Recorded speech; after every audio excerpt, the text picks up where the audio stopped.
The Harvard Psychedelic Club.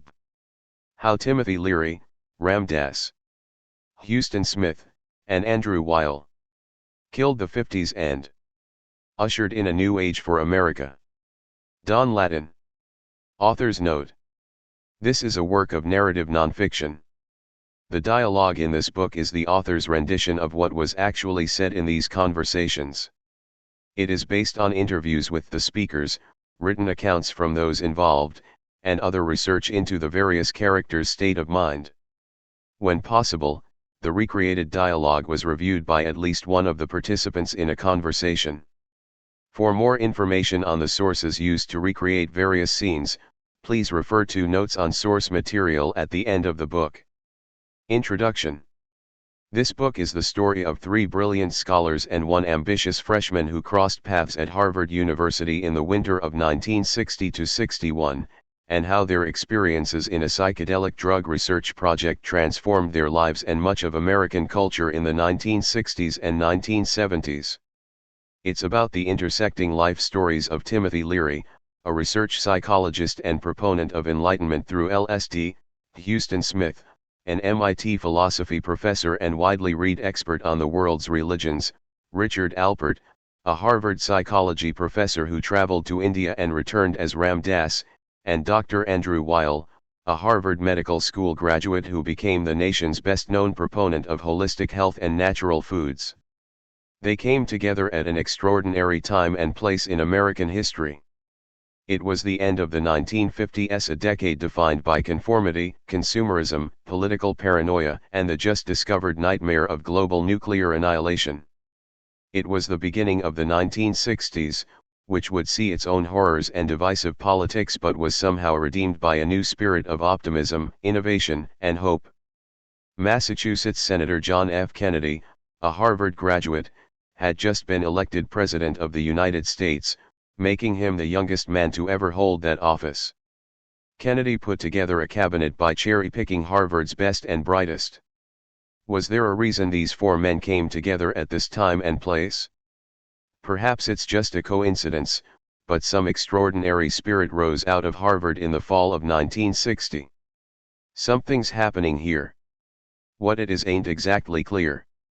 Timothy Leary discovers the wondrous world of magic mushrooms during his summer break in Mexico, just as 17-year-old Andrew Weil is getting ready to come to Harvard to study botany. Aldous Huxley, the great British novelist and student of human consciousness, just happens to be lecturing that fall at nearby MIT. Huxley hears about Leary, then introduces Leary to his old friend Huston Smith. Allen Ginsberg, the beat poet who seems to pop up everywhere in the 50s, 60s, and 70s, is crashing at Leary's house that fall.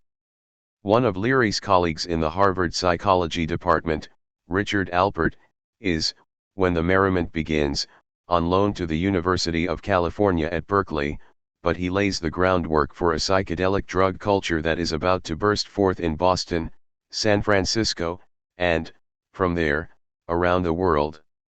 They came together at a time of upheaval and experimentation, and they set the stage for the social, spiritual, sexual, and psychological revolution of the 1960s. Smith would be the teacher, educating 3 generations to adopt a more tolerant, inclusive attitude toward other people's religions. Alpert would be the seeker, inspiring a restless army of spiritual pilgrims. Weil would be the healer, devoting his life to the holistic reformation of the American healthcare system. And Leary would play the trickster, advising a generation to turn on, tune in, and drop out.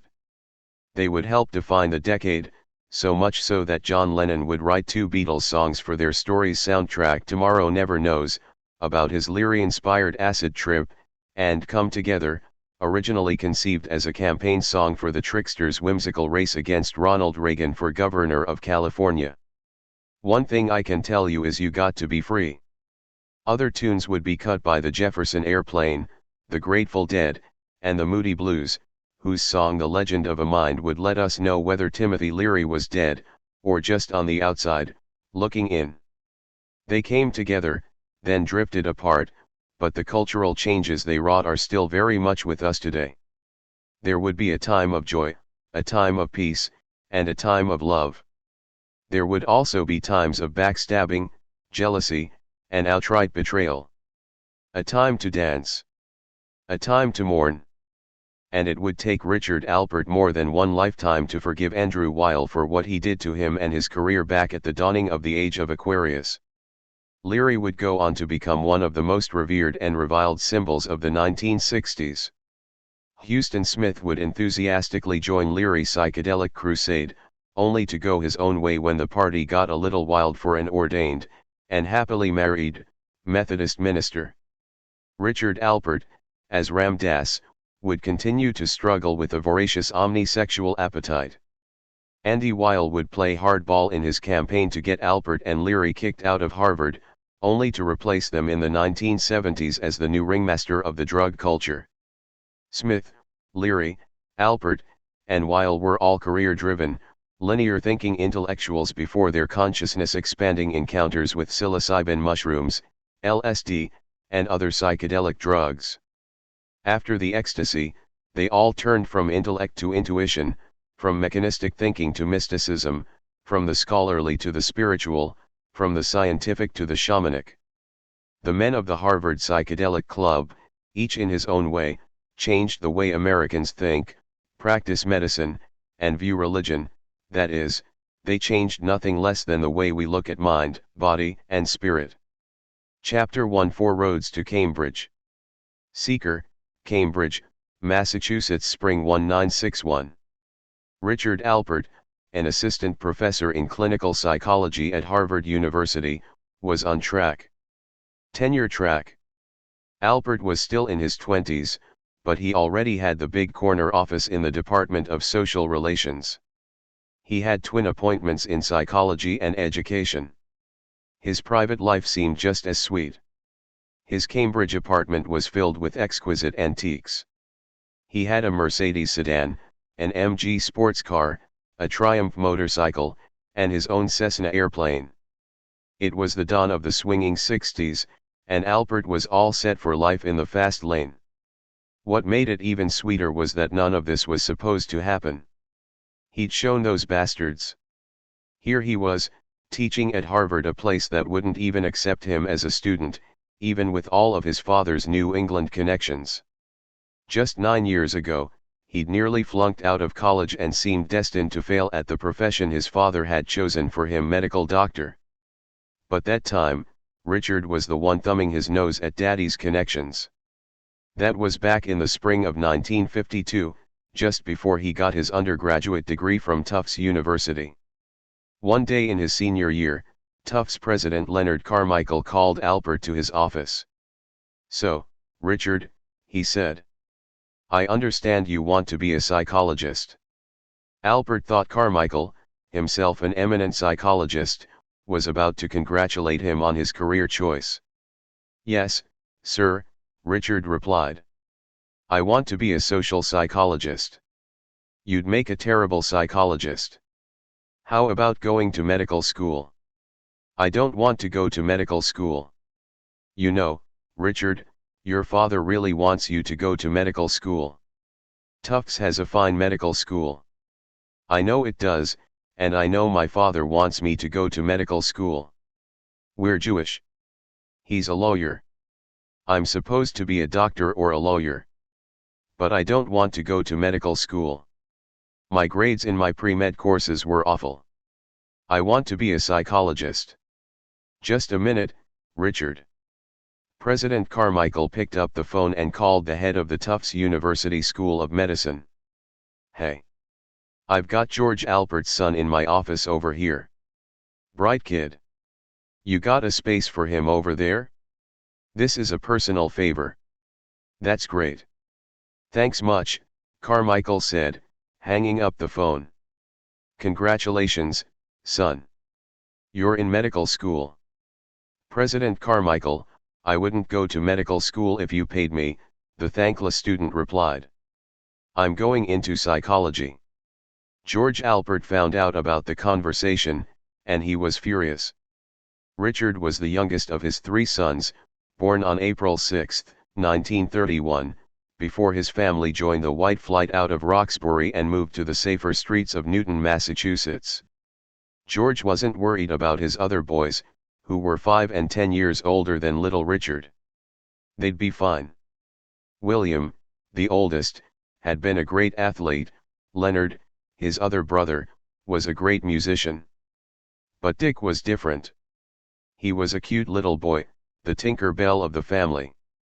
He seemed to be a happy child, but he really wasn't that happy, especially after his parents sent him to Williston Academy in East Hampton, Massachusetts, the prep school that had done such a fine job preparing his older brothers for their academic careers.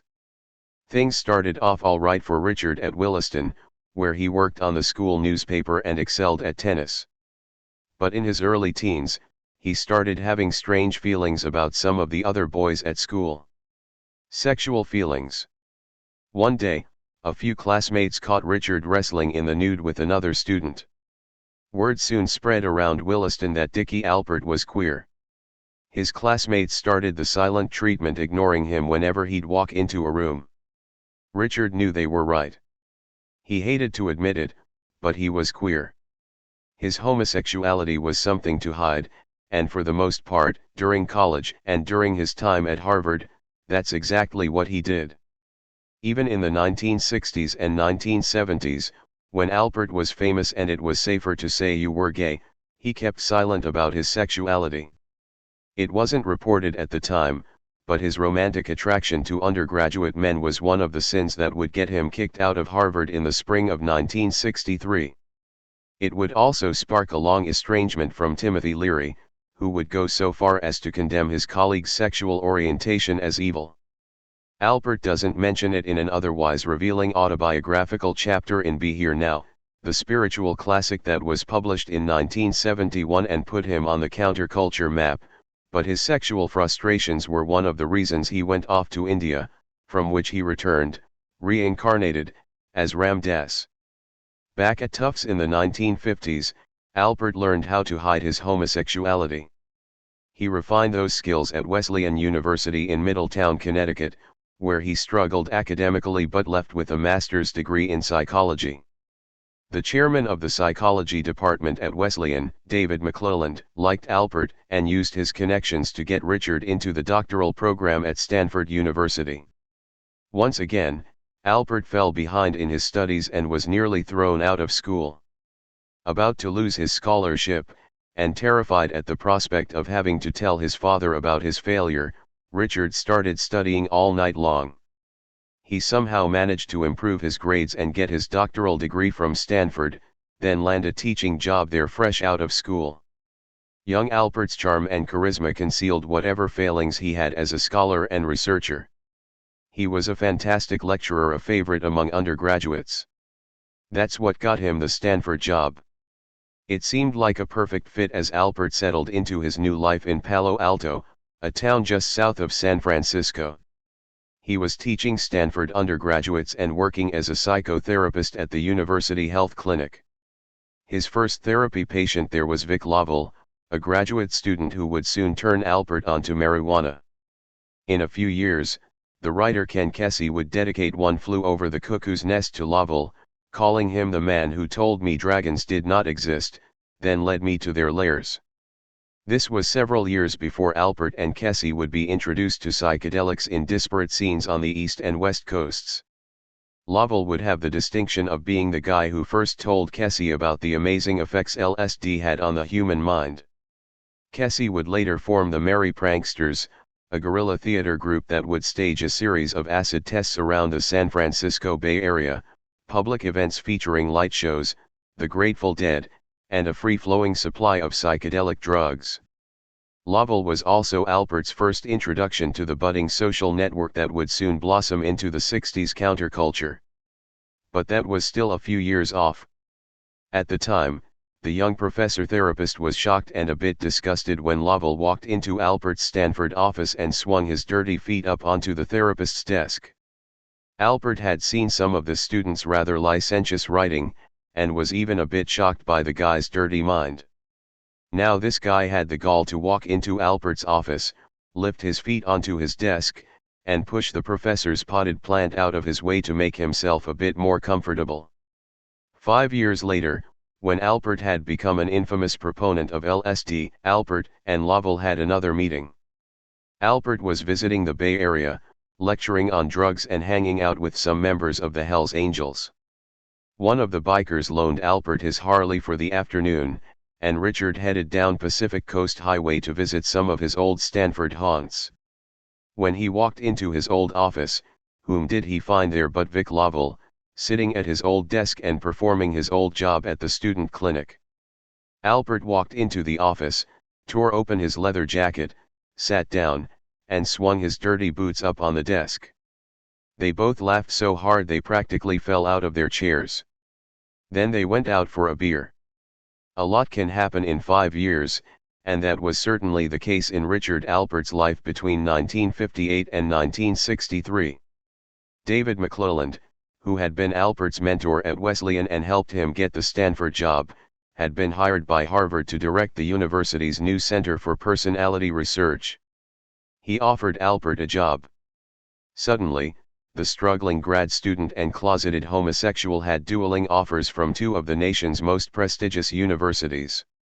Being a Boston boy, Alpert took the Harvard job. In the late 1950s, Alpert was working at Harvard and finishing up a research project at Stanford. By this time, Alpert had almost gotten used to dividing his life between an East Coast and West Coast existence. It began when he was still a struggling student at Stanford.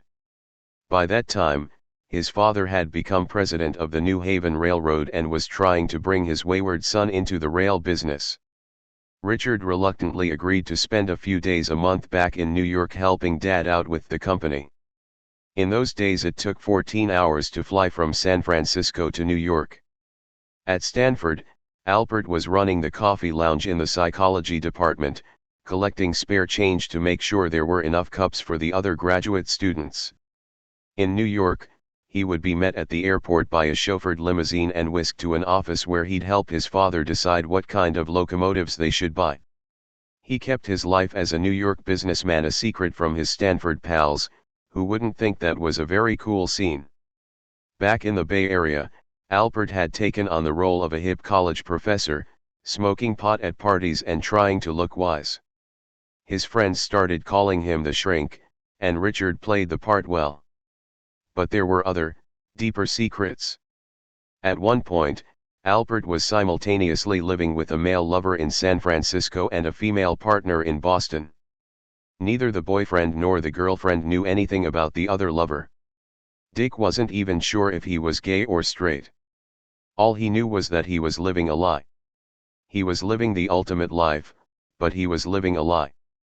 In the summer of 1959, one of Alpert's Harvard students, an undergraduate named Jim Fadiman, got an intimate view of his professor's bisexual, bicoastal existence. Alpert offered Jim a job as a summer research assistant to help out on his Stanford research, a study of mathematical learning skills among elementary school kids. Alpert and Fadiman wound up living together in a house in Palo Alto that Alpert had rented from a Stanford professor who was away for the summer. They had a great time working and hanging out together, and soon settled into a routine. They'd finish up a day of research, then go buy some food and head home to prepare the evening meal. Fadiman would later wonder if Alpert saw him as a potential lover, but at the time, the 20-year-old was an extremely innocent young man. In fact, he was still a virgin. Fadiman didn't think of himself as heterosexual or homosexual. He wasn't sexual at all. But his roommate certainly seemed to be interested in all of the above. Despite his inexperience in sexual matters, Fadiman was able to offer some insight into Alpert's love life. They were having breakfast one morning. Alpert was back from one of his many dates. Jim moved the scrambled eggs around on his plate, gathering up the courage to offer an observation. "Hey, Dick, can I tell you something?" Jim asked. "Of course," Richard replied. "You can tell me anything." "Well, I've noticed that the women you are sleeping with this summer seem to be a lot brighter than the men you are sleeping with," Jim said. "The women seem to be bright, capable women." The men just seem pretty. Albert took a sip of coffee and looked up at the wise undergraduate. Yeah, he said. I guess that's true. Their friendship continued during Fadiman's senior year back at Harvard. One night that year, Albert took him to a gay bar in Boston. It was a revelation to Fadiman that such a place even existed. And while there may have been some sexual signals, Jim never picked them up, and the professor never made a real pass. At Harvard, Albert pretended he was straight, while out in San Francisco, the gay side seemed to flower. Jim noticed a few other things about his favorite professor. While Albert was supposedly the mentor in their relationship, he would show flashes of insecurity about his own intellectual abilities. This insecurity was actually one of Albert's more charming characteristics, and it would express itself as Professor Richard Albert, and in his later incarnation as Ram Dass. In both roles, Albert made a career out of this charismatic mix of personal insight, bemused self-deprecation, and true confession.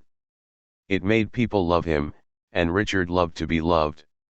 One night, Fadiman and Albert went out to see a production of Samuel Beckett's existential comedy Waiting for Godot, a play that Fadiman not Albert wanted to see. As they were walking to the theater, the professor turned to the student and quipped, "If this is one of those plays where afterward I'm going to say, I didn't understand a thing, and you're going to look down on me, then I don't want to go." Of course, it was one of those plays. Albert wasn't sure what it was about. Fadiman didn't really get it, either, but he tried his best to make it seem as if he did. To most people, including Fadiman, Richard seemed fairly content with his life. But Albert would later see these years as a time of alienation and hidden depression. In the face of this feeling of malaise, I ate more, collected more possessions, collected more appointments and positions and status, more sexual and alcoholic orgies, and more wildness in my life. Every time I went to a family gathering, I was the boy who made it.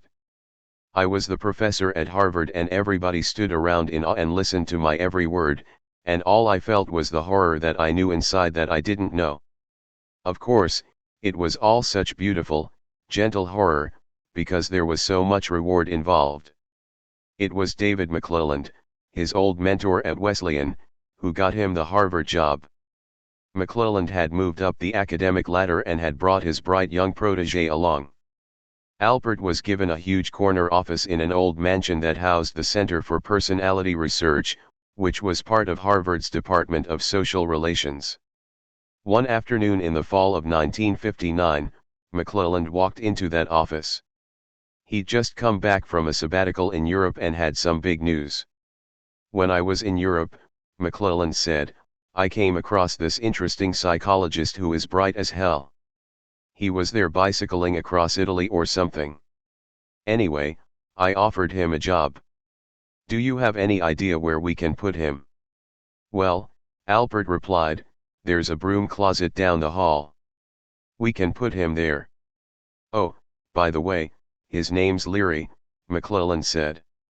"Tim Leary. Trickster, Berkeley, California, fall 1955. On the morning of his 35th birthday, Timothy Leary woke up in his home in the Berkeley Hills and found a note on his wife's pillow. What now? Leary asked himself. More drama.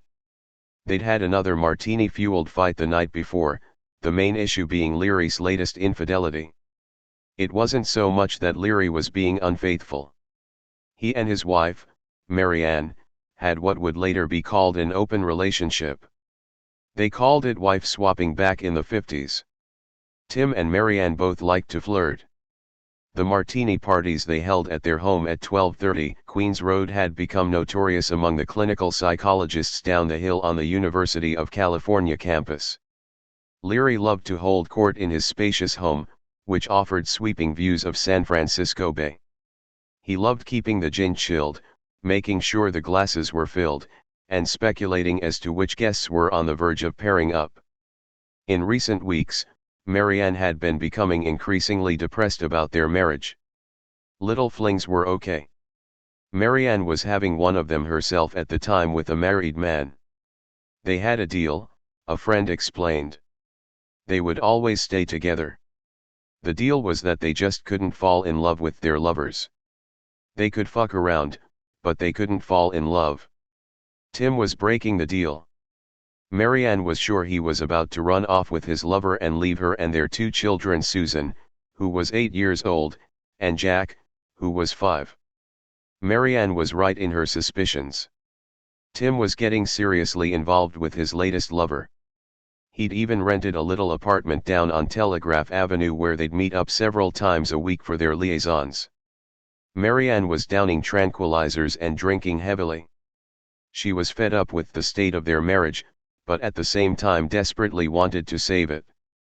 Tim woke up on his birthday morning with a vague recollection of the previous night's dispute. "I can't go on like this," his wife had screamed.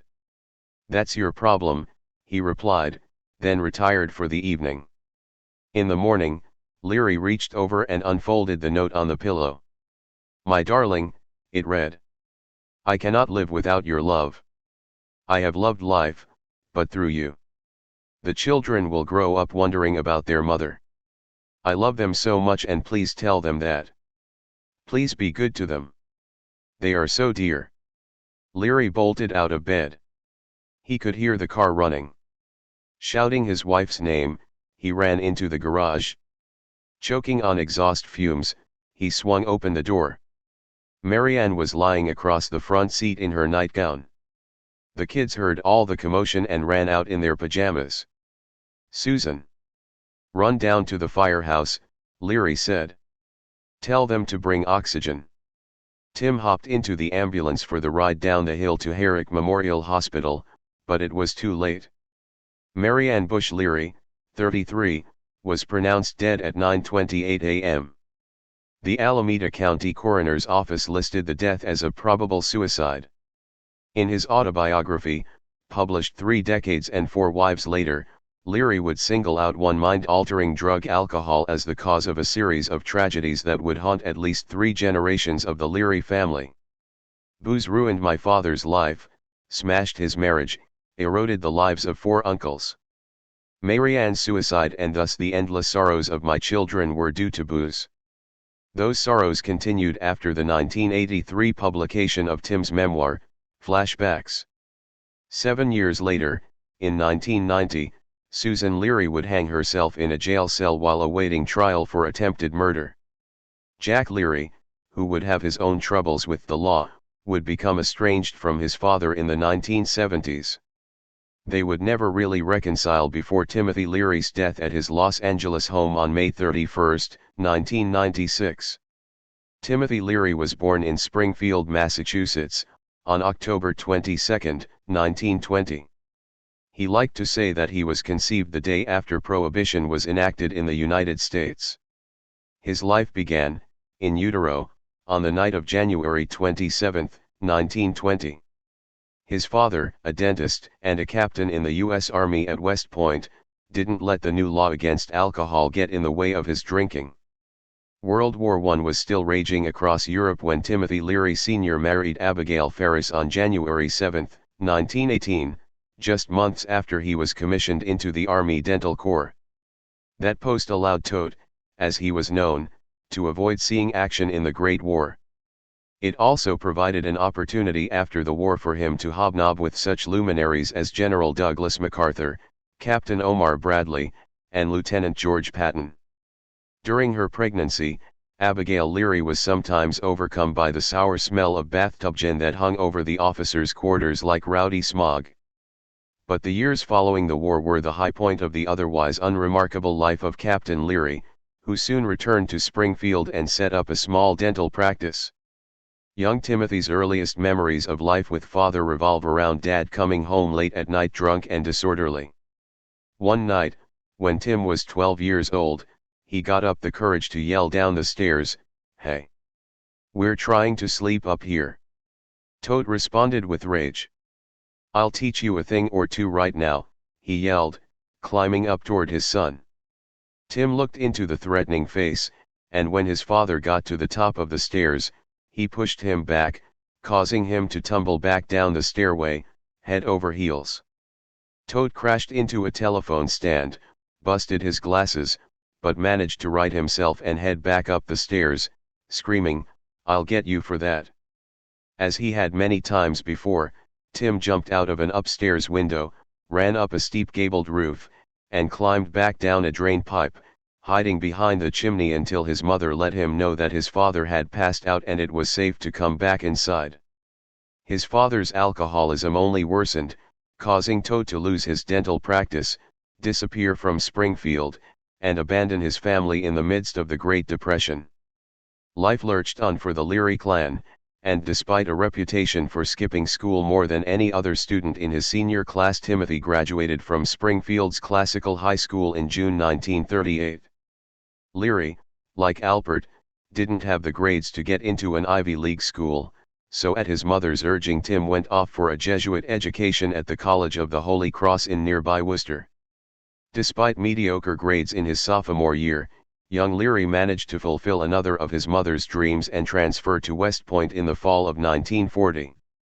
But Leary had a rebellious streak that seemed destined to get him kicked out of the elite officer training academy. His troubles began when he got so drunk following the Army-Navy football game in December 1940 that he was unable to stand up the next day at morning reveille. Leary was asked to resign from the academy, but he refused and was subjected to Coventry, or silencing, a disciplinary practice in which his fellow cadets were forbidden to talk with him or socialize in any way. Leary was undergoing this banishment around the same time that Alpert, who was 11 years younger than Tim, had been labeled queer and was getting the silent treatment from his classmates at Williston Academy. Leary's tough times at West Point had a lasting effect on his philosophy of life. "I have changed so much," he wrote in a letter to his mother.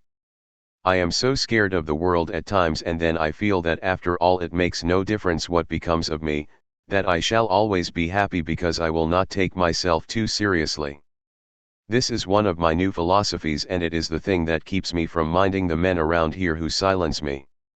Tim managed to hang on at West Point and leave the Army with an honorable discharge in September 1941, just 3 months before the bombing of Pearl Harbor brought the United States into World War II.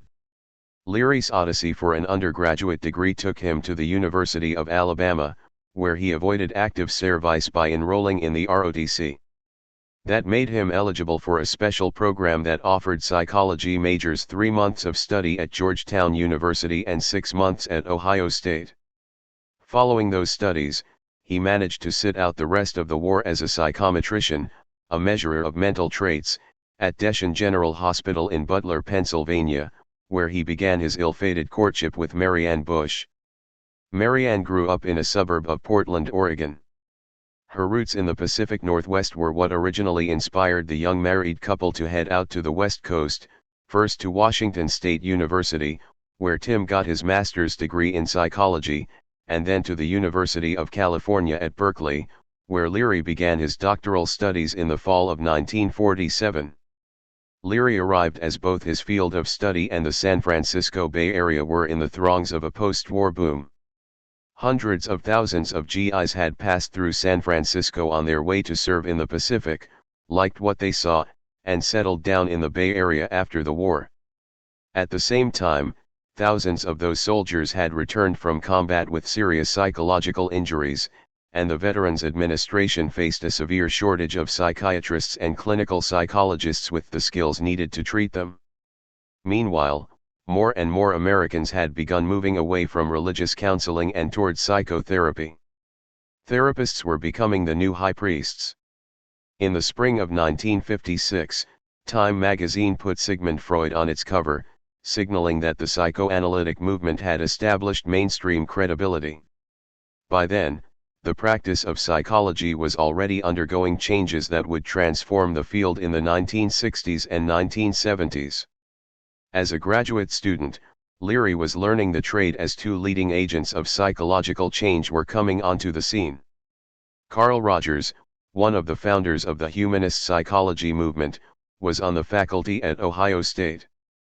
Rogers, along with such humanistic pioneers as Abraham Maslow, sought to move beyond behaviorism and traditional psychoanalysis and take a more humane, positive approach to psychology helping individuals foster creativity and discover their true selves. In Berkeley, Leary studied with Erik Erikson, the noted child psychologist, who believed that psychologically healthy individuals go through 8 stages of life in which they learn to cultivate such qualities as hope, will, purpose, competence, fidelity, love, caring, and wisdom. After getting his PhD from Berkeley in 1950, Leary helped start the Department of Psychology at Kaiser Hospital in nearby Oakland. The hospital began as a clinic for wartime shipyard workers employed by Henry Kaiser but would soon blossom into one of the nation's most innovative healthcare providers. It was here that Leary began his lifelong friendship with Frank Barron, a Berkeley classmate and Kaiser colleague. Leary and Barron shared many interests. They both liked to drink and play tennis, and both were more interested in the writing of James Joyce than of Sigmund Freud. And they were both, as Tim liked to say, half-crazed Irishmen. Leary's career and life would veer so far off course in the 1960s and 1970s that it's easy to forget that he was once considered a rising star in mainstream psychology. He and Barron collaborated on a much-discussed 1955 study of 150 patients awaiting psychiatric treatment at Kaiser Hospital. They found that a third of those patients improved following traditional psychotherapy, a third deteriorated, and a third pretty much stayed the same. Those were the same results for a control group of patients who did not receive any treatment. It was not good news for the psychological establishment. Over the next 5 years, Leary would publish 3 works that in retrospect prefigure the controversial ideas and research methods he would develop in the aftermath of his psychedelic baptism in the summer of 1960. He is best remembered in academic circles for his 1957 book, The Interpersonal Diagnosis of Personality. The book presents a statistical analysis of data collected from hundreds of patients in group therapy sessions. It lays out 5 levels of interpersonal communication and proposes a new way to look at personality types. Leary's work challenged the prevailing psychological theory of the time behaviorism, which focused exclusively on observing, measuring, and modifying behavior. Leary argued that people have the power and freedom to change their unconscious reactions to external stimuli. To Leary, social interaction was a kind of game. People could be coached to become better players, and take power over their own lives. Tim devised a personality test that soon became known as the Leary Circle, a self-aggrandizing title that sparked resentment among research psychologists who thought Leary had unfairly capitalized on their work. Psychologist Herbert Kellman, who would later emerge as one of the fiercest critics of Leary and Alpert's drug research, came to teach at Harvard in 1957, 2 years before Leary was brought into the psychology department. Kellman had been impressed with Leary's early work, but he was not so enthralled by the man himself. At first, the two psychologists had a friendly relationship. Kellman and his wife helped Leary and his 2 kids find a place to live. But it didn't take long for Kellman to start seeing Leary as more of a showman than a scholar. Kellman spotted a troubling megalomania in Leary, who had grandiose ideas about redefining the entire practice of clinical psychology. He came to lecture at one of Kellman's classes and spent the whole time knocking traditional clinical psychology. Kellman found the lecture overly negative and destructive. He was not impressed with Leary's iconoclastic approach. Leary loved using the word existential. Kellman knew a thing or two about existential philosophy, and he decided that Leary clearly did not. Leary may not have been an expert in existentialism, but he was having his own existential crisis. It started back in Berkeley, in 1955, with his wife's suicide. 3 years later, in 1958, Leary escaped to Europe with his 2 young children, sailing off to Spain aboard the SS Independence of the American export lines. He rented a villa on the Costa del Sol and sat down to write the great American novel. He didn't get far into the book. Leary got sick, deadly ill, with a mysterious disease that swelled up his face and caused giant blisters to erupt on his cheeks. Leary survived that ordeal, and in the spring of 1959 he relocated to Florence, setting up shop in a penthouse overlooking the red-tiled domes of the picturesque Tuscan city. It had a great view, but there was a problem. Leary was broke. He'd exhausted a small research grant and liquidated several insurance policies. He'd quit his Kaiser job. His own research back in Oakland had made him believe that traditional psychotherapy was a waste of time. That's when Frank Barron, his old drinking pal at Cal, showed up in Florence. Barron wouldn't shut up about some strange experiences he had after eating magic mushrooms down in Mexico. Frank went on and on about his revelations, about all the mystical insights and transcendental perspectives produced by the strange fungi. Leary actually started to worry that his old friend was losing his mind, or at least in danger of losing his academic credibility. Frank Barron had some other news, some more practical information that might help this destitute father of two find a job back in the States. Barron had run into one of their colleagues, Professor David McClelland of the Harvard Center for Personality Research, who just happened to be on sabbatical in Florence. McClelland had just read the Interpersonal Diagnosis of Personality and was very impressed with Leary's work. The next day, Leary found himself sitting down with McClelland over a bottle of Chianti. By the time they finished lunch, McClelland had offered him a job back at Harvard. As Leary remembers the conversation, McClelland told him, "There's no question that what you're advocating is the future of American psychology. You're spelling out frontline tactics," his new boss proclaimed. "You're just what we need to shake things up at Harvard." Healer, Philadelphia, summer 1942. Andrew Weil was born in Philadelphia on June 8, 1942. His parents were secular Jews and ran a hat shop and millinery supply house. As a young child, Andy liked to grow flowers in small pots and on a tiny plot of land behind their row house. It was a pastime he picked up from his mother and grandmother, and it would blossom into a lifelong interest in botany. Andy was an only child. Both of his parents worked, so he spent a lot of time by himself. He had what child psychologists would call a very active interior life. He'd make up stories in his mind, and the stories seemed as real as reality itself. The boundary between his imagination and the world around him was a thin one. As an adult, Andy would build a successful career around the idea that what one sees in one's mind can actually change physical reality, that the mind can heal the body. Weil would keep this conviction throughout his education, even through his years at Harvard Medical School. Decades later, many of his old med school colleagues would scoff at Weil's ideas about the human body healing itself through such far-out techniques as guided imagery, breathing exercises, and self-hypnosis. One of his old teachers from Harvard would eventually condemn him as a snake oil salesman. But others in the American medical establishment would come to see that Weil was onto something, that mainstream Western medicine had seriously underestimated the connection between a patient's mental state and his physical health. These were ideas that would resonate with many baby boomers, including those whose extraordinary experiences on psychedelic drugs forced them to re-examine conventional ideas about body, mind, and spirit. By the 1990s, Weil would preside over a natural foods and alternative healthcare empire that would include his own medical center, television series, vitamin business, cosmetics line, and a series of 3 health and diet books that would all reach the top of the New York Times bestseller list. By the dawn of the new millennium, Dr. Weil would be known by such monikers as Mr. Natural and the CEO of alternative medicine in America. Andy's first encounters with American medicine were positive ones. Growing up in the late 1940s and early 1950s, he had a family doctor who was just a 3-block walk from his parents' home in Northwest Philadelphia.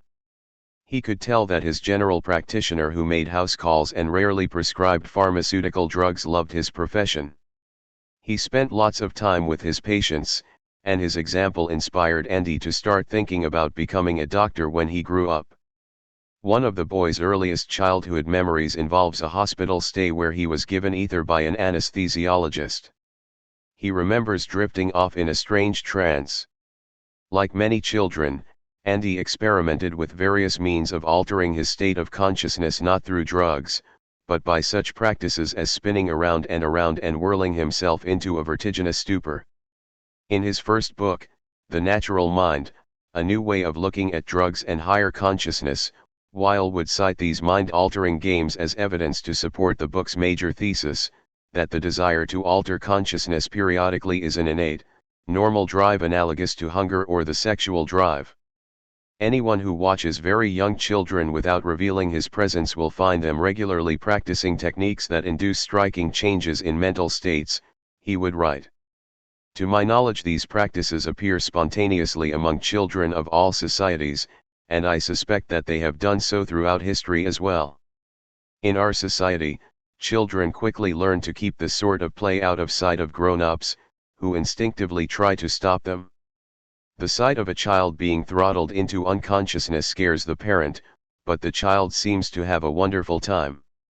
Like most children coming of age in the 1950s, Weil learned that consuming alcoholic beverages was the socially accepted way to alter one's state of consciousness.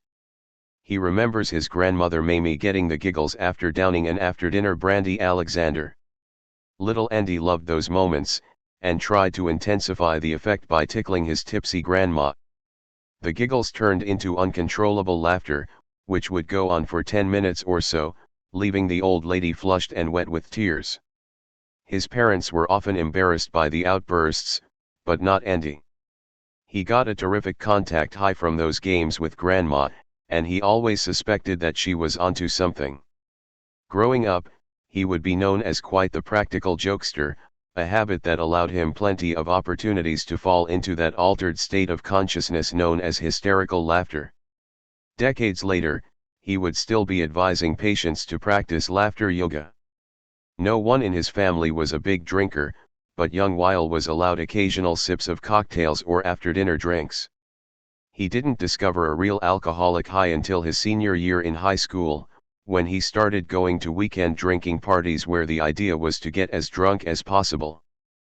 But the novelty soon wore off. Weil still went to the parties, but he drank in order to fit in with the crowd, not to get smashed. Andy was often lonely as a child, and he would remain something of a loner for his entire life.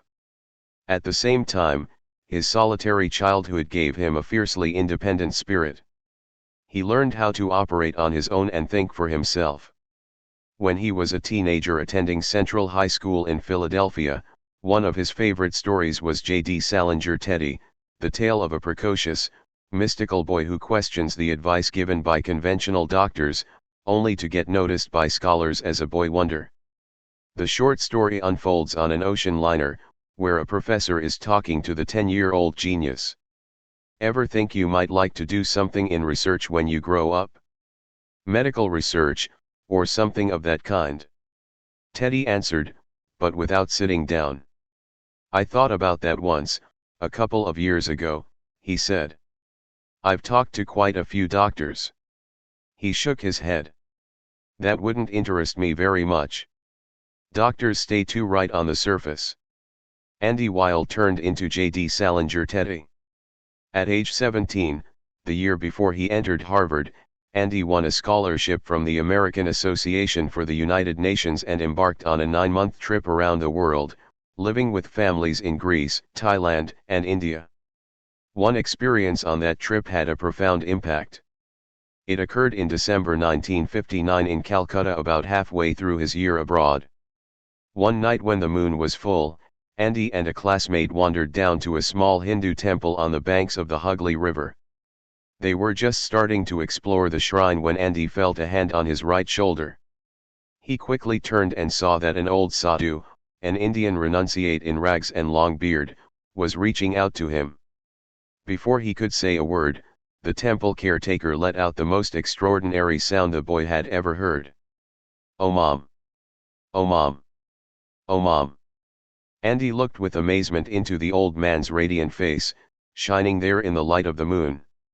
Later that evening, he and his friend would learn that they had just heard the sacred sound of Aum, a healing tone that encompasses all the sounds of the universe. When he closed his eyes, the awestruck teenager could still feel the mysterious vibrations deep down in his soul. Andy came home convinced that much of American culture and science was clueless about the rest of the world. There was another reality out there, one far more interesting than what they were talking about in high school. Over the summer before college, he came across an article in the Philadelphia Evening Bulletin about a Southern California college student who had allegedly died from an overdose of mescaline. What got Weil's attention was not that the student had died, but that he'd been taking the drug to get inspiration for a class in creative writing. The article described how mescaline produces powerful visions including galaxies of exploding colors. Andrew Weil, left, when he graduated from Harvard in 1964, photo courtesy of Andrew Weil. That was something Andy Weil wanted to try. He couldn't find much at the local library about mescaline, but he did discover a 6-year-old book by a British writer named Aldous Huxley. It was called The Doors of Perception. It describes Huxley's experience after ingesting a dose of mescaline in his home in the Hollywood Hills in the spring of 1953. Huxley was sitting in his library, where his books began to take on a strange significance.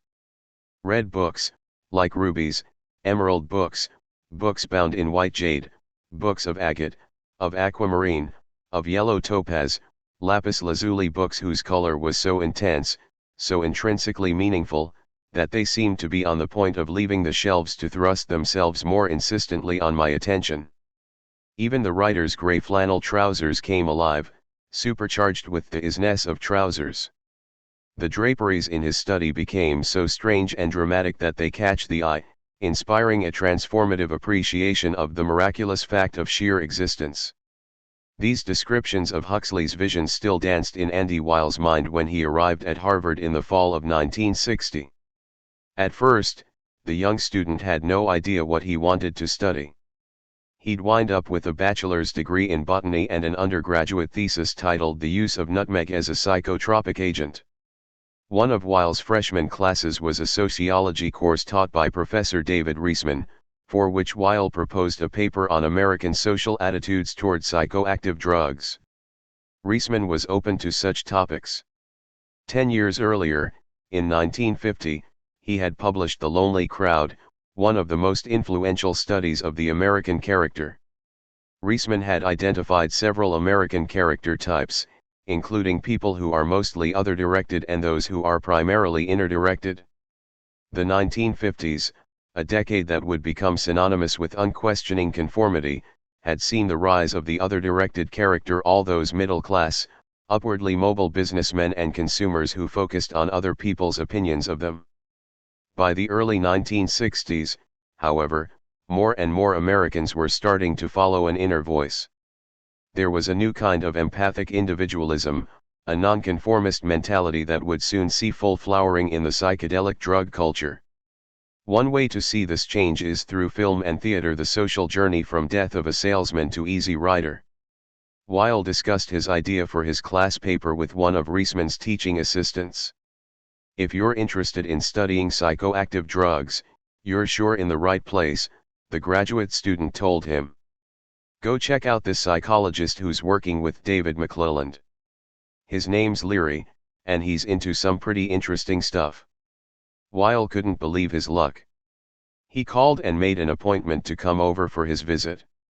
Over the phone, Leary told Weil that he had a tiny office over at the Center for Research in Personality. We're easy to find, Leary said with a chuckle. We're located at 5 Divinity Avenue. Teacher, Suzhou, China Spring 1919. Huston Smith, a man who would devote his life to helping the materialist West understand the mysterious East, was born in Suzhou, Suzhou, China, on May 31, 1919. His parents were Methodist missionaries, as were his mother's parents.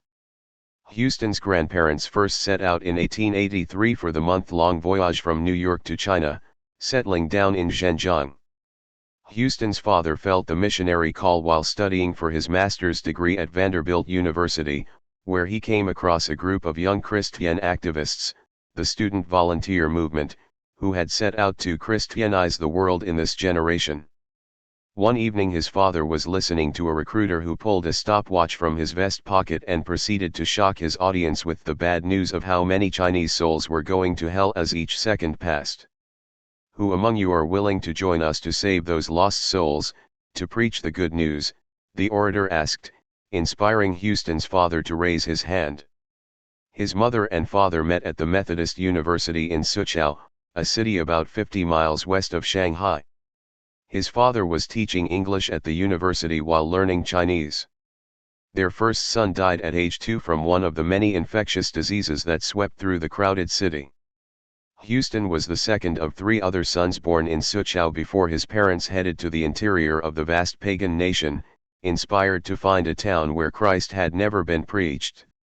They settled in Jiangzhou, Changshu, a small town about 30 miles north of Suzhou. Huston's earliest memory as a very young child is of being on fire, a feeling that came from one of the raging fevers that would infect him and his brothers. Like Andrew Weil, whose earliest memories revolved around strange visions sparked by hospital anesthesia, Huston Smith recalls his childhood fevers as his first taste of an altered state of consciousness. His high fevers caused him to hallucinate and then feel like he was rising up out of his own body. His spirit rose up into the corner of the room, looking down at a sick little boy lying in bed. Then his body began to inflate like a giant balloon, filling the entire room. Huston recovered, and learned to love the magic and misery of China. He'd often wake up in the middle of the night and walk outside to gaze up at the wonder of star-strewn skies. A few times, he woke up in the morning to find someone's unwanted infant left on the doorstep of his missionary parents' home. Their house was the only one in town that had a porch. It smelled of roses from all the vines that covered the small veranda. A city wall encircled Jiangzhou, whose gates were locked after 10 p.m. to protect the town from warlords and their bandits. The narrow lanes in the crowded town were so compact that even as a boy Huston could stretch his arms far enough to touch the little row houses on either side of the street. As a boy, he was fascinated by the shamanism and superstition of Chinese popular religion. Empty bottles' nozzles pointed outward lined the lintels of their small homes. They served as little cannons mounted to warn demon spirits that they would be blown to pieces if they tried to enter the house and cause mischief. When he was 12 years old, Huston was sent off to an American boarding school in Shanghai. He thought he was ready for the adventure, barely looking back as the little boat pulled away from the town dock and headed down the canal to the big city. He loved his first week, but on the weekends, when the pressure of classes was lifted, he'd sometimes walk out to the middle of the deserted athletic field, bury his face in his arms, and cry his heart out in homesickness. That devastating sadness lasted only a few weeks, but the memories of his childhood desperation would stay with him a lifetime. Huston always assumed that he would follow his father into the Methodist ministry. His only role model in the little Chinese town was his father, so he grew up thinking that missionaries were what missionary sons grew up to be. When he was 17 years old, Smith set sail for his first visit to the United States. His destination was Central College in Fayette, Missouri, a small Bible college chosen by his father for Huston's missionary training. Smith had no idea what he was about to experience. He couldn't believe his eyes. It was just a little Missouri town of 3,000 people, but to Huston it was bright lights, big city. Huston Smith stands behind his mother in a family photo taken in China in the 1920s. Photo courtesy of Huston Smith. Smith had planned to return to rural China as a missionary, plans that lasted about 2 weeks once he landed in the United States.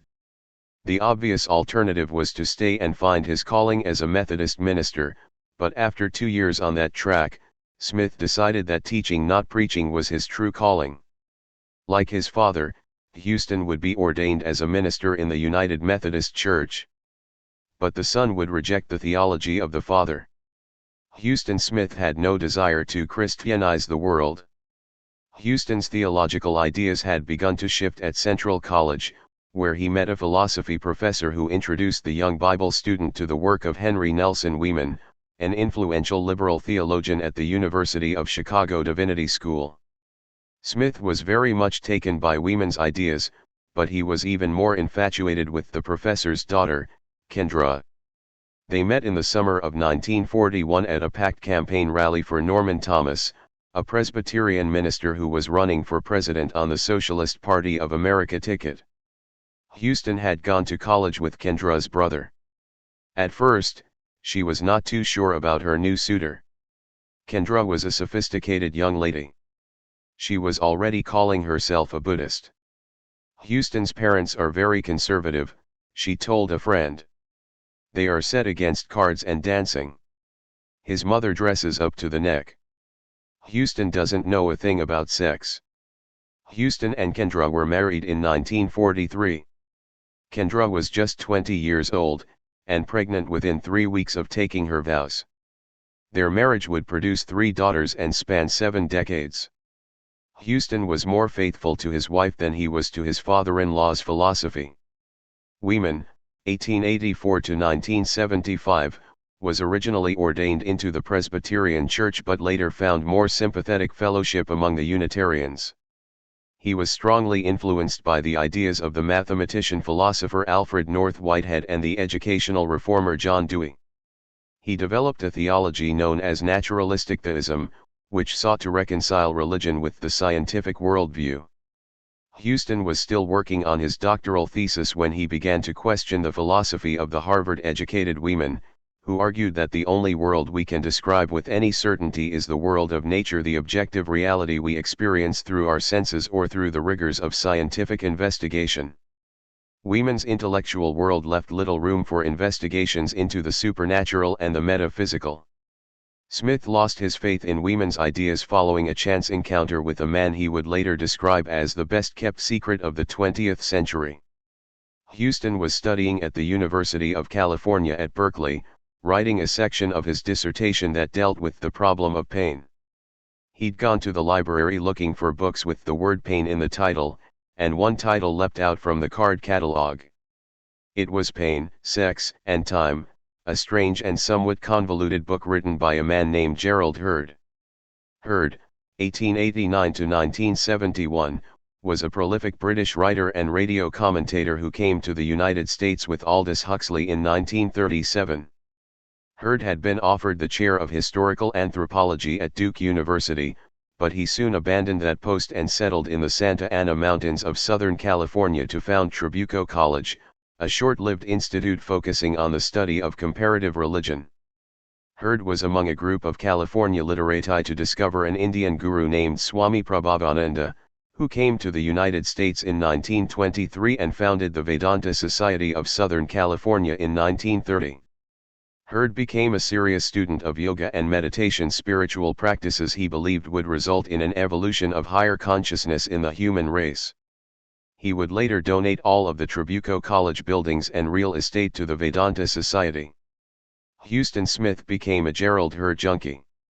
He devoured Pain, Sex, and Time, which was published in 1939, and dedicated himself to reading every word Heard had ever written, no small task considering that the British philosopher had written more than 24 books. What Smith found so exhilarating about Heard's work was his thesis that evolution was not over, that humanity was on the cusp of a breakthrough in consciousness. Religious mystics were a kind of spiritual scouting party, showing the way forward. It wasn't until the end of World War II that Smith was able to fulfill his vow to meet the man whose ideas had changed his life. Huston had just finished school and had begun his first teaching job in Denver. He had finished phase 1 of his Gerald Heard initiation by reading all of the man's published works. Unaware that Heard had just started his own college in Southern California, Smith wrote to the British writer in care of his publisher. But Heard soon answered and said he'd be glad to meet with Huston at his monastery southeast of Los Angeles. Smith, still paying off his debts from graduate school, was so broke that he didn't own a car, but that didn't stop him from hitchhiking all the way from Denver to Heard's hideaway in the Santa Ana Mountains. Heard welcomed Smith upon his arrival and invited him to share a meal. After supper they went out and sat together on a large rock on the side of the canyon. They just sat there in silence, gazing at the barren canyon walls. Huston suddenly realized there was nothing he needed to ask the man. It was enough to just sit together with him on the edge of the canyon. That evening was the beginning of a long and fruitful association between Huston Smith and Gerald Heard, and through Heard, between Huston and Aldous Huxley, who would play a key role in the events about to unfold at Harvard. Toward the end of their 1948 meeting at Trabuco Canyon, Smith asked Heard if he knew how he could get in touch with Aldous Huxley. Heard thought it was a splendid idea. After all, this young man had hitchhiked all the way from Denver to see him. "Let me give you his phone number in Los Angeles," Heard said. "Aldous always likes meeting people who share our interests." Huston headed into Los Angeles, and when he got there he pulled out the little scrap of paper Heard had given him with Huxley's number. Huston phoned the number, and a house sitter answered. She explained that Huxley and his wife, Maria, had escaped to their little hideaway in the Mojave Desert, but she was sure that the couple would not mind a call from a friend of Gerald Heard's. Huston scribbled the second number down on the scrap of paper and dialed the number. Huxley answered the phone. "Gerald Heard thought we should meet?" "Then we should most certainly meet," Huxley said. "Let me give you directions." "What? You have no car?" "Well, here's what you do. Take the bus straight out towards San Bernardino. We're about halfway across the desert to the left of the highway. You'll see a cabin. It's the only thing out there. Tell the driver you're looking for the ruins of Llano." Huxley and his wife had moved out to the desert during the war and were living among the ruins of Llano del Rio, a failed socialist utopian colony. Aldous had grown tired of the celebrity scene in Hollywood, where he'd been writing screenplays, and had come to the desert to write the perennial philosophy, an anthology and commentary on the insights of the great mystical traditions. Huxley's ideas would be among those to inspire Smith to write The Religions of Man, which was first published in 1958 and would sell more than 2.5 million copies before a 50th anniversary edition of the work, now called The World's Religions, was issued in 2009. But here Huston was, 6 decades earlier, in the summer of 1948, on a bus rumbling into the Mojave Desert. Suddenly, he saw the place. There it was, more of a shack than a house. It stood under a clump of poplar trees planted alongside an irrigation ditch. It was a little oasis of vines and fruit trees, and there was the tall, lanky frame of Aldous Huxley, standing outside, waving at the bus to San Bernardino. Huxley welcomed Smith into the cabin and introduced him to Maria, who was cleaning up the place and getting ready for the arrival of their mysterious visitor. Huston remembers helping the beautiful Maria make up their bed and sweep out some sand that had blown in through the open door.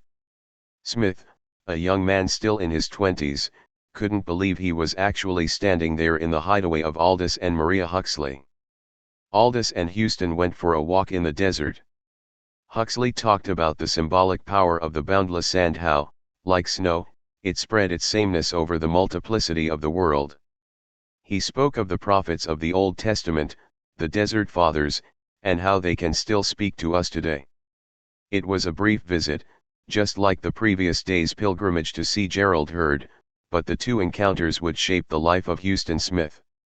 Before saying goodbye to Aldous and Maria, Huston mentioned that he had just landed a new job teaching at Washington University in St. Louis. "Well," Huxley replied, "if you're moving to St. Louis, I know of a very good Swami there that you should meet." Smith wasn't sure what a Swami was, but he pulled out his little scrap of paper and wrote down the name, which sounded more like a sentence than a name. Swami Satprakashananda. Aldous spelled it out for him. Satprakashananda. Shortly after his arrival, Smith would look up the St. Louis Swami and visit his ashram. Within a few years, the popular religion professor at Washington University would find himself serving as both the president of the local Vedanta Society and associate minister at a local Methodist congregation. His life path was set teaching, preaching, and exploring his own spiritual path. Huston Smith on TV, 1958. Smith soon developed his own method for talking about other people's religious beliefs and spiritual practices. He would seek to understand them from the inside out. His search for the essence of a religious faith would take him past the outer forms and rituals and into the mystical core of Buddhism, Taoism, Hinduism, and other major world religions. This was back in the 1950s, when most Americans had never heard of the Dalai Lama or the 5 Pillars of Islam. That was about to change. In 1955, Smith would host a series of programs on world religions for the National Educational Television Network, the precursor to PBS. Viewers across America gathered around small, flickering black and white screens to hear the rail-thin religion professor from St. Louis explain the mysteries of the Bhagavad Gita. Looking back at tapes of the old programs, there's something very quaint, almost comical, about Smith's presentation. It was the early days of television. Smith stood alongside a desk and chalkboard, writing down mysterious words like yoga. Then he removed his shoes, flashed a sheepish grin, and climbed up onto the wooden desk to assume the lotus position.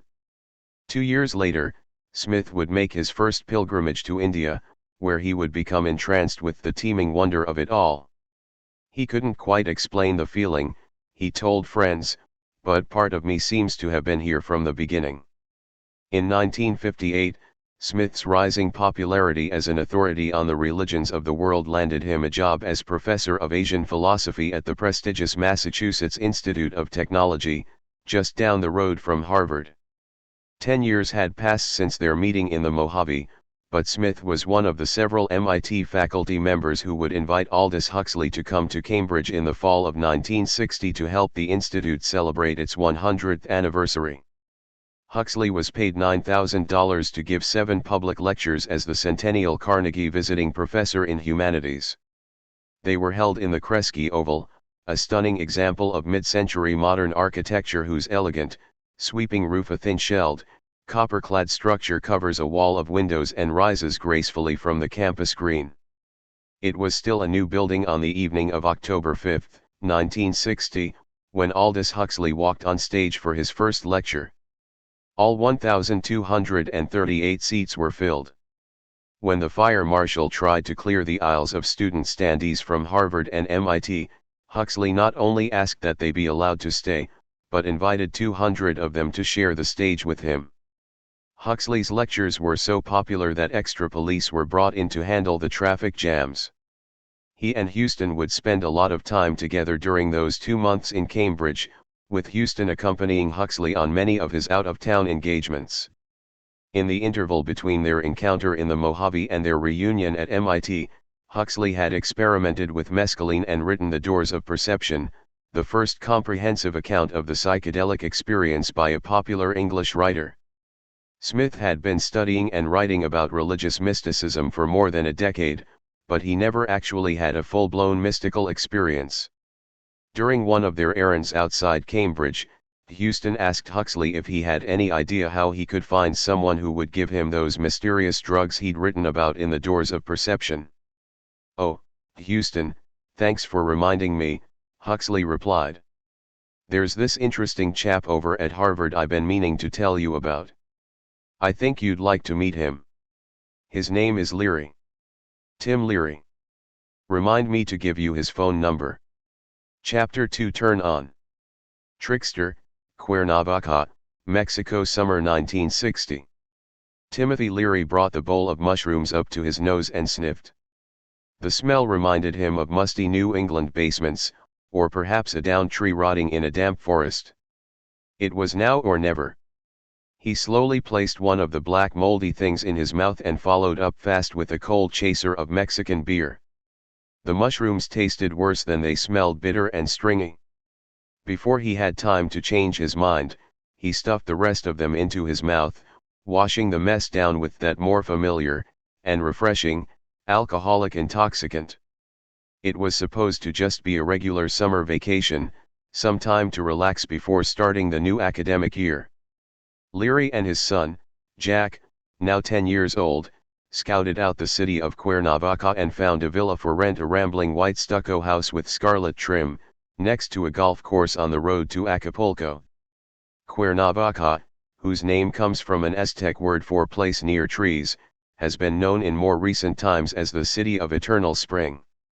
Its temperate year-round climate made the place a popular getaway spot for many famous Americans, including Hollywood heiress Barbara Hutton, Chicago crime boss Sam Giancana, and the German-born humanistic psychologist Erich Fromm, who studied Mexican social customs in a village just down the road from the Leary Villa.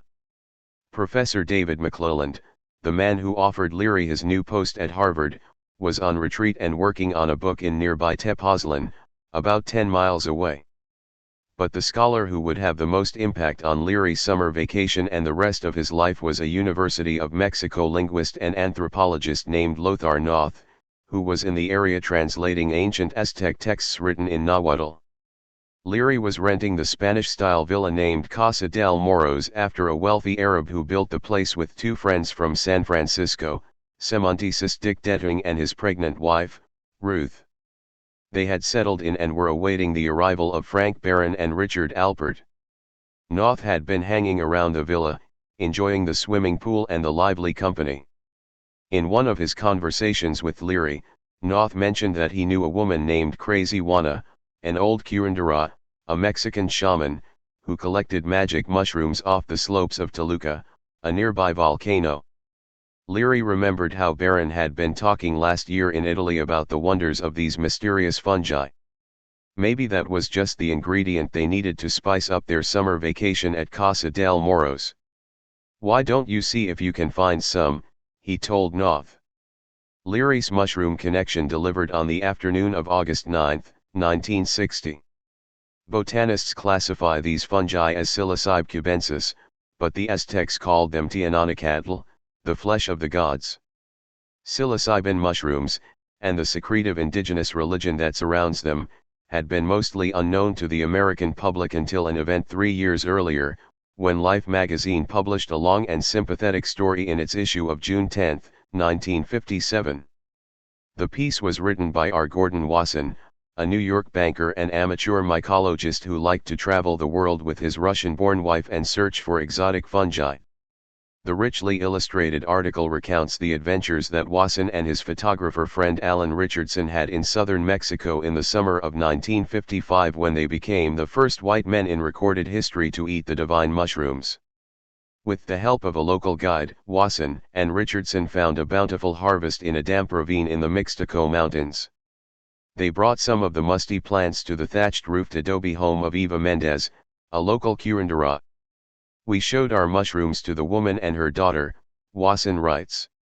"They cried out in rapture over the firmness, the fresh beauty and abundance of our young specimens.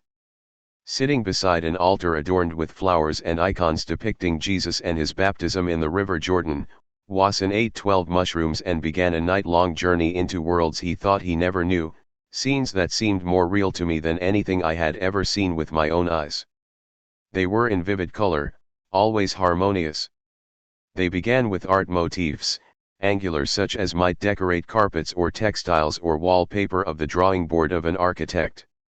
Then they evolved into palaces with courts, arcades, gardens, resplendent palaces all laid over with semi-precious stones.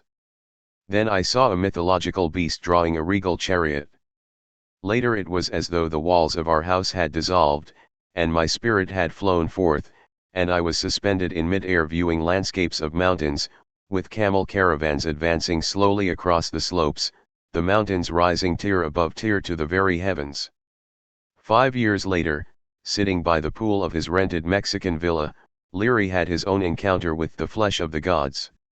Dick Detting and a couple of other guests joined him for the mushroom trip, while 2 people at the pool party decided to abstain. One was the pregnant Ruth Detting, who was concerned about the effects the drug would have on her unborn child. The other abstainer was a friend of a friend who had shown up at the villa the previous night. Leary called him Whiskers. He suffered from nervous fits, and decided that an encounter with psilocybin mushrooms might drive him over the psychotic edge. Leary started coming onto the drug. At first, he couldn't stop laughing. There was Whiskers, sitting by the pool in bathing trunks pulled over flowered undershorts. To top it off, he was wearing green garters, black socks, and leather shoes. Whiskers had decided to take notes while the rest of the crew tripped off to Mushroom Land. So there was Whiskers, bent over a notepad, scribbling away like some Viennese shrink on speed. Leary could not stop laughing. Oh, the pomposity of scholars, he thought, the impudence of the mind. Tim got up and staggered into the house, then back out to the pool on rubbery legs. Suddenly, he remembered the kids. Who was watching the kids? What would the kids think? He called over to the sober Ruth. "This is hitting us hard," Leary told her. "You may have 6 psychotic nuts on your hands. I think you should send the kids downtown to the movies, and the maid, too. Get her out of here. And lock the gates. Stay close, and for God's sake, keep an eye on us." Leary was losing it. Someone asked, "How do you feel?" Tim couldn't speak. It was all too much. Everything around him started taking on the shimmer and glimmer of jeweled patterns. "How do I feel? Far away. Gone. Far. Far. Gone. Drifting off into a cavern of sea light." Making his way back to the house, he fell on the bed, into the arms of another woman who had taken the mushrooms. Bodies like warm foam rubber. Marshmallow flesh. Mermaids. Laughing.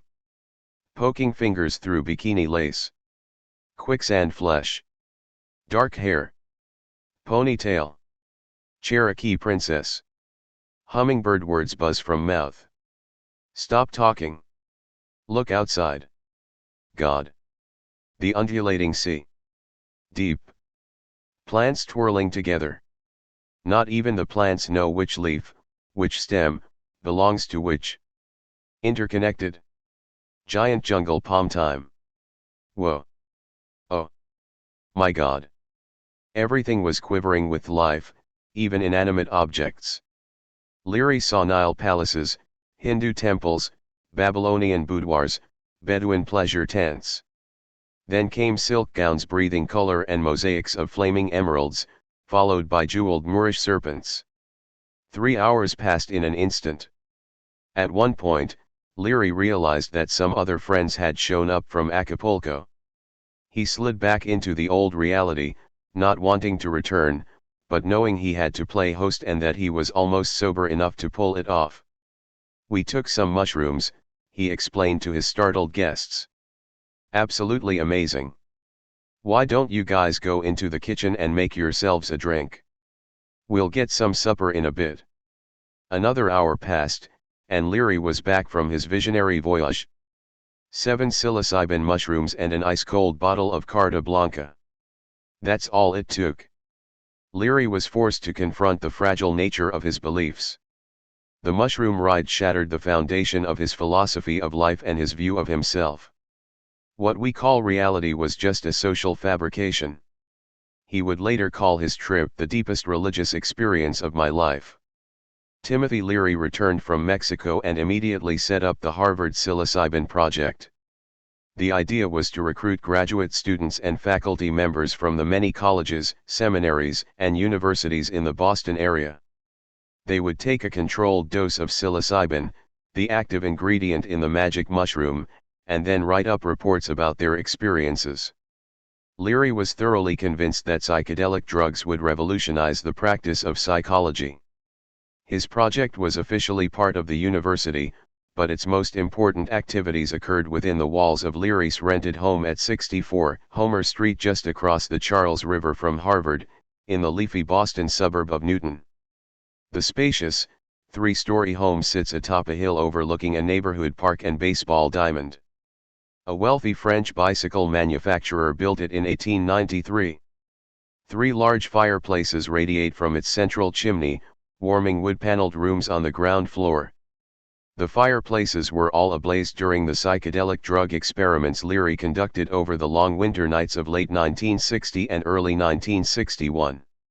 Today, you can still find burn marks that the absent-minded professor left in the hardwood floor, physical evidence of the fire that burned in Leary's soul for the psychedelic revolution he was about to declare. By the summer of 1960, Leary had completed the first year of his 3-year Harvard contract. He was just getting used to the idea that he was now a single father.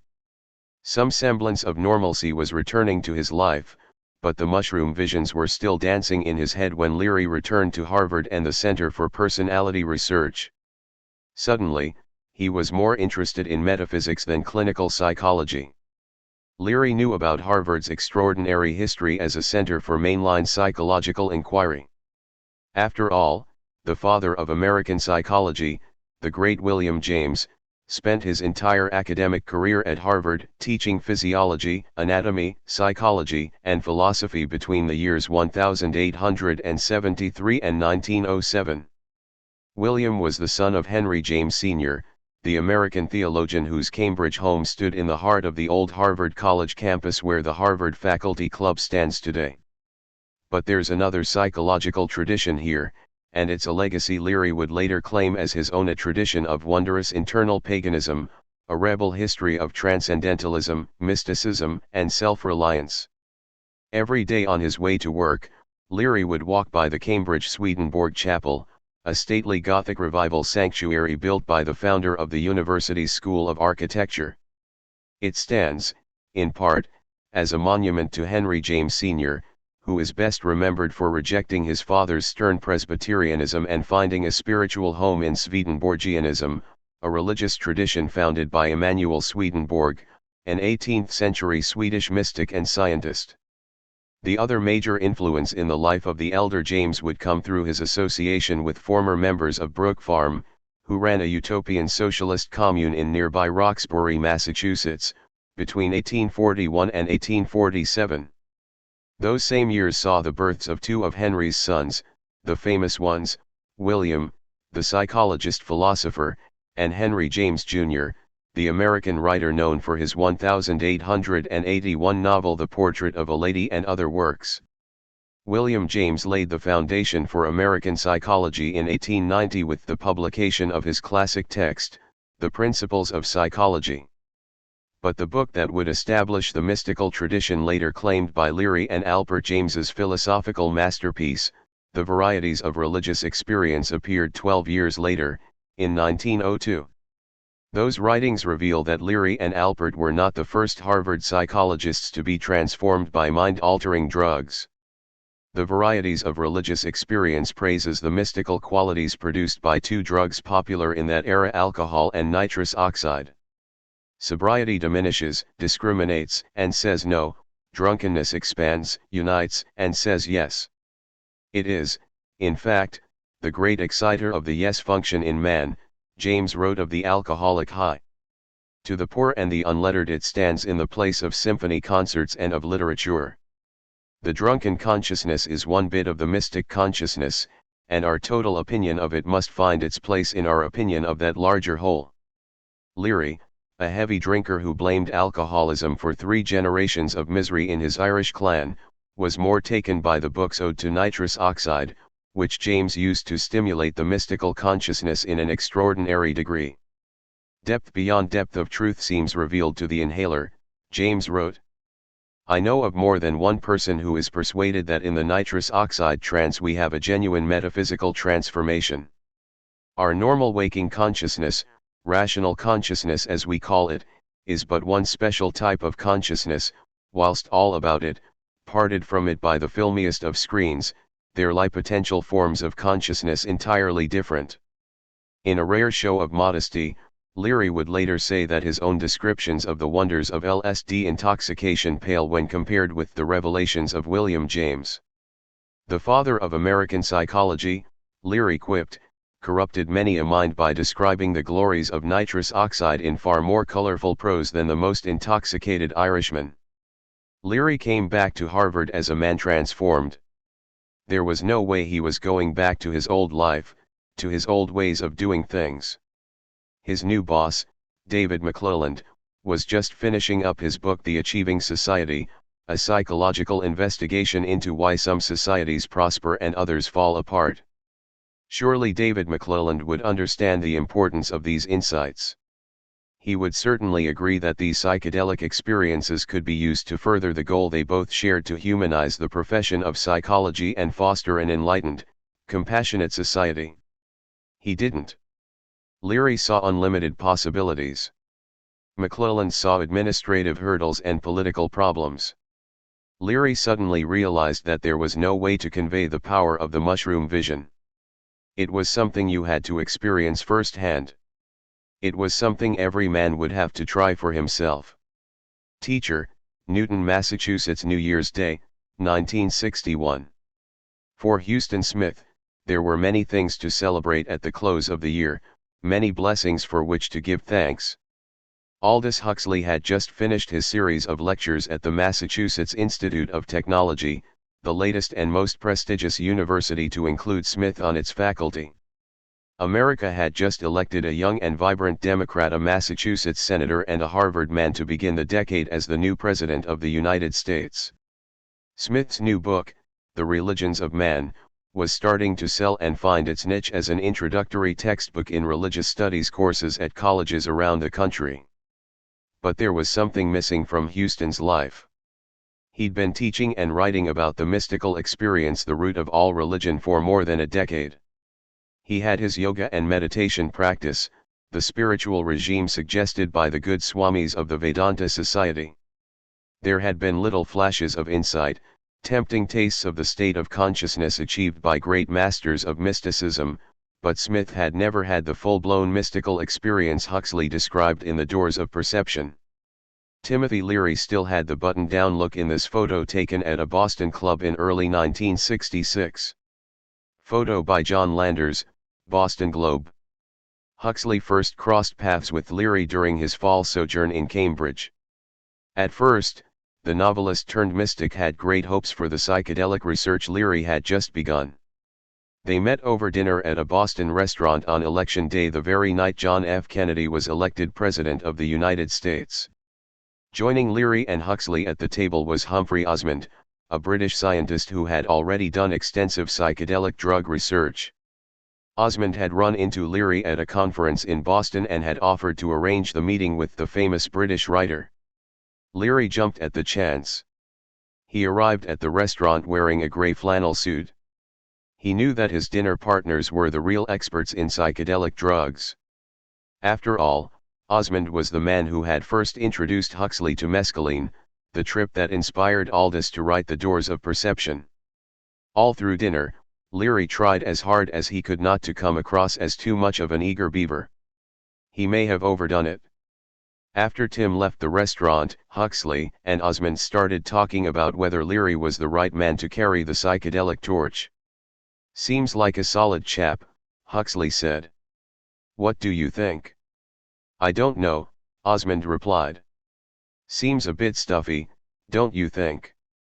"Yes," Aldous said. "Perhaps. It wouldn't take long for the two Brits to see that their first impression was an extraordinarily inaccurate assessment of Timothy Leary. Stuffy. When it came to his attitude toward psychedelic drugs, Messianic was closer to the mark. A couple of years later, Huxley and Osmond would have another conversation about the man who was fast becoming the world's most infamous spokesman for the psychedelic cause. "I'm very fond of Timothy," Huxley would say, "but why, oh why, does he have to be such an ass?" Huxley and Osmond would part ways with Leary over disagreements as to the best way to change the world through psychedelic drugs. Leary wanted to turn on the whole world. Huxley was more cautious. He thought elite opinion makers and trendsetters should have the experience, which might be too much of a revelation for the common man. Huston Smith would eventually fall into the Huxley camp, but in the fall of 1960, the enthusiastic religion scholar was ready to join the Leary crusade. After all, none other than Aldous Huxley had recommended Timothy Leary as the perfect person to guide Huston Smith into these mysterious realms of higher consciousness. Smith made the phone call, and the two men arranged to meet for lunch at the Harvard Faculty Club. On the appointed day, Huston walked into the dining room. Leary greeted him with a warm handshake and a wide grin. What a charmer, Huston thought. Leary was wearing fine English tweeds atop gleaming white tennis shoes. Now there's a man with flair. It didn't take long for Leary and Smith to start talking about the drug research. Well, you know, Tim, Huston said, I've never tried these substances. Then you are perfectly qualified, Leary replied. All you have to do is to write up a 2 or 3 page account about your experience the day after our session. We're really looking for someone who knows something about mysticism to look over all these reports we've collected. I'm a psychologist, not a religion scholar. I was hoping to get Aldous to do it, but he didn't have time. He said, talk to Huston. He knows all about that. Smith was more than happy to help out. I don't know what you are doing, he told Leary. I do know about the mystical experience, but not about it being engendered this way. So I guess I'd better find out before I start pontificating about it. I can certainly arrange that, Leary replied. So the two professors pulled out their date books and tried to find a completely open day they could devote to the experience. Leary had already learned how important it was for his research subjects to have at least a full day and night set aside with no distractions to fully appreciate and absorb the effects of the drug. Leary and Smith both had busy schedules in October and November. Then the holidays were coming up.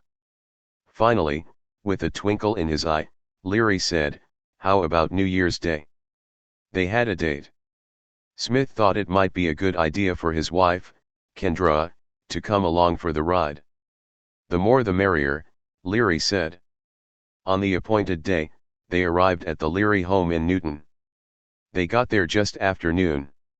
Joining them were Frank Barron, the co-director of the Harvard Psilocybin Project, and Dr. George Alexander, a psychiatrist who was present to handle any psychological emergencies that might arise.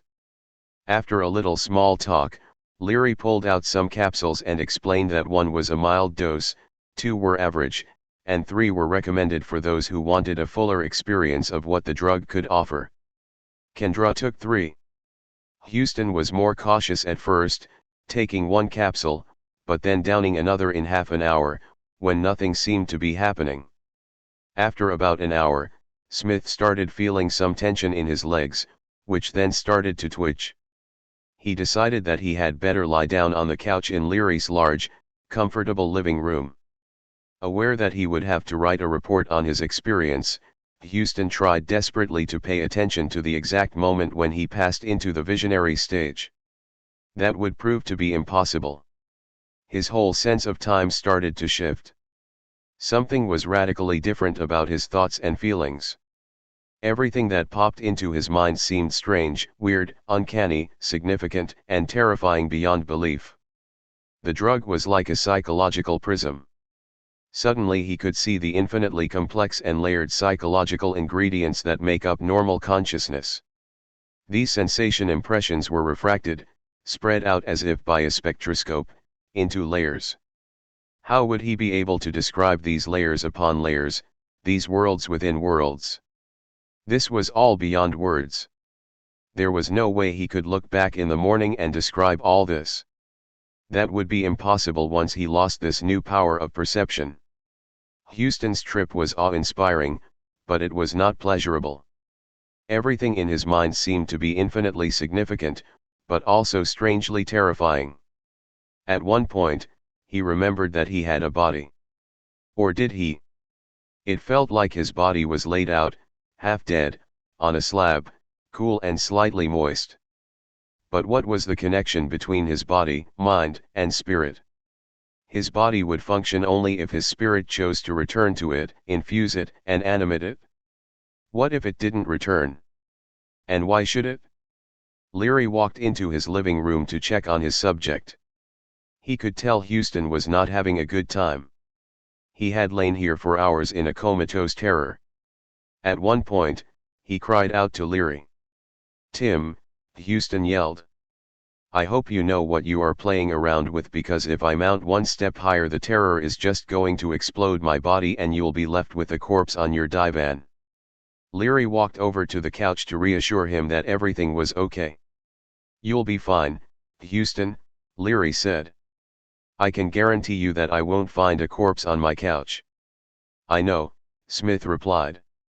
I have a family and I do not want to leave this life at this point. But I know with every conviction that I could if I wanted, and you would have a corpse here on your divan. Huston went back into a kind of trance, lying on the couch in silent, dazed contemplation. Leary offered tea. Huston didn't drink it. Fruit. It went uneaten. Words of encouragement and support.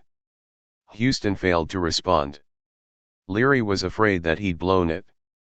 He knew Aldous Huxley and Huston Smith would be key allies in his psychedelic revolution, and now he'd sent the influential religion professor off on a bad trip. Huston knew from reading Huxley that these were heaven and hell drugs. They can produce joy and terror often in the same trip. That realization helped settle him down. At one point, he sat up on the couch and began to gaze into a blazing fire Leary had built to warm the room. Huston could hear soft voices in the next room, where Tim was talking to Baron. Huston was coming back to the old world. He'd made it back. His mind was reconnecting with his body. Later that night, after Huston and Kendra had left, Leary was depressed. He was convinced that the night had been a failure, and blamed himself for his lack of experience in running these visionary sessions. He had lost his one chance to get the noted religion expert on board. Leary was wrong. Kendra knew that Huston was mostly just kidding when he started talking about turning into a corpse on the sofa. Kendra did have to drive her husband home as he still seemed a bit stoned. Such a sense of awe, he said in the car. It was exactly what I was looking for. Kendra was equally blown away by the experience. I had this whole other sense of time, she said. It was like I suddenly sensed eons and eons of time. It was like you're cleansing the doors of perception. Huston's first trip inspired him to join the Leary team and take a leadership role in the research project for the next 3 years. It was more than a team, really. It felt like family. Sharing psychedelic drugs can forge a strong bond. Psychedelic partners often share a vision of another reality, and are never quite the same again. They join the club. Smith began to feel more connected to the 20 or so professors and graduate students on the psilocybin project than to anyone else in the academic community or in his church. They felt like the early explorers of Africa. They were discovering a whole new world that was spiritual, ephemeral, but at the same time felt more solid, more real, than everyday reality. Over time, Smith, like Huxley, would come to question the zeal Leary and Alpert employed to spread the psychedelic gospel. Smith and another theologian on the team, Walter Houston Clark, joined forces with Leary and Alpert to form the International Federation for Internal Freedom, known to those in the know as IF. But Clark and Smith would eventually part ways with the two men who would become forever associated with the great adventure at Harvard. Leary and Alpert were anti-establishment rebels. Walter and Houston thought of themselves as reformers, not revolutionaries. They were not ready to give up on the university. Huston Smith had come to MIT in 1958. He was 39 years old and just hitting his stride as a scholar and commentator on the world's religions. Nearly 5 decades later, he sits in a sunny window in the living room of his home in Berkeley, California. He's still married to Kendra, but he's an old man now. He has trouble hearing, and with the help of a walker he can barely make it from his study to his living room chair. But when he tells the story of that New Year's Day in Timothy Leary's living room, his eyes widen and he seems to lose 10 years. What a way to start the 60s, he says, laughing. Seeker, Newton, Massachusetts, February 1961. Richard Alpert would have taken the magic mushrooms in Mexico with the rest of the gang, back in the summer of 1960, but he arrived a few days after Leary's first trip. Everyone was still aglow in the aftermath of the experience, but the mushrooms were gone. Richard would have to wait nearly 9 months before he got his own psychedelic baptism back home in Timothy Leary's living room. Back in Mexico in the summer of 1960, Leary was still feeling the mystic wonder of it all when he met Alpert at the Mexico City airport. Richard had quite an adventure just getting there. He'd just bought his flying teacher's Cessna and had decided to fly from San Francisco to Mexico City over the startled objections of his instructor. "There's no way you can do that," his teacher warned. "That's a really difficult airport to fly into. Traffic control is a mess down there." "Don't worry," Albert said. "I'll be fine." He bought the plane on a Saturday and flew down on Sunday. He had not told his flight teacher he was going to fly down tomorrow. If he had, he probably wouldn't have gotten the keys. Albert had already rounded up a Stanford anthropologist who needed a lift to Mexico, but he didn't tell him he had just bought the Cessna the day before. Mexico City is at a high elevation, making it a difficult place to land. His passenger sat next to Albert with a terrified look on his face as Richard dodged other airplanes on his approach. "Don't worry," Albert said. "We'll be fine." They arrived and found Leary waiting in the terminal. Richard was eager to tell Tim about the terrors of his airplane trip, but it turned out Leary had an even more amazing trip to talk about. They stood in the lobby as Albert told the story about buying the plane and flying down to Mexico the next day. "That's quite a trip, Richard," Leary said. "You know, I've been doing some flying myself internally." They got to the villa, and all the guests were sitting around the pool talking up the mushrooms. But the magic fungi were gone, and no one knew how to find Crazy Juana and score some more. Meanwhile, Leary was already planning his mushroom research project and wanted to begin as soon as he got back to Harvard. He and Albert were trained clinicians, but this was not going to be like other drug tests. They were going to change the world. "We're going to take a whole new approach with this research," Leary told Albert. "Everyone thinks these drugs cause psychosis, but that's because they've been controlled by psychiatrists. Of course they're going to view this as psychosis. That's all they know. But there is really something deeper going on here, Richard. Wait until you try them. I learned more about psychology from these mushrooms than I did in graduate school. These drugs can revolutionize the way we conceptualize ourselves, not to mention the rest of the world. It'll be great. We'll give them to philosophers, poets, and musicians." Albert had been working with Leary for about a year at Harvard. Richard might have had the bigger office at the Department of Social Relations, but Tim was clearly the mentor in their relationship. There were about 10 research psychologists in the department, all of them interested in the dynamics of the human personality. As he got to know Leary, Albert started changing the way he looked at Harvard, and the way he looked at himself. Until Tim showed up, Richard was happily playing the professor role. He'd go to faculty meetings, sit in big chairs, and have tea from a silver tea service. It was easy to let the whole experience go to your head. Albert would walk through Harvard Yard and begin to think he really was somebody. He was a member of the Harvard faculty. But Tim wasn't like that. He was the first guy Albert ever met who was not impressed by Harvard. It was just a job. Their relationship went beyond the office even before they made the psychedelic bond. Tim arrived at Harvard with 2 children and no wife. Richard started hanging out with the kids, Susan and Jack, and began taking care of them. They started calling him Uncle Dick, and he started acting out the role of surrogate mother. Richard was a bachelor. Tim was a bachelor with kids. Sometimes they'd find another babysitter and go out drinking in Harvard Square. Lots of drinking, as in that 1950s kind of drinking. Albert had missed out on the mushrooms in Mexico and wasn't in Cambridge in the fall of 1960, when Leary started gathering together the tribe that would become the Harvard Psilocybin Project. Albert had been teaching that semester as a visiting scholar at the University of California at Berkeley, but he was getting lots of fascinating reports about what was happening back at Harvard. He couldn't wait to get back and join the party, and his chance finally came one day in February 1961. Albert returned just as the biggest storm of the season dumped 2 feet of snow on the streets of Newton. Leary invited him over to his house for a Saturday night initiation. By now, Leary and his growing band of graduate students had started experimenting with a new batch of drugs they'd gotten from Sandoz laboratories in Switzerland. The drug was a synthesized form of psilocybin, the active ingredient in the magic mushrooms of Mexico. The psychic effects were the same, but the dose was easier to control. While Alpert had been in California, Leary had begun to assemble an eclectic squadron of test pilots at his increasingly chaotic home.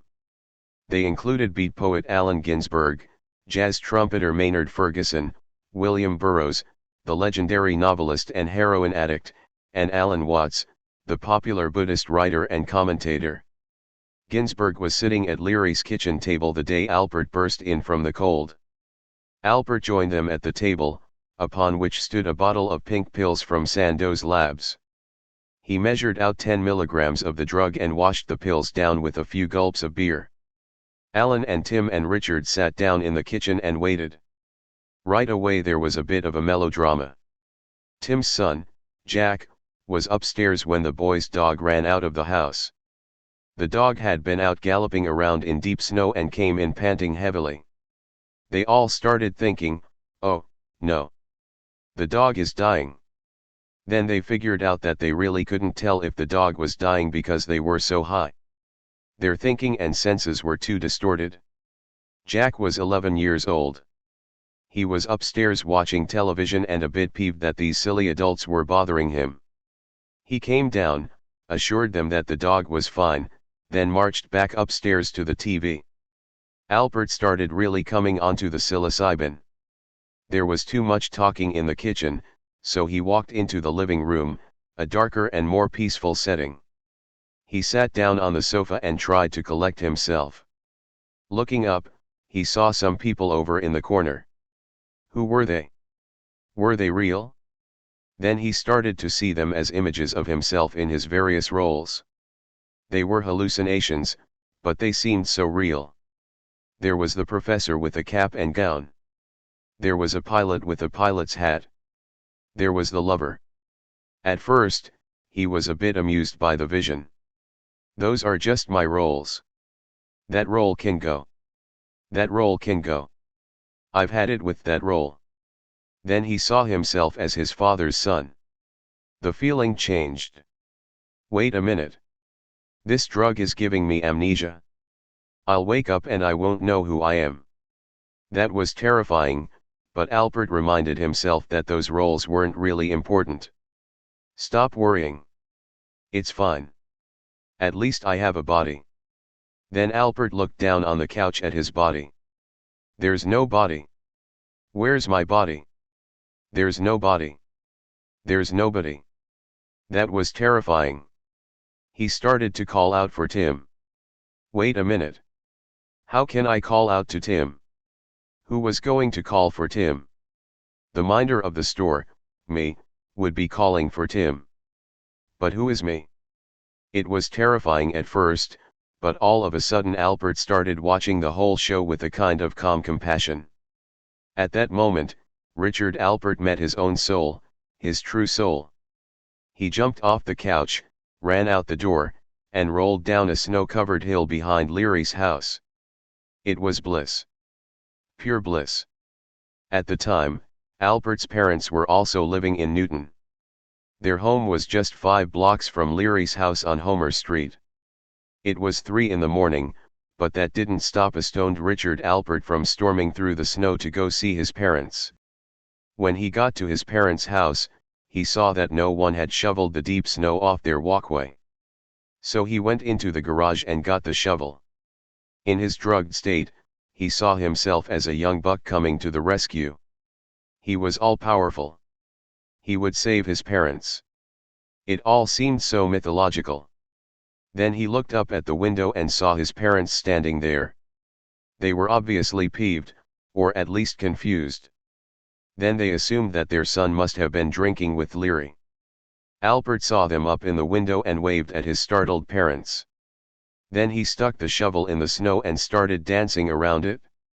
He felt so fine, perfectly fine. Alpert recounts this tale of snowy bliss just a few days shy of the 47th anniversary of the event, yet he remembers it like it was last night. As he tells the tale, he's sitting beside a large picture window overlooking the rugged coast on the island of Maui. He says he's come here to Hawaii to die. But when he tells the story of that wondrous winter night, his eyes light up like those of an excited little boy. He was 29 years old then. He's 76 years old now. Leary is dead. Ginsberg is dead. Alpert is no longer a young buck. A nearly fatal stroke a decade earlier has left him paralyzed on his left side and confined to a wheelchair. The stroke nearly destroyed his ability to find words and speak them. He struggles mightily to tell the story, once again, of the events that changed his life. Until that moment I was always trying to be the good boy, looking at myself through other people's eyes, he says. What did the mothers, fathers, teachers, colleagues want me to be? That night, for the first time, I felt good inside. It was okay to be me. Healer, Cambridge, Massachusetts, fall 1960. Andy Weil and Ronnie Winston were friends and dorm mates in Claverley Hall.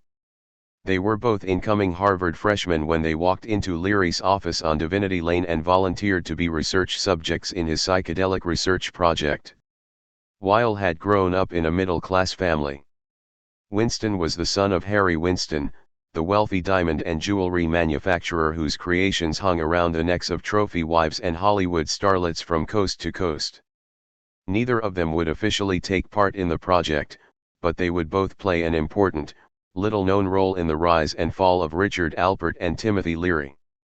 Winston would eventually be brought into the psychedelic family. Weil would not, and the implications of that unequal treatment would forever alter the careers and life paths of Timothy Leary and Richard Alpert. Weil and Winston had both read The Doors of Perception, Huxley's book about the insights the British writer gleaned from his 1953 mescaline trip. They walked into Leary's little office on Divinity Avenue eager to fly off on their own mystical journey. They were a bit nervous when they sat down, but Leary soon put them at ease with his soft-spoken charm. Yes, Leary said, Huxley was the trailblazer. You know, I didn't have a clue as to the potential of this research until I had my own experience with psilocybin mushrooms over the summer. At its core, you have to understand that this is not an intellectual exercise. It is experiential. It is, and I'm almost embarrassed to say it, religious. But it is more than religious. It is exhilarating. It shows us that the human brain possesses infinite potentialities. It can operate in space-time dimensions that we never dreamed even existed. I feel like I've awakened from a long ontological sleep. Weil and Winston were on the edge of their seats. Anyway, Leary continued, the research is pretty straightforward. Our subjects take a controlled dose of synthesized psilocybin. We make sure they are in a safe and comfortable setting. We're trying to get people from all walks of life, not just graduate students. We're giving this stuff to priests and prisoners and everyone in between. They do a session about once a month and are expected to write up a 2 to 3 page report describing the experience. Between sessions, we get together and discuss whatever insights we've gleaned from all this. Now, I assume neither of you have had any experience with these substances. No, sir, we have not, Weil replied. But we are ready, willing, and able. I can see that, Leary said. But I think we may have a little problem. How old are you boys? 18. That's what I was afraid of. You see, our agreement with the university does not allow us to use undergraduates in this research. That's what we were afraid of, Weil said. To tell you the truth, some of us over at Claverley were thinking of running our own series of tests, and we were wondering if you could clue us in on how we might obtain some of these pills. Well, I could, but I'd better not do that, boys, Leary replied. But if you're persistent, I'm sure you can find your own source. Weil met separately with Professor Alpert. The answer was still the same. No, he could not participate in the experiments at the Center for Personality Research. They had made an agreement with the university not to use undergraduate subjects in their research. To Weil, the meeting with Alpert had a very different feel than the get-together with Leary. Weil found Alpert uncomfortable to be around. Leary was a charmer. He was easygoing. Alpert was intense. He seemed too wrapped up in the role of the Harvard professor. Weil and Winston were persistent. They weren't able to obtain their own psilocybin pills, but they did manage to get a supply of mescaline, a psychedelic drug synthesized from the peyote cactus. Weil wrote to Huxley, who suggested they try a company called Delta Chemical. Weil obtained some Harvard stationery and got to work. He couldn't fool the folks at Delta, who required too much official paperwork, but Weil found another company with looser drug procurement procedures. Once they got the drugs, Weil, Winston, and some other undergraduates started their own experiments in Claverley Hall. They were basically doing the same thing Leary was doing over at the Center for Personality Research. They'd take the drugs and write up reports about their experiences. Then they'd sit around and discuss them. Weil emerged as a leader of the little drug ring operating out of Claverley Hall. He collected about 30 reports on undergraduate mescaline trips. He didn't see the experiences as just an excuse to get high. He wasn't rebelling against anything. He was just curious, eager to understand what was going on inside his own brain. Not much happened the first time he took mescaline. He was apprehensive. He'd later see that he was unconsciously resisting the drug. He didn't feel much of anything, and that disappointed him. He'd wanted to experience all the visual images he'd read about in those wild accounts of other mescaline eaters. That's what really fascinated him, but he didn't get any of that. On his second trip, he did have a more powerful emotional experience. Not hallucinations, but a kind of spiritual transcendence. It was a kind of serene feeling of connection with something higher. Everything just felt right, like he was seeing into the essence of things. But there was also something frightening about the experience. Andy was reluctant to just go with the flow. He didn't dare up the dose and go deeper. He could see that having any more of these insights might convince him that Harvard was a complete waste of time. Weil was a calculating, ambitious young man. He had the next 10 years of his life all mapped out. He'd later see that he'd somehow put the psychedelic experience in a box. He stopped experimenting with drugs. If he hadn't, he might have dropped out of school. Who knows what would have happened to him? Meanwhile, Ronnie Winston had begun his own adventure with Richard Alpert. They'd met at a party. Ronnie was there with a girl Alpert knew, and the student and the professor started talking. Alpert invited Ronnie out to lunch, then for a ride in his airplane. They both came from wealthy East Coast families and had much in common. Alpert became infatuated with the young student. Ronnie was a brilliant, romantic-looking figure. He drove a Jaguar. He was a liberal arts student but had this idea for a project over at MIT involving solid rocket fuel.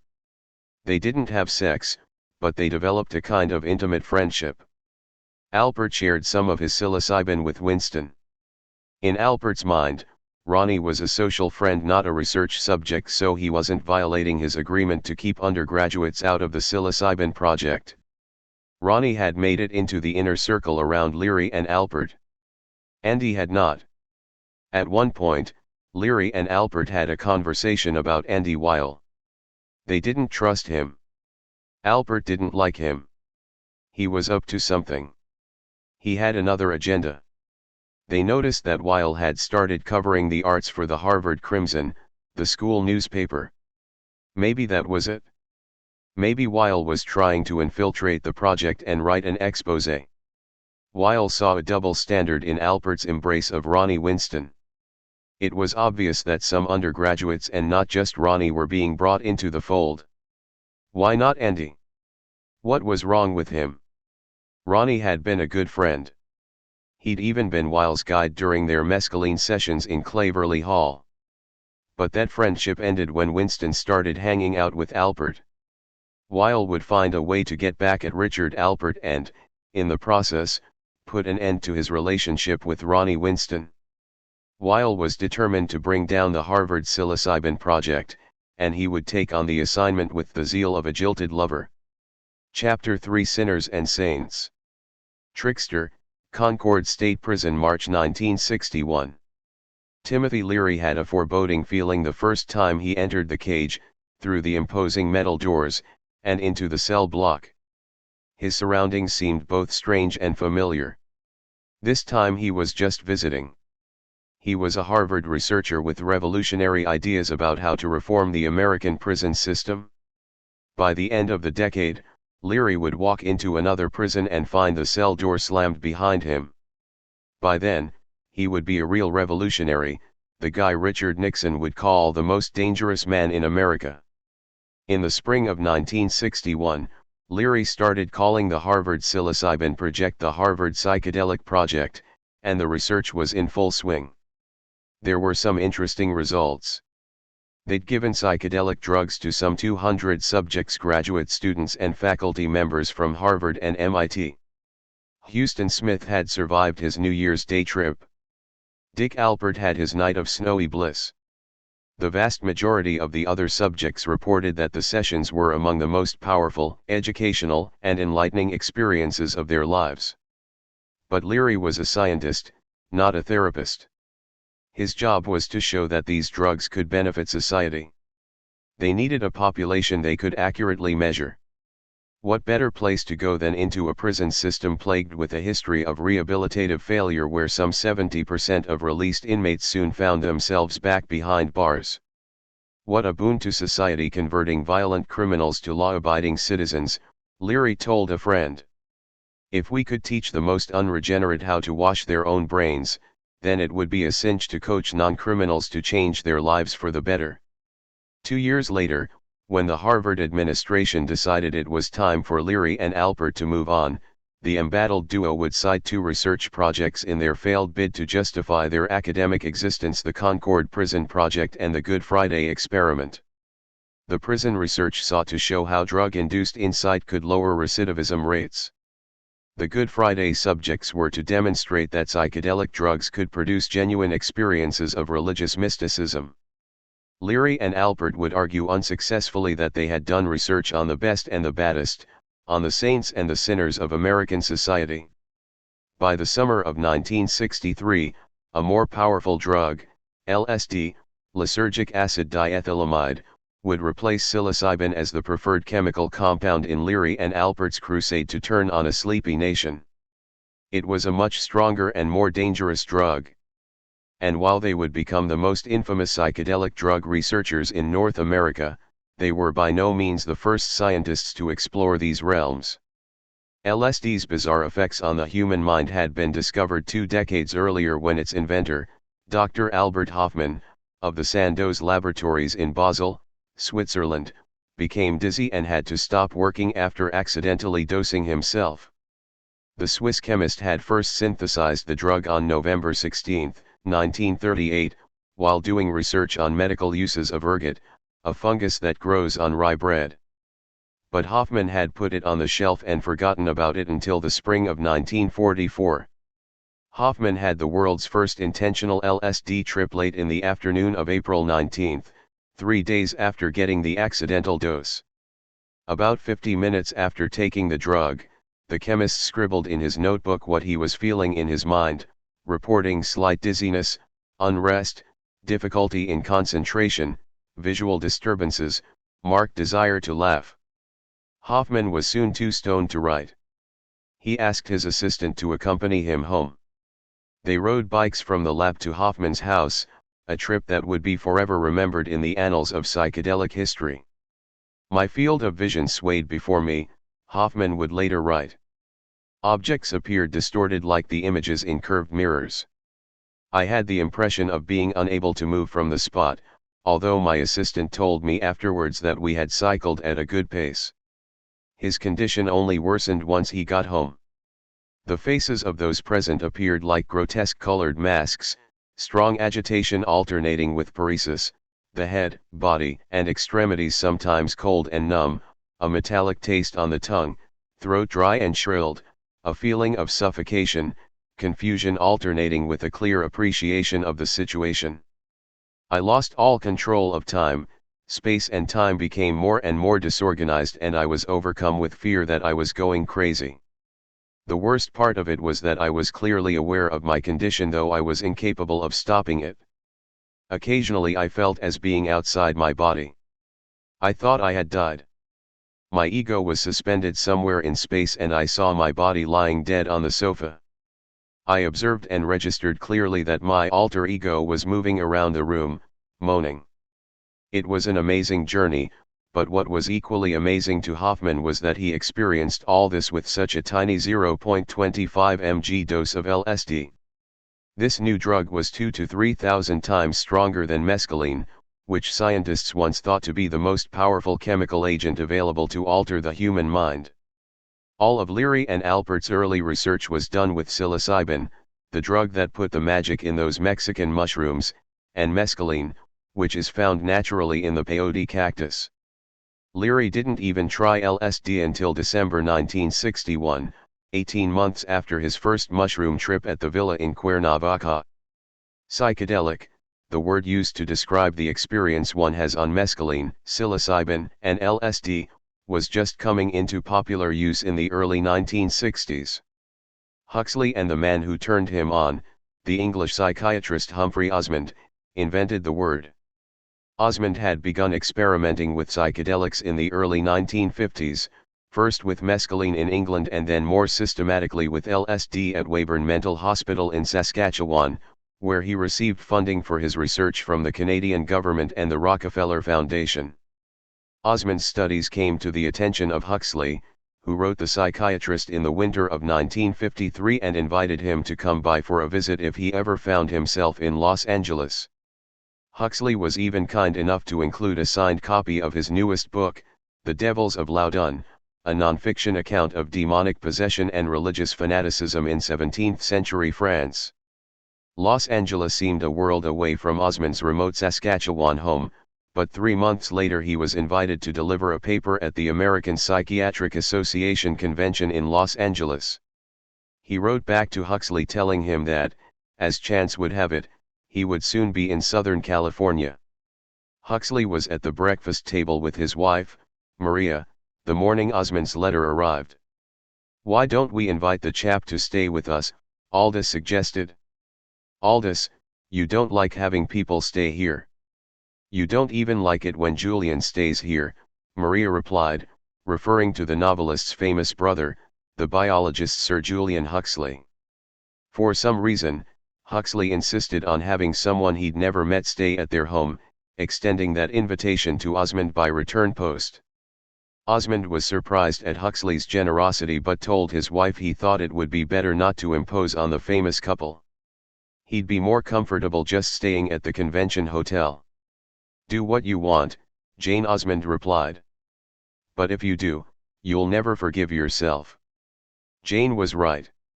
Osmond wound up staying at the Huxley home and serving as the guide for a mescaline trip that would be immortalized in Huxley's next book, The Doors of Perception.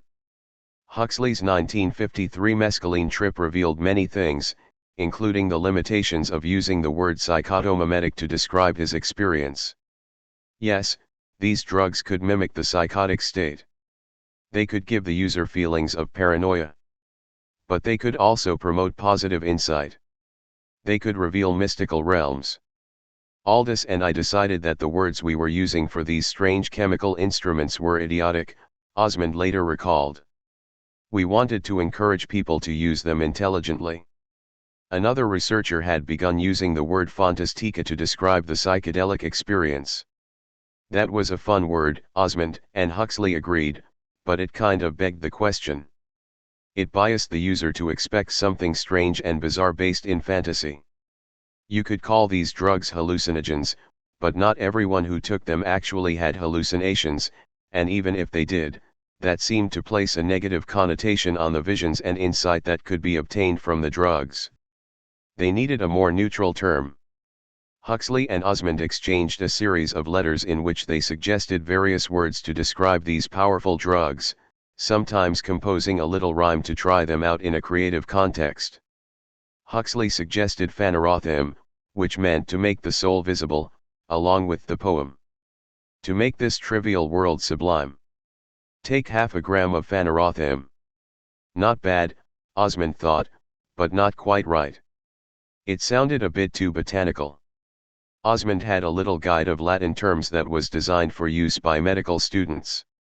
Consulting that reference book, he decided that psyche was more neutral than psycho, and then he came across the word delos, to reveal. There it was. Psychedelic would be the word, and Osmond's little poem sealed the deal. To fathom hell or soar angelic. Just take a pinch of psychedelic. Humphrey Osmond was also the author of a much-discussed study in the 1950s that reported some success in treating alcoholics with LSD. Osmond initially thought the drug produced symptoms similar to delirium tremens. Producing a terrifying artificial delirium might frighten an alcoholic into change. Between 1954 and 1960, Osmond and his colleagues treated some 2,000 alcoholics under carefully controlled conditions and came to see that it was insight, not terror, that seemed to help these drunks reform. It was this research that would briefly bring Bill Wilson, a co-founder of Alcoholics Anonymous, into the early psychedelic scene. Wilson was like Huston Smith, a big fan of Gerald Heard. Bill W., as he is known to his AA minions, was a hard-drinking businessman who got sober in the 1930s with the help of an evangelical Christian movement known as the Oxford Group. He was the primary author of the so-called Big Book, the classic self-help volume that outlines AA's 12-step program for sober living and spiritual recovery. Wilson was clearly influenced by the evangelical movement, but he was also a somewhat eclectic spiritual seeker. This inclination can be seen in the 12-step program's emphasis on alcoholics turning to a self-defined higher power, to God as we understood him. In August 1956, 1 year after Wilson turned over the AA leadership to an elected board of directors, Heard guided Wilson on an LSD trip that would have a profound impact on the world's best-known recovering alcoholic. Wilson took what was probably his first LSD trip at the Los Angeles Veterans Administration Hospital on August 29, 1956. According to notes taken by Heard, the founder of AA felt an enormous enlargement, and his insights included the realization that people shouldn't take themselves so damn seriously. Shortly after that acid trip, Huston Smith accompanied Heard on a trip to Kansas City and spent 2 hours in a hotel room listening to Wilson and Heard talk about the acid trip. Wilson was blown away by the drug and said the experience was a dead ringer for the famous night in the 1930s when he fell down on his knees and had an epiphany about founding his 12-step program. One of the main tenets of the group's recovery program is that alcoholics and other drug addicts must go through some kind of spiritual awakening to overcome their addiction. Wilson thought an LSD trip could be an effective tool for AA members who had little interest or negative feelings about religion and spirituality. The founder of Alcoholics Anonymous had several LSD sessions in the mid-1950s, including one with researchers working with Dr. Sidney Cohen at UCLA. Wilson had a group drug session with Tom Powers, a close Wilson associate who handled public relations for AA.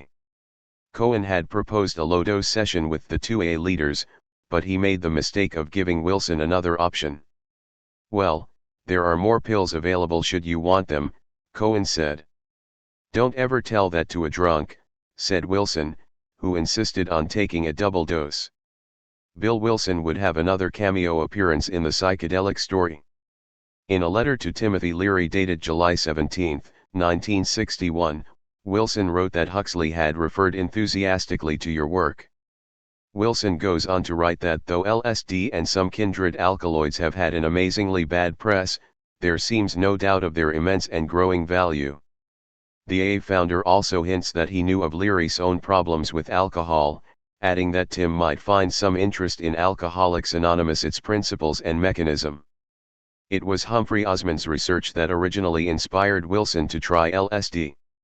"Early on I told Bill this was good news," Osmond said, but he was far from pleased with the idea of alcoholics being assailed by some strange chemical. But later on Bill got extremely interested.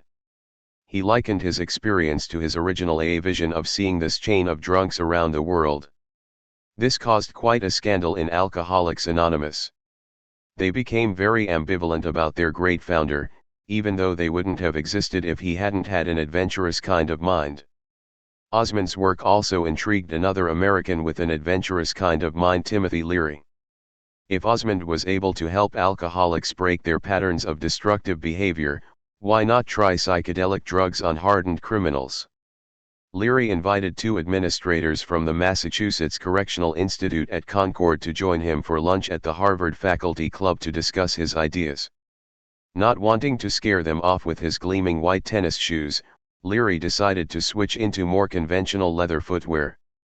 The shoes went unnoticed, and the meeting went well. These prison wardens would try anything, even mushroom pills, to reduce their recidivism rate. But Leary first had to get the support of the prison psychiatrist, which necessitated that first trip out to Concord Prison and that strange feeling that he'd been there before and would be there again. But Leary's mood lightened when he met the prison shrink. To his surprise, the guy was an African American, the first black psychiatrist Leary had ever met. His name was Dr. Madison Presnell, and he and Leary really hit it off. Leary found Presnell gracefully hip. He had a twinkle in his eye and a wise, cool way about him. Here was a guy ready to try something new. Once he got prison officials on board, Leary put together a group of Harvard graduate students to help interview prisoners, run the drug sessions, and monitor their progress. One of the first guys Leary turned to was Ralph Metzner, a German-born, 26-year-old graduate student who'd gotten his bachelor's degree from Oxford University in England and had been awarded a scholarship to do his doctoral work at Harvard. Metzner was attracted to the Harvard Department of Social Relations because of the program's interdisciplinary approach, the way it brought together social psychology, clinical psychology, sociology, and cultural anthropology. Metzner had taken a seminar with Leary the semester before they started the Mushroom Project. Leary was working out a philosophy he called existential transactionalism, which built upon Eric Berne's writings on game theory. Berne would later write the best-selling book I'm Okay, You're Okay. In the early 1960s, Leary and Alpert were constantly talking about all the games people play.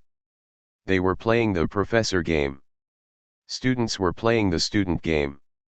Metzner was impressed with how Leary questioned the roles academics and psychologists play out in their work, something Leary was doing long before his first psychedelic experience. Metzner agreed with Leary that the usual relationships that psychologists have in their work, such as doctor-patient or experimenter-subject, are artificial, asymmetric power relationships. One person is always superior to the other person, by the nature of the relationship. Leary was looking for another way to relate to patients, and to people in general. If someone needs psychological help, why not just go to the guy's house, sit around the kitchen table, drink some coffee, and talk about it? Psychologists should present themselves as resources, not as doctors or authority figures. Metzner found Leary's method very egalitarian, and very refreshing. Leary's approach to the prisoners who were to be his research subjects was equally egalitarian. It was not unusual for prisoners to act as guinea pigs in drug experiments, putting their own health at risk in the hopes of an early parole. Leary's approach was different. Magic mushrooms had given him a life-changing experience. He wanted to share that experience with the inmates. It was essential, Leary stressed, that the Harvard researchers actually take the drugs with the prisoners.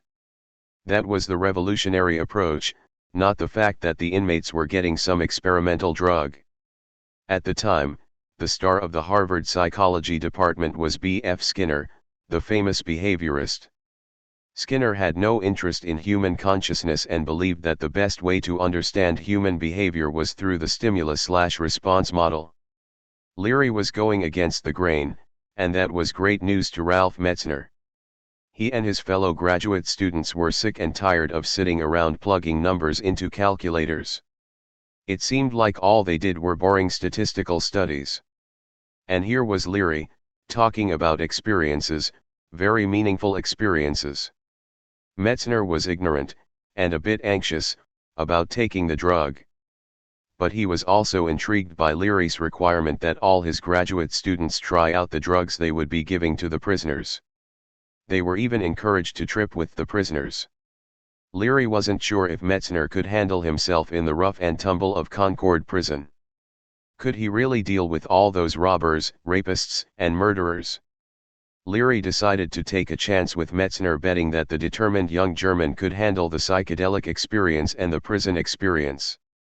So one cold day in early March, Metzner showed up at the doorstep of Leary's Newton home for his first test trip. For Metzner, it was an experience of something he had never even imagined. Everywhere he looked he saw glowing jeweled objects. Ordinary people were instantly transformed into angels. At one point, he walked out into the snow to get some fresh air. There was some garbage by the back door, and he heard a voice tell him, "Don't look at the garbage." He experienced that random thought in a whole new way, seeing for the first time how his thoughts were pre-programmed. He didn't choose to have that thought. So where did these thoughts come from? Maybe he could direct his thoughts in other ways. Isn't that what psychotherapy was all about? We can stop thinking old habitual thoughts. The moment was a turning point, the beginning of a shift in the way Ralph Metzner looked at psychology, mysticism, and the mind. Metzner's next trip was not as inspiring, at least not at first. But he would soon learn why and explain it all in The Psychedelic Experience, a book he would author with Leary and Alpert. One of the trio's key findings on the intelligent use of psychedelics would be the importance of set and setting in determining the outcome of a drug trip. The set is the mindset, the expectations the user has about what is going to happen. The setting is the environment in which the effects of a given plant or chemical are to be experienced.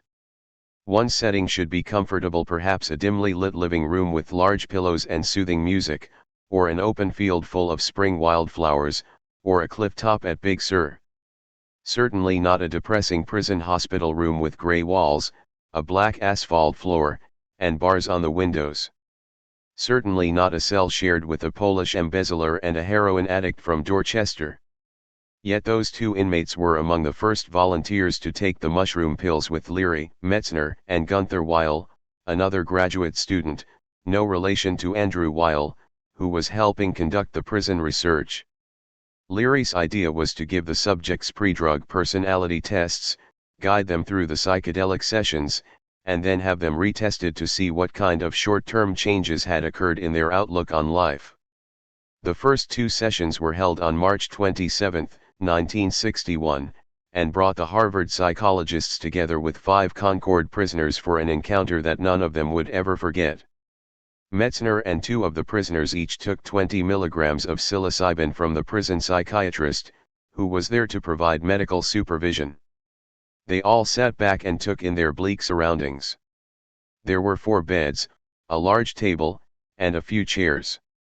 Leary brought along a record player, a tape recorder, and some books of classical art to try to soften the setting, but there wasn't much you could do to transform a prison infirmary into a serene setting. Metzner started coming onto the drug. He stared at the gray wall before him. It was like a horror movie. All his fears were projected on the prison walls. It was like a newsreel of all the evil acts in human history. Metzner started sweating, moaning, and groaning. Then Gunther Weil came over and gently put his hand on Ralph and said, "How are you doing, man?" Suddenly, everything changed. Gunther was the mother of God, full of compassion, flowing with human kindness. The horror turned into compassion. All it took was a simple touch. Metzner and the Harvard team spent 9 months at the prison, running monthly psilocybin sessions for about a dozen convicts. In between the sessions, the convicts would sit through group therapy sessions and take personality tests. According to Leary's findings, these follow-up tests showed less depression and hostility, more responsibility and cooperation. More prisoners signed up for the experiment. Meanwhile, news of the Harvard Mushroom Project was getting out to the larger academic community. When visitors came to Harvard to check out the research project, Leary often took them out to Concord Prison. Among those sitting down with the convicts were Gerald Heard, Aldous Huxley, and Alan Watts. Follow-up programs worked with prisoners after they were released. Nearly 2 years later, in January 1963, Leary would claim that 75% of the turned-on prisoners who were released had stayed out of jail. He had cut the recidivism rate in half. He'd found a way to solve the nation's crime problem. Prison officials were skeptical. This was no great breakthrough. If you shower this much personal attention on inmates before and after they are released, of course you cut the return rate. It had nothing to do with mushrooms. The biggest problem with the prison project was that there was no control group of prisoners who were given that kind of attention but no mushroom pills. Even those working with Leary came to doubt the long-term success of the Concord Prison Project. Alpert believed that the basic therapeutic model was sound, but he thought Leary needed to stick with the project and conduct long-term studies. Metzner conceded that the researchers fell victim to the halo effect, putting their findings in the best possible light. Even Leary admitted that it was hard to build upon the initial revelatory insights that he and his prison subjects shared after taking the mushroom pills. In the sessions, he would later recall, "We were all gods, all men at once. We were all 2-billion-year-old seed centers pulsing together. Then as time slowly froze we were reborn in the old costumes and picked up the tired games. We weren't yet ready to act on our revelation." Teacher, Marsh Chapel, Boston University. Good Friday, 1962. Timothy Leary, Richard Alpert, and Ralph Metzner were amazed by the religious experiences they were having on psychedelic drugs, but they had no context to understand those feelings of wonder, awe, and connectedness. They were having mystical experiences, but they were not mystics. They were not priests, not even scholars of religion. They were clinical psychologists. What did they really know about shamanism or mysticism? Enter Huston Smith. Here was the member of the team who really knew something about the varieties of religious experience. Smith had already written the book on the great world religions. He had described those exotic faiths to the American public in the first public television program to explore that territory. He had been practicing yoga for more than a decade. But even Huston Smith was not quite ready for what he was about to experience in Marsh Chapel on a fateful Friday in 1962. It would go down in the annals of psychedelic history as the Good Friday experiment. The project was the brainchild of Walter Ponck, a medical doctor and Protestant minister who designed this research project for his PhD in religion and society at Harvard. Leary was his principal academic advisor.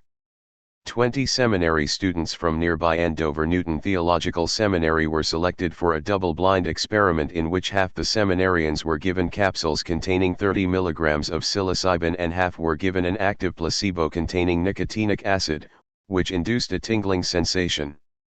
Ponck thought that might fool those students into thinking they had gotten the psychedelic drug. All 20 students were to gather in a small basement sanctuary at Marsh Chapel, across the Charles River from Harvard, on the Boston University campus.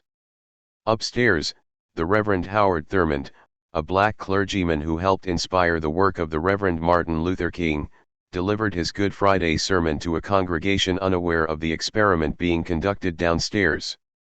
Thurmond's sermon, the hymns, and other sounds from the service were piped down so the research subjects could follow along. Ponck was no typical Harvard student. He already had a medical degree when he arrived at the Divinity School. He rode a bicycle with balloon tires, and pedaled around campus with fearsome energy. There was something strident in the way he pedaled up to a building, tossing his bike down and marching into class. His Good Friday experiment was trying to determine if psilocybin could produce an authentic religious experience. Leary was not thrilled with Ponck's protocol. He thought Ponck himself should experience the effects of psychedelic drugs to truly understand what he was talking about, but Ponck refused. Leary also knew that few of the students who got nicotinic acid would be fooled into thinking they had gotten psilocybin, and those who got the psychoactive drug would certainly know they had the real thing. Years later, when he returned to Harvard with Alpert to celebrate the 20th anniversary of their ouster from the university, Leary would praise Punk's work but laugh at some of his presumptions. It was probably the greatest Good Friday in 2,000 years, or it was for half of the subjects.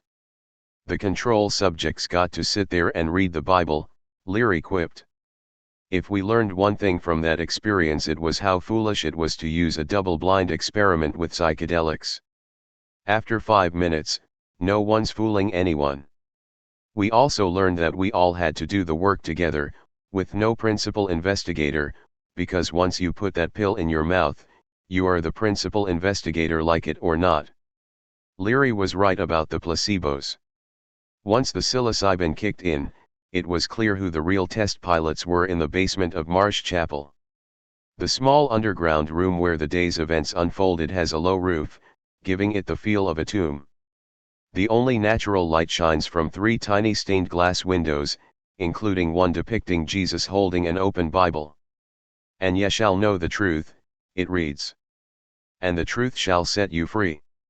On that eventful Good Friday back in 1962, 10 of the divinity students sat in their pews before the altar, politely following the readings and hymns that were being piped down from upstairs. Those who got the real thing were lying back on the pews, or on the floor. Others were wandering around murmuring prayers of wonderment. "God is everywhere," one cried out. "Oh, the glory." Huston Smith was one of the pre-selected guides for the Good Friday experiment, none of whom knew in advance whether they would get the drug or the placebo. Huston got the drug.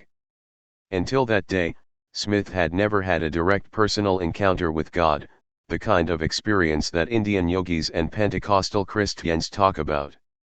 Smith hadn't had that experience in his previous psychedelic sessions, as powerful as those trips had been, but this time was different. Maybe it was the Protestant worship service setting that fostered a deep connection with Smith's upbringing as a child of Methodist missionaries. Huston's mother had been a music teacher, and passed along her acute sensitivity to harmonic resonance. Upstairs in the main chapel, a soprano was delivering a solo. Listening to it piped downstairs through the audio system and the prism of the mushroom pill, Smith knew this was no human voice he heard. It was the song of an angel.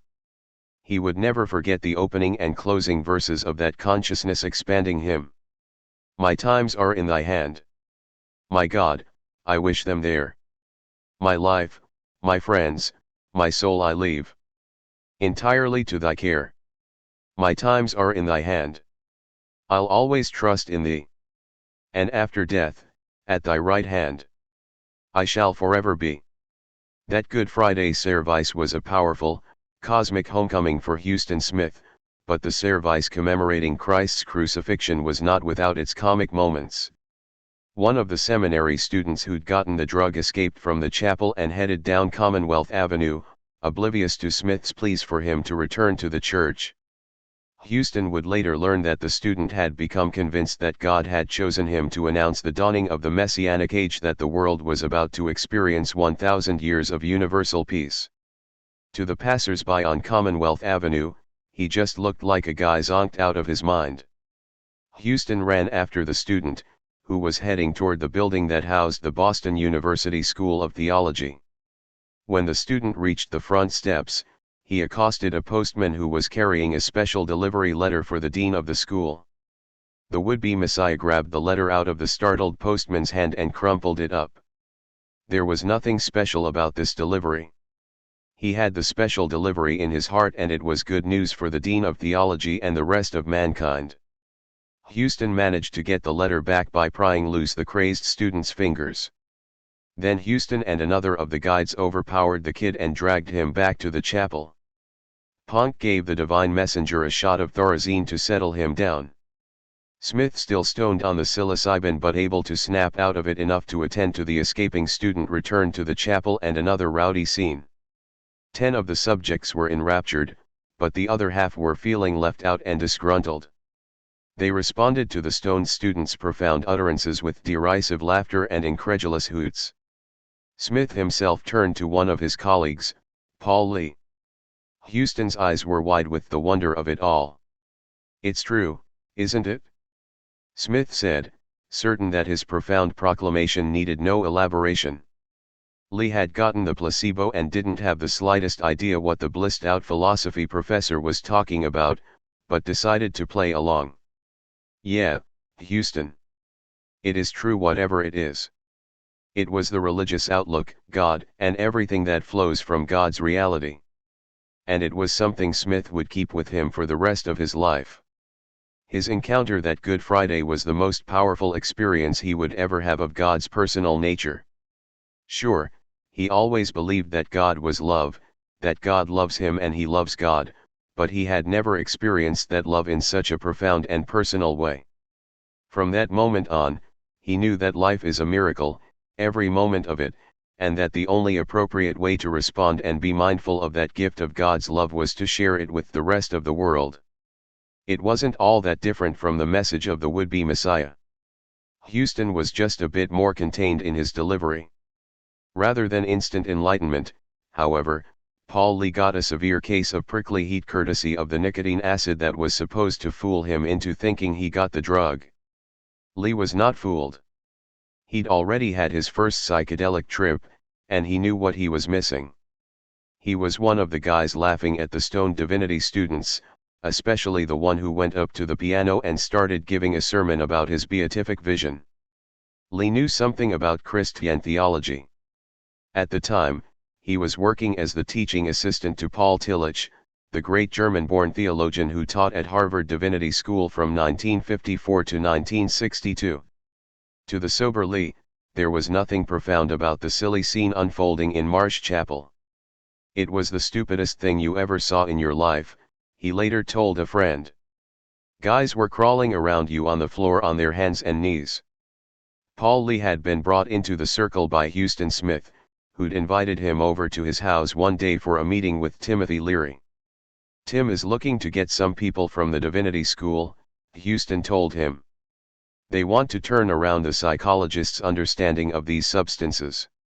They want to replace the psychotic model with a mystical model, but these guys don't know beans about mysticism. Leary was particularly intent on recruiting Harvard theologians and divinity students as research subjects for his drug tests. Among those he approached was Harvey Cox, who was studying at Harvard Divinity School. We're working with these inmates over at Concord Prison, and they keep coming up with all this religious imagery, he told Cox. Some are seeing hell.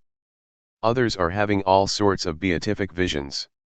Cox would go on in 1965 to publish The Secular City, an international bestseller that made him one of the best-known theological voices of the 1960s and 1970s. He almost signed up but changed his mind at the last minute, unsure that he was psychologically prepared for a quick trip to heaven or hell. Alpert and Leary even tried to turn on Paul Tillich, a theologian best known for his description of God as the ground of being. They ran into him one morning at a restaurant. They went over to the great man, introduced themselves, and began describing their research. Tillich, the absolute paragon of the German theology professor, was not impressed. Do you really think that this is for someone like me? Someone who grew up in a medieval town where my father was the minister, a walled German town with all its culture? Do you really think all that tradition can be found in the form of a pill? Yeah. We think it can, Alpert exclaimed. Yes, sir, Leary added. That is now the case. Like Harvey Cox, Professor Tillich politely passed on the psychedelic invitation. But Paul Lee took the bait. Lee's first trip was on a Saturday evening at Leary's house. Leary couldn't make the session, so he sent one of his graduate students over to administer the psychedelic sacrament. It was quite a production. Someone put Wagner's Flight of the Valkyries on the record player. Dum-da-da-da-dum. Dum-da-da-da-dum. Dum-da-da-da-dum. Dum-da-da-da. Someone vomited. Then the fireplace backed up and filled up with smoke. At one point, a grad student who was also tripping started making aggressive moves toward his wife, pretending to smash her skull with his fist, pounding it into the pillow next to her head. They managed to quiet him down, and after an hour or two things settled into a more spiritual mood. It was the height of the Cold War, and everyone was thinking about the Russians and the bomb. For Paul Lee, the psychedelic journey felt like an atomic bomb going off in his mind. Your structured rationality exploded. The experience fascinated him. It was so intense, and then it would be over, and he couldn't remember exactly what had happened. Things seemed to happen in an instant, but then he'd see that hours had actually gone by. His sense of time seemed so distorted on the drugs, or maybe it was his normal sense that was distorted. On the drugs, it seemed like the eternal now. It was amazing, but it was also frightening, kind of like jumping out of an airplane. All of the subjects in the Good Friday experiment, including the control group, the one that got the placebo, completed questionnaires designed to determine whether they had a mystical experience. The survey asked them to what extent they experienced a sense of unity, transcendence of time and space, a sense of sacredness, a sense of objective reality, a deeply felt positive mood, ineffability, paradoxicality, and transiency. Punk reported that 8 out of 10 of the experimental subjects experienced at least 7 out of the 9 categories. None of the control group, when each individual was compared to his matched partner, had a score which was higher. Punk's research was later cited in a story in Time magazine, which effusively reported that all students who had taken the drug psilocybin experienced a mystical consciousness that resembled those described by saints and ascetics. Time's rave review, titled "Mysticism in the Lab," was published as a debate was raging in the United States over to what extent LSD and other psychedelic drugs should be criminalized. The forces of criminalization won, and LSD was outlawed in October 1966. 20 years later, psychedelic drug researcher Rick Doblin spent 3 years tracking down and interviewing 16 of the 20 students who gathered for that Good Friday service in Marsh Chapel. Half of the seminarians, 5 who got psilocybin and 5 from the control group, were currently working as ministers.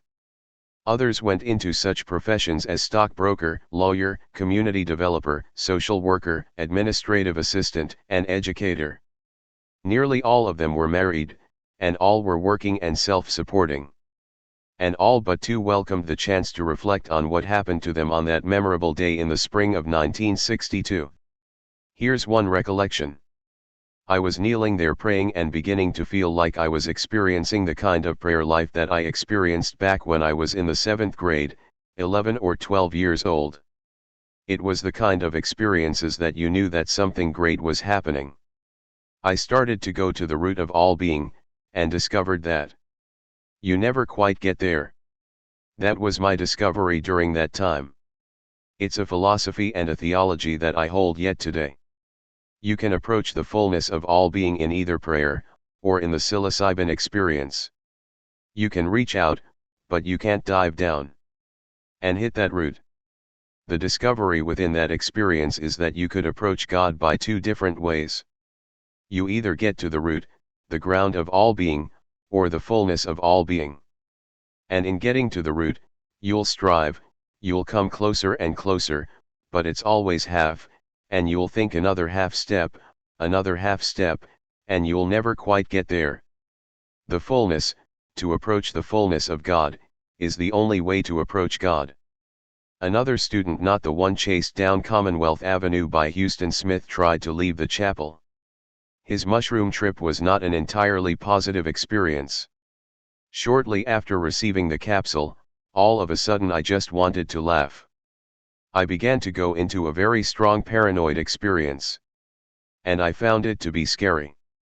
The chapel was dark and I hated it in there, just absolutely hated it in there. And I got up and left. I walked down the corridor and there was a guard, a person stationed at the door so individuals wouldn't go out, and he says, "Don't go outside," and I said, "Oh no, I won't. I'll just look outdoors." And I went to the door and out I went. They sent a group leader out after me. We went back into the building and again, I hated to be in that building and being confined because there were bars on the window and I felt literally like I was in prison. One of the things that was probably happening to me was a reluctance to just flow. I tried to resist that, and as soon as resistance sets in, there's likely to be conflict, and there's likely, I think, for there to be anxiety. Decades after the gathering in Marsh Chapel, Huston Smith and Timothy Leary also looked back at the long-term lessons from the Good Friday experiment. The way each remembers the event says volumes about the difference between these two members of the Harvard Psychedelic Club. For Smith, the memory was one of profound gratitude to Walter Ponck, who died 9 years later in a scuba diving accident. Smith recalls the experiment as a profound revelation that forever changed the way he saw God, himself, and the rest of the world. For Smith, the Good Friday experiment was about reconciliation. For Leary, it was different. Timothy Leary was not a reconciler. He was a rebel. In his account of the Good Friday experiment, Leary remembers how difficult it was for Ponck to get permission and funding for follow-up research, difficulties that no doubt stemmed from his close association with the rebel psychologist from Harvard. Smith saw the love of God on Good Friday. Leary saw something more sinister in Ponck's subsequent problems getting support for his research. We remembered Huxley's observation that the original sin was the ingestion of a brain-change fruit in the garden, Leary wrote in his autobiography. There was not much chance that the bureaucrats of Christian America were going to accept our research results, no matter how objective. We had run up against the Judeo-Christian commitment to one God, one religion, one reality that has cursed Europe for centuries and America since our founding days. Drugs that open the mind to multiple realities inevitably lead to a polytheistic view of the universe. We sensed that the time for a new humanist religion based on intelligent good-natured pluralism and scientific paganism had arrived. Leary was infamous for such pronouncements, and his rebel spirit helped set the tone for the counterculture of the 1960s. But those who worked closely with the man cautioned against oversimplifying his significance. He was more than just a rebel trying to bring down the system. Metzner suggests the word trickster as the best way to describe Timothy Leary. In American Indian lore, the trickster is a teacher who uses jokes and trickery to get people to wake up, Metzner said. They don't give you advice like a benevolent guru. They don't want you to give up your own responsibility. Tim was provocative. He was trying to get you to think for yourself and have fun. Take it lightly. That was part of the Irish in him. He was a rascal. A satirist. He had razor-sharp insight. He didn't mind being provocative in his language, and he didn't bother to correct anybody's misconception of him. But basically, he was a very positive person, one of the most genial and incredibly intelligent people I ever met. Another leader in the LSD cult of the 1960s, Art Klepps, remembers Leary as a man with awesome charm, his voice trilled and tinkled, caressing the ear with gentle melodies and punctuations. He almost never raised it. Even when angry or malicious, the voice stayed within the limits of its charm. His voice, as if it had some separate spirit or function of its own, did not, like most voices, simply carry Tim's thoughts like a load in a cart. It often spoofed and laughed at what it was required to support, thereby anticipating and disarming the critical reactions of his audience. Much of Tim's wit relied on these disarming vocal nuances. It does not come through as well in his written words. Like Metzner, Klepps saw the trickster in Leary. Many thought Tim was spoofing when he wasn't, or thought he wasn't when he was. Tim's playfulness had no consistency, no foundation in logical analysis or a stable set of values. It was simply employed to take the edge off, to provide an escape hatch, to disarm. Harvey Cox, the Harvard divinity student who declined Leary's offer to try psychedelic drugs, has another take on the infamous psychology professor. Later on I did experiment with psychedelics, Cox said. For a while I continued to think LSD had great promise if it had been used in a controlled and careful way. But Leary was such an egotistical guy. He saw himself as forging new rules for psychological research and questioning the assumptions of the academy, eventually making himself the messiah for spiritual discovery. Cox knew all 4 members of the Harvard Psychedelic Club and thinks Huston Smith had the most lasting positive impact on society. Huston was one of the pioneers in how to understand world religions while remaining rooted in your own tradition, Cox said. He was a Christian. He never really let go of that, and showed us how having a real rooted spirituality of your own can help you understand these other traditions even better. That has come to be the currency of interfaith movement and religious studies today. All of us who teach religious studies today are more heavily into comparative religion. You have to be. This is a world of religious pluralism. You have to see what can be learned from other religious traditions, and how that can enrich your perspective. That's the model we use now at Harvard Divinity School. Another informed perspective comes from Walter Houston Clark, a professor of the psychology of religion at Andover Newton Theological Seminary and one of the men involved in the Good Friday experiment. He notes that Leary was a lapsed Catholic and in the eyes of many Christians would be considered a sinner. Clark suggests that saint, at least as William James defines the word, may be a better label for Timothy Leary. In the Varieties of Religious Experience, James speaks of saints having a feeling of being in a wider life than that of this world's selfish interests, and a conviction, not merely intellectual, but as it were sensible, of an ideal power. Leary was uninterested in the worldly prestige of a Berkeley or Harvard professorship. He saw tyranny in any man's efforts to impose standards of behavior upon him. In Clark's view, Leary most certainly had the sense of an ideal power in his life. His life after leaving Harvard would be an adventurous and sorrowful one, with multiple prison terms, a daughter's suicide, and a diagnosis of inoperable prostate cancer. Leary's equanimity, keenness of mind, his sense of humor, empathy, and compassion under misfortunes, which could crush ordinary men, would be impossible were it not linked to some source of strength in that wider life James also connects with strength of soul. All this is not to say that Timothy Leary is a second Jesus Christ, Socrates, or Francis of Assisi. He is only a first Timothy Leary. He is a human being who has made his share of mistakes, Clark wrote in Chemical Ecstasy, Psychedelic Drugs and Religion, a book published in 1969, 7 years after the Good Friday experiment. Time will tell whether Timothy Leary is a Pied Piper or one of the perceptive prophets of the age. Chapter 4 Crimson Tide. Healer, Cambridge, Massachusetts, May 1963.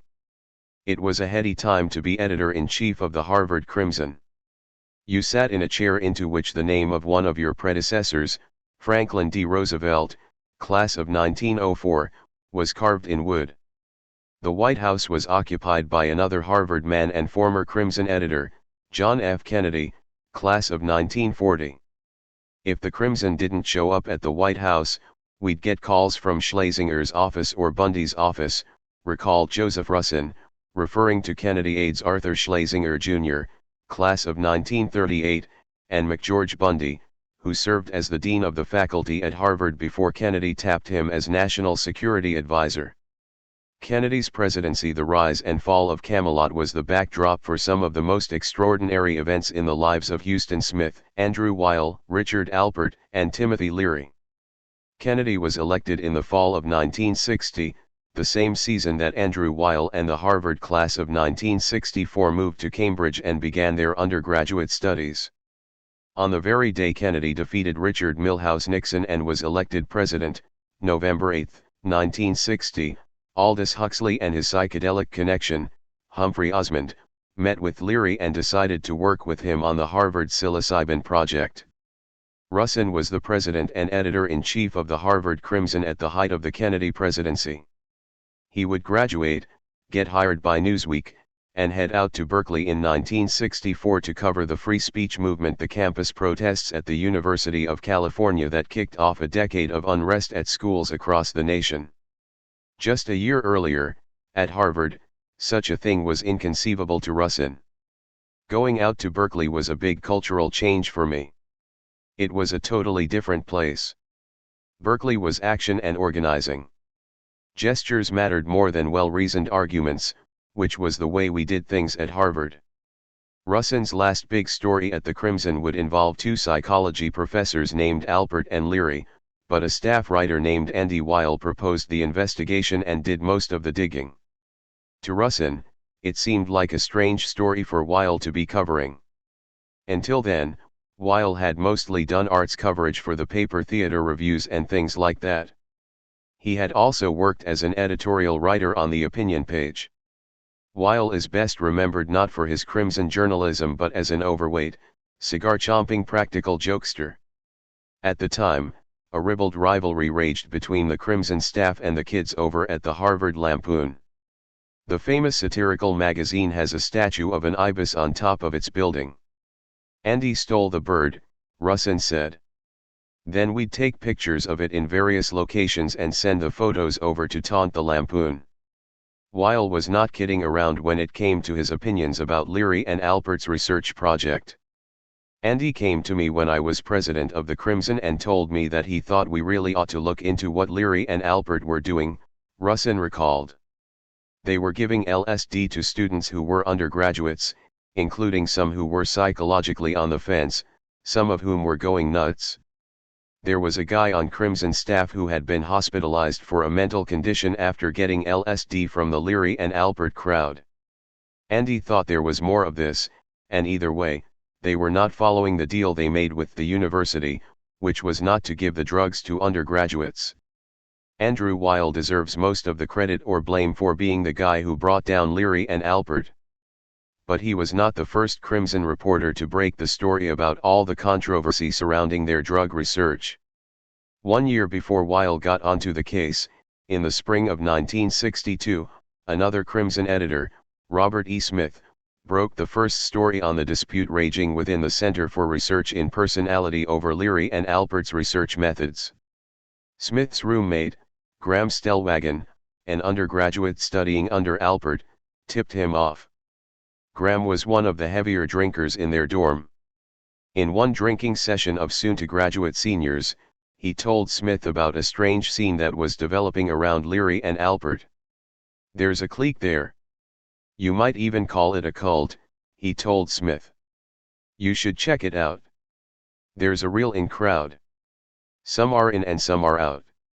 I'm out, that's for sure." "I don't get it, Graham," Smith replied. "What's the story? How the hell do I know? I'm not in the in crowd. But there is something going on.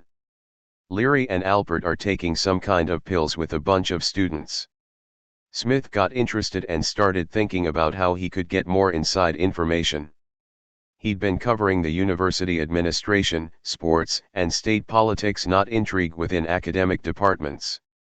Then Graham gave him the lead he needed to break the story wide open. "There's this prof over there, Herbert Kellman, who doesn't like what's going on," Stellwagen said. "Actually, they're having this big showdown meeting about Leary and Alpert's research. I think it's next week sometime. I can get you the details. It's at this old mansion over on Divinity Avenue. Just slip into the meeting. It's just supposed to be for people in the department, but they never said it was off limits to outsiders. Chances are nobody will even notice you." Smith was worried that he might be seen as an interloper, but he decided to give it a shot. Throughout his senior year, as the top editor at the Crimson, he had been on shaky ground with the university president and several faculty members. He was non-confrontational by nature. If anyone at the meeting asked him who he was, Smith wouldn't lie. He expected that he might be asked to leave. David McClelland had convened the March 14, 1962, gripe session in an effort to calm things down over in the Department of Social Relations, the university division that included the Center for Personality Research.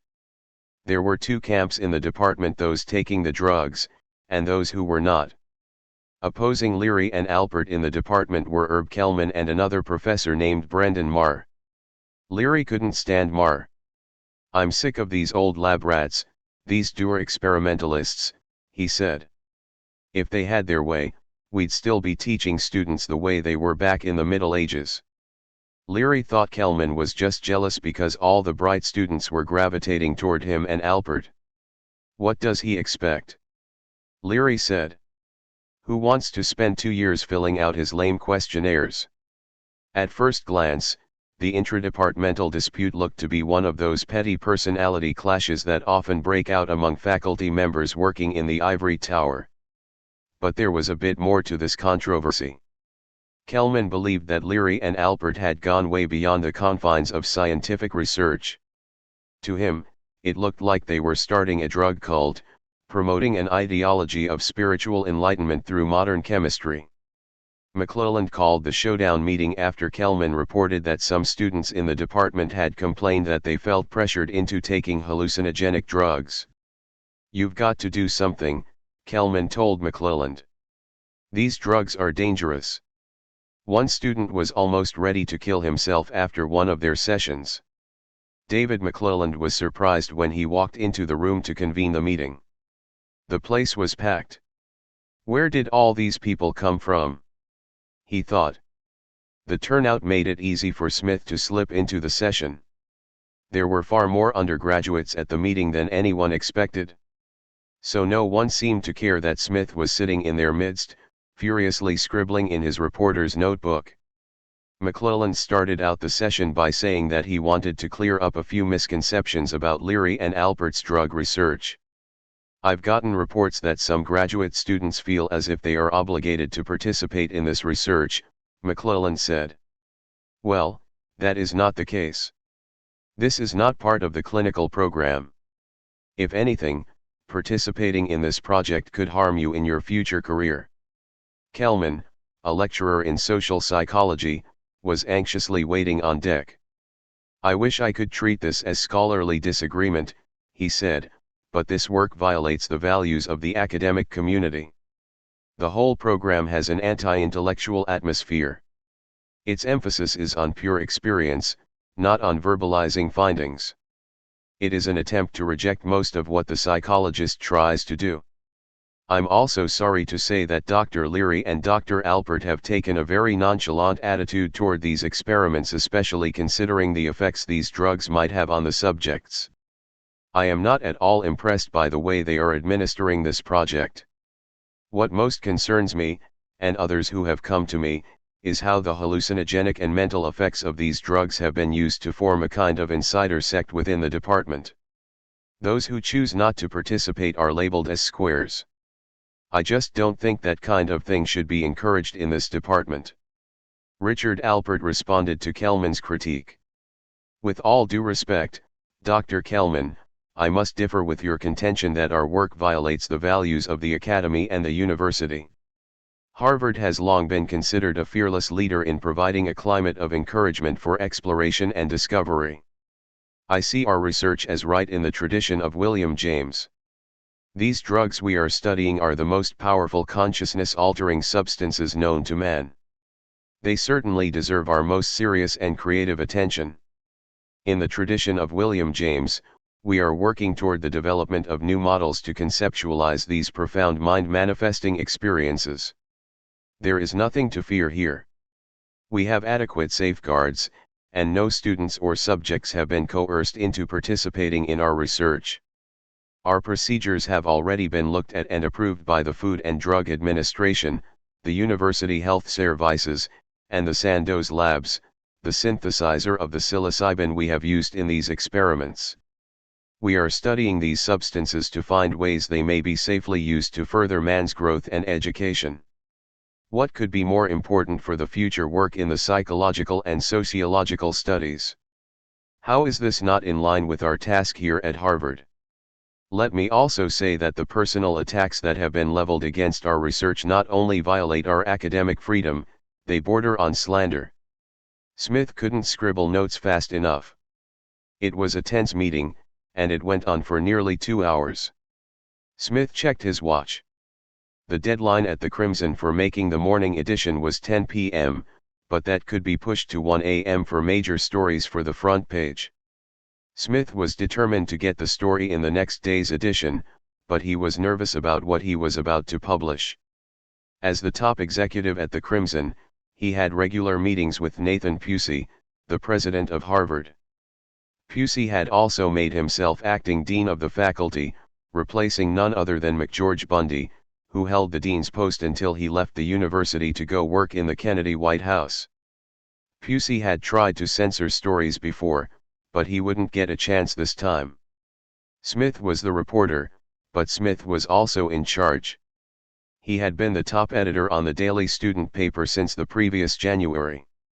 He had already reserved space on the front page in the next morning's paper, even though he couldn't really explain earlier in the day what the story was going to be about. At one point in the meeting, Leary declared that psilocybin could be used in nursing homes and hospices to ease the dying experience of the elderly. In fact, the drug could actually make the dying process ecstatic. Smith didn't have much time to think about framing his story, so he thought fast. On the one hand, the whole discussion seemed like a civilized debate, on a high level, over academic freedom and new frontiers of discovery. It seemed like the clique aspects were secondary. Still, the lives of young people, or at least their well-being at college, were at stake. The young journalist wasn't sure who was right, Alpert or Kelman, but he knew the debate was an important one. Everyone who was at the meeting was shocked to see their internal dispute splashed across the pages of the morning paper. The story was published in the March 15, 1962, edition of the Crimson, under the headline, "Psychologists Disagree on Psilocybin Research." Smith reported, members of the Center for Research in Personality clashed yesterday in a dramatic meeting over the right of two colleagues to continue studies on the effects of psilocybin, a consciousness-expanding drug, on graduate student subjects. Opponents of the studies claimed that the project was run nonchalantly and irresponsibly, and that alleged permanent injury to participants had been ignored or underestimated. It didn't take long for other newspapers to pick up on the story. The very next day, the Boston Herald, a Hearst tabloid, ran an article under a more sensational headline, "Hallucination Drug Fought at Harvard, 350 Students Take Pills."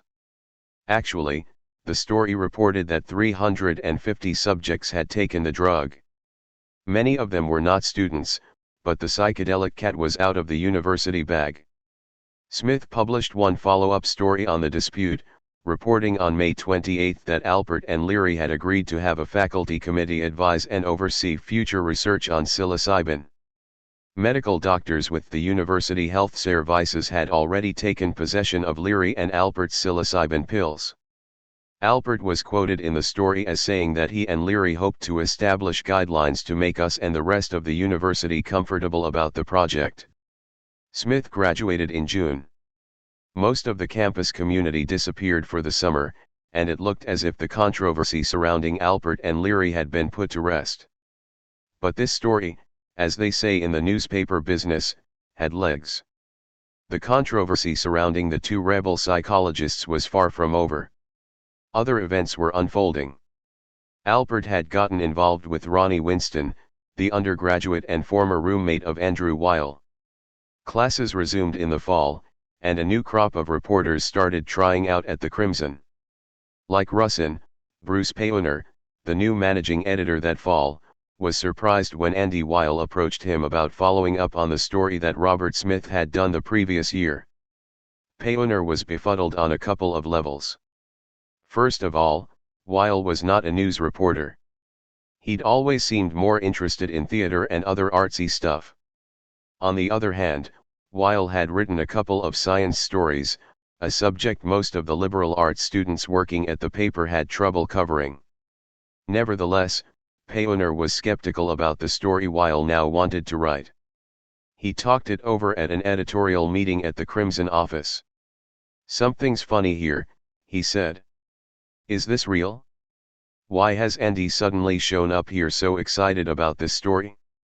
Payoner, who would go on to a career as a top executive with the Hearst Corporation in New York, had other reasons to be confused. He had never heard of psychedelics or some drug called psilocybin. He had heard of marijuana, which was seen at the time as the dangerous drug everyone was supposed to be worrying about. So he sat down with Weil to get more details about the controversy. "So what is this drug we're talking about here, Andy?" "It's a different sort of drug," Weil replied. "It distorts the mind. It produces hallucinations." "Really?" Payoner said. "Talk about your new frontier." "Okay. There may be something there. Why don't you check into it some more and get back to us? Neither Payoner nor Huston, who replaced Robert Smith as the new president of the Crimson, knew that Weil himself had run a series of psychedelic drug tests just around the corner from the newspaper office during his freshman year, over at Claverley Hall. And Payoner didn't have a clue that Weil was moonlighting as a spy for the Harvard administration, helping President Pusey get the goods on Richard Alpert. He also didn't know that the undergraduate whom Weil was pressuring to testify against Alpert was Ronnie Winston, his old friend from Claverley. All of us who were active at the newspaper saw the administration at Harvard in a largely adversarial light, Payoner would later say. We regarded our job as shining bright lights in dark corners, wherever they might be. I would not have sanctioned going out undercover as a Crimson reporter and then turning over information to the administration.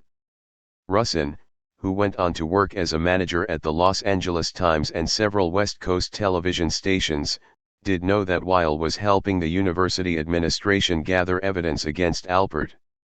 We did turn over a lot of stuff to the university after the article ran. In retrospect, we probably shouldn't have done that. But at the time, it seemed like the right thing to do. My reason was I had become convinced that these guys shouldn't be there and that we should help the university out on it. But we had a lot of trouble getting people to talk. I had the impression that something cultish was going on at the house out there in Newton. So I didn't have qualms about turning some of our research over to the university. But if this had all happened 10 years later, I probably wouldn't have done it. Weil had various motives for going after Richard Alpert. For whatever reason, he says, I got into this role as investigative reporter. The university really wanted to get rid of Alpert. They were looking for something to use against him, and they didn't have anything. At the same time, the Massachusetts criminal justice people got wind of the stories and they were looking into it. They wanted to subpoena our files. So, under pressure from this criminal investigation, we decided we'd just turn our information over to the university. They called all the people we mentioned in our reports and everyone denied everything except this one undergraduate, Ronnie Winston, who said Alpert had given him this drug on this occasion. Alpert had given him psychedelics after promising not to give them to undergraduates. That's what they used to fire him. Alpert says he was not all that surprised that Weil was the guy who brought them down. They never trusted him. Andrew Weil wanted very much to take the drugs. Tim and I had a discussion that this was a guy at the Crimson who probably just wanted to get a story. So we said no. What enraged both Ronnie Winston and Richard Alpert were the tactics Andrew Weil used to get his former friend to incriminate Professor Alpert. Andrew kept simmering about our relationship, Alpert said. He went to Harry Winston, Ronnie's father, and he said, "Your son is getting drugs from a faculty member. If your son will admit to that charge, we'll cut out your son's name. We won't use it in the article." So, under pressure from his father, Andrew Weil, and the Crimson, Winston reported to the dean's office, where he was asked, "Did you take drugs from Dr. Alpert?" "Yes, sir, I did," Ronnie confessed. "And it was the most educational experience I've had at Harvard." Years later, Weil would confirm Winston and Alpert's account of what happened. He would explain that the Crimson had to get someone to tell the truth about what was going on with Leary and Alpert. Everyone else we had information on said they would deny everything. Ronnie was the only person who might confirm what we had. So we went to his parents. We talked to Harry and told him that this was probably going to appear in the press, and there was a chance that Ronnie would be named in all this. Harry got Ronnie to go in and talk to the dean, so we said we could keep his name out of it. Weil's attack on Leary and Alpert did not stop at Harvard and the college newspaper. He went on to get national exposure by writing another article, The Strange Case of the Harvard Drug Scandal, and getting it published in Look magazine in November 1963. In that piece, Weil reveals all kinds of inside information about the drug scene at Harvard and the details of Alpert's undergraduate liaisons. But he never reveals that he was a big part of that undergraduate drug scene. Weil writes in Look that students were getting mescaline from the supply houses that did few background checks on their customers, never mentioning that he was one of those customers. Weil also does not reveal that he was a friend of the undergraduate who testified against Alpert, and that he pressured his friend into doing so. One Harvard junior told a friend that Alpert had persuaded him to take psilocybin in a self-exploratory session at Alpert's apartment. Weil wrote in Look. There were stories of students and others using hallucinogens for seductions, both heterosexual and homosexual. About a decade later, Weil published his first book, The Natural Mind, A New Way of Looking at Drugs and the Higher Consciousness. He begins the book by revisiting that remark in Look about Alpert and the stories of seduction, both heterosexual and homosexual, and offered an apology. There were stories of students and others doing many other less titillating things with hallucinogens, but I picked that one for its journalistic value, and Look printed it for the same reason. Weil writes. When I gave up the point of view of a journalist, I came to see that it was one of the most distorted ways of interpreting observations about drugs, and I resolved not to make use of it again. That apology was an olive branch to Leary and Alpert, but Weil did not come clean about his role in the whole affair. He blames journalism. He does not mention that he violated journalistic ethics by failing to reveal his role in the Harvard drug scandal and by working as an undercover agent for one of the institutions he was reporting on for the student newspaper. A reporter's intent is an important factor in judging a journalist's ethics, not to mention an important consideration in libel law. In this case, there was a motive and at least the possibility that Weil got onto the story with malicious intent. Nearly half a century after Weil brought down Leary and Alpert, Winston and others involved in the affair were still mad about the whole series of events. I hope Andrew Weil is ashamed about what he did, said Paul Lee, sitting in his backyard in Santa Cruz, California, in the spring of 2008. He is the top guy on my list to punch out if I ever meet him. He was a spy for the administration. He went around interviewing people, including me, then reported it to the administration. I told him things candidly and in confidence, and he betrayed me. He submitted my interview to the authorities. That was dirty pool. He was just out to get fame by doing in Leary and Alpert. Andrew Weil was only 18 years old when he first walked into the offices of the Center for Research in Personality and volunteered to be a research subject in Leary's psychedelic study. Weil would go on to graduate from Harvard Medical School and become a best-selling author. His career would take off when he emerged in the 1970s as an expert, sympathetic witness for the burgeoning drug culture. He replaced Leary and Alpert as the most trusted advice doctor for connoisseurs of recreational drugs.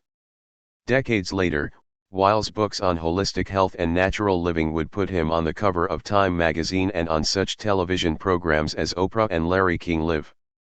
Only in retrospect does it become clear that Weil's career began with his betrayal of Ronnie Winston. He scored points with the university in his crusade to gather incriminating evidence against Leary and Alpert.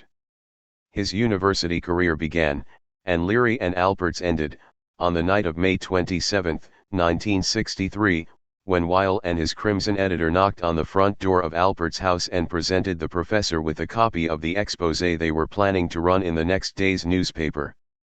Accompanying the news story was a devastating, unsigned editorial written by Weil and Huston. It accused Leary and Alpert of being propagandists prone to making the kind of pronouncement about their work that one associates with quacks. Alpert was singled out for behavior that is spreading infection throughout the academic community. The shoddiness of their work as scientists is the result less of incompetence than of a conscious rejection of scientific ways of looking at things. Leary and Alpert fancy themselves prophets of a psychic revolution designed to free Western man from the limitations of consciousness, as we know it. They are contemptuous of all organized systems of action of what they call the roles and games of society. They prefer mystical ecstasy to the fulfillment available through work, politics, religion, and creative art. Yet like true revolutionaries they will play these games to further their own ends. Weil's journalistic scoop and editorial assault got the attention of newspapers across the nation. It put Leary and Alpert on the national media map as the leaders of a counterculture rebellion that would help define the 1960s. Weil's investigation focused the attack on Leary and Alpert. At the same time, the two Harvard researchers were probably destined to leave the restrictive confines of the university, with or without the investigative zeal of Andy Weil. They needed a bigger stage. Seeker, Newton, Massachusetts, Spring 1963. Richard Alpert, Timothy Leary, and the other folks living in the big White House on Kenwood Avenue, the same home Weil visited with a copy of his exposé, were more than just roommates. Strong bonds tend to form among people who share psychedelic drugs. Taken under the right conditions, psilocybin mushrooms, mescaline, ecstasy, LSD, and other mind-altering drugs break down the protective wall that the ego builds around the self. This powerful experience can be both terrifying and transformative. It can drive an unstable person over the edge, and it can spark extraordinary levels of interpersonal communion. Susan Leary, the daughter of Timothy Leary, stands next to Richard Alpert outside the house on Kenwood Avenue on May 28, 1963, the day after Andrew Weil's exposé in the Harvard Crimson got Leary and Alpert kicked out of Harvard. Photo by Robert Backhoff, Boston Globe. All of these things were happening to the students, faculty, and other research subjects who took psychedelic drugs under the supervision of Timothy Leary and Richard Alpert. So it didn't take long for their research project to morph into an extended family, spiritual community, religious cult, and, finally, social movement. Many of Leary and Alpert's students wanted to live together, and love together, so Alpert purchased another large home in Newton, just around the corner from Leary's rented house on Homer Street, at 23 Kenwood Avenue. They were both living there when Weil's story broke in the Crimson, but Leary was already away setting up the next stage of the crusade. Alpert was fired for giving drugs to an undergraduate. Leary was officially relieved of teaching duties for leaving Cambridge and his classes without permission. Where was he? Leary had already removed himself to the Hotel Catalina, a funky seaside resort in Zihuatanejo, Mexico. There, his psychedelic stormtroopers would continue their explorations under the mantle of a new organization called the International Federation for Internal Freedom. Meanwhile, back in Boston, Alpert was left holding down the fort on Kenwood Avenue. Leary left his two young children, Jack and Susan, in Alpert's care, establishing a pattern that would continue for the next several years. Leary's kids would have a front row seat for the psychedelic revolution that Alpert and Leary were about to lead. Filling out the Kenwood Avenue commune were an assortment of Harvard students and other hangers-on, including Barbara and Foster Dunlap, a young couple with a 16-month-old child. It had been nearly 3 years since Leary first tasted magic mushrooms at his summer villa south of the border, so Mexico seemed like a good place to go and seek shelter from the storm. Leary and Alpert had been kicked out of Harvard. Now their Newton commune's neighbors were on the warpath. This was a single-family neighborhood, not the kind of place that welcomed a tribe of troublemakers who played loud music and were coming and going at all hours of the night. Alpert had purchased the house himself and moved in during the fall of 1962. It didn't take long for the good people of Newton to see that something strange was going on inside the house. They filed a complaint with the city that the occupants of 23 Kenwood Avenue were living in flagrant violation of the town's zoning ordinance. Richard solicited the representation of his father, George Alpert, the well-known Boston lawyer, businessman, and Jewish philanthropist, to represent the commune members. Yes, Alpert argued, there were a total of 12 people living in the home, 8 adults and 4 children, but they considered themselves a single family. George Alpert appeared before the Newton Board of Zoning Appeals on February 26, 1963, just 3 months before his son got kicked out of Harvard. Alpert stood before the board in his 3-piece suit, thumbs in the watch pockets, looking like Clarence Darrow. He was a well-known lawyer, not to mention president of the New Haven Railroad. This is the family of man, he proclaimed, but a family nonetheless. In this family, the renowned lawyer explained, The 5 men did the shopping and washed the dishes, while the 3 women did the cooking and housework. Money was contributed to a common fund, Alpert said, according to the means of the individual. This seemed like a very radical idea at the time, at least to the Boston Herald, which proclaimed, "Big family stirs protest, men do the dishes in Newton Commune." Richard Alpert and the family of Mann won that battle. They appealed the Newton eviction order and won in court. But the powers that be at Harvard and the city fathers of Newton were right in one way. Alpert and Leary and their growing family were living too large for Harvard to contain them. This family of Mann was too universal to fit into a single-family home on the leafy streets of Newton. Residents of the Kenwood commune shared more than the housework. One account of life in the house reports that Alpert was in love with Foster Dunlap, who, like Winston, was an undergraduate at Harvard. According to Alpert, it was not that simple. Yes, he said, there was a strong and loving bond between the people living in the Kenwood Avenue house. Taking psychedelic drugs together on a regular basis will do that. Casual acquaintances become soulmates. The connection may have a sexual component, or it may not. It almost doesn't matter. Years later, Alpert tried to describe the relationship. Barbara and Foster were lovers. You see, in cases like this I was not an actively sexual partner. But there was an intimacy that came with the experience. It was the same kind of thing with Ronnie. We were psychedelic lovers. It was the kind of connection that Grace Slick, the female vocalist with the Jefferson Airplane, would sing the praises of a few years later in the David Crosby free love anthem, Triad. Sister lovers. Water brothers. And in time, maybe others. I don't really see, why can't we go on as 3?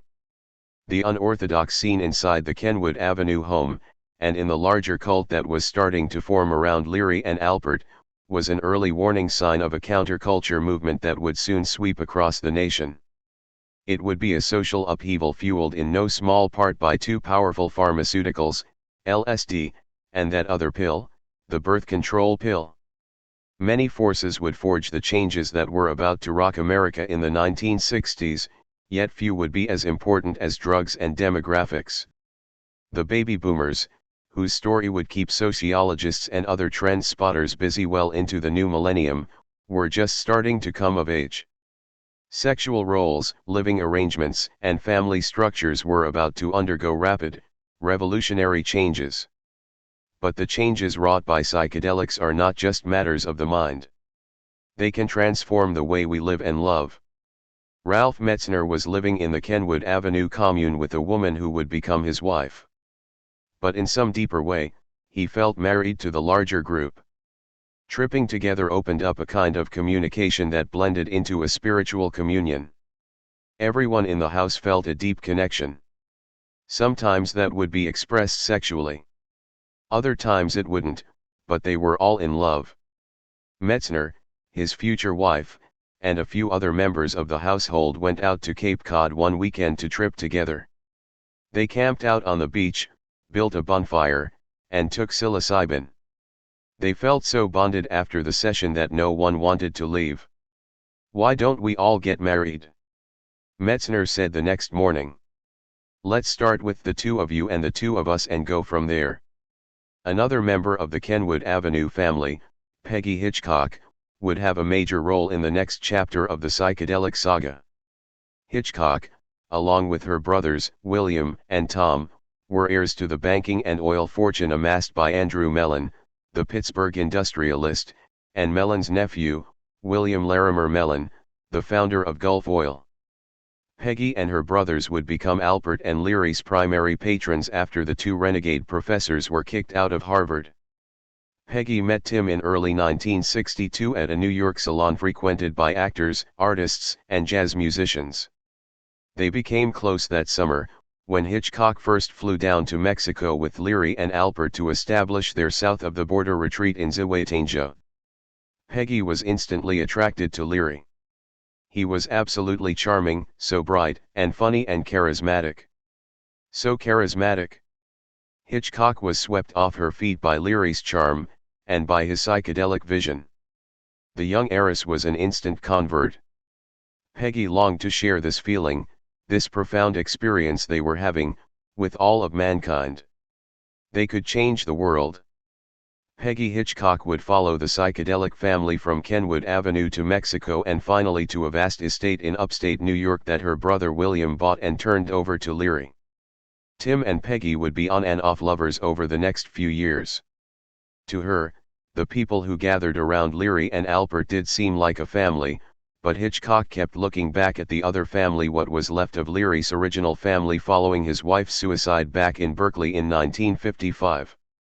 That family tragedy had yet to play itself out, but Peggy saw what was there, and it was not good. She was in love with Tim, and was thinking about marrying him, but she just couldn't accept the way he related to his children. It was a red flag. He was dismissive of the kids. He spent very little time with them. He didn't have time for that. He was on his own voyage of self-discovery. Taking care of the kids was Alpert's job. Hitchcock saw how Richard cared for the kids, how much he loved them. He was much more of a nurturing type than Leary. Peggy had romantic feelings for Richard, too, but Alpert's preference for male love kept that relationship in check. Kenwood Avenue became the new command center for the psychedelic revolution after Leary and company got kicked out of the house over on Homer Street. The professor who'd rented it to Tim returned from his sabbatical and found the place trashed. There were those burn marks on the floor around the fireplaces in the living room, dining room, and study. There were busted wall lamps and big scuff marks on the white ceiling of the third floor from the days when Leary's son, Jack, would come home with his friends from their football matches and continue the game indoors. Jack liked to play catch on the third floor with Lafcadio Orlovsky, who lived in the house for a time with his brother, Peter Orlovsky, Allen Ginsberg's lover. William Burroughs, the writer and heroin addict, was holed up in one of the rooms for a while.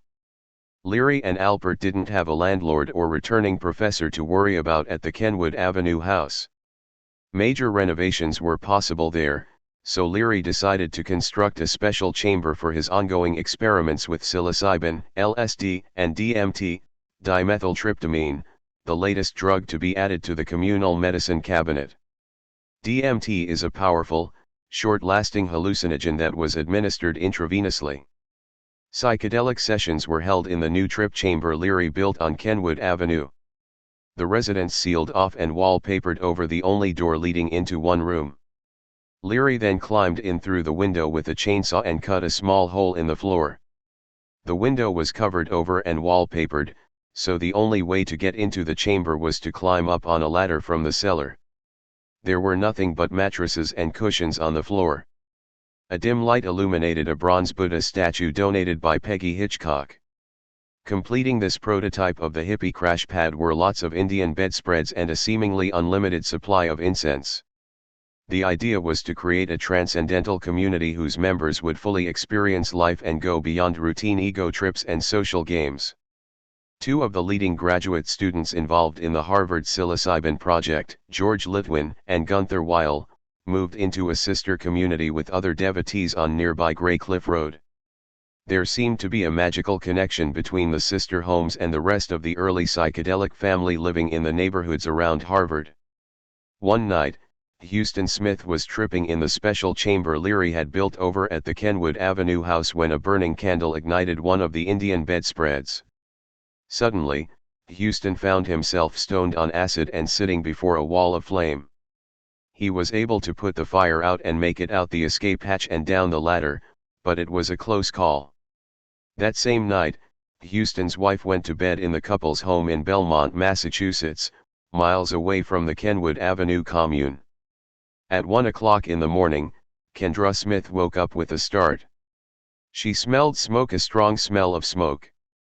She got up and ran down to the basement to check the furnace. Everything was fine. The smell was so strong that she almost called the fire department, but she felt too embarrassed to report a fire when she couldn't even find the smoke. So she went back to bed. Huston told her about the Kenwood Avenue fire only the next morning, when he returned home from his trip. To Kendra, the events that night seemed like a psychic experience, a feeling that often accompanies the ingestion of a psychedelic drug. Leary and Alpert's transcendental community in the Boston suburbs was a harbinger of the hippie communes that would pop up across the country in the late 1960s. But it also harked back to an earlier social experiment conducted not far from Newton, in the Roxbury section of Boston.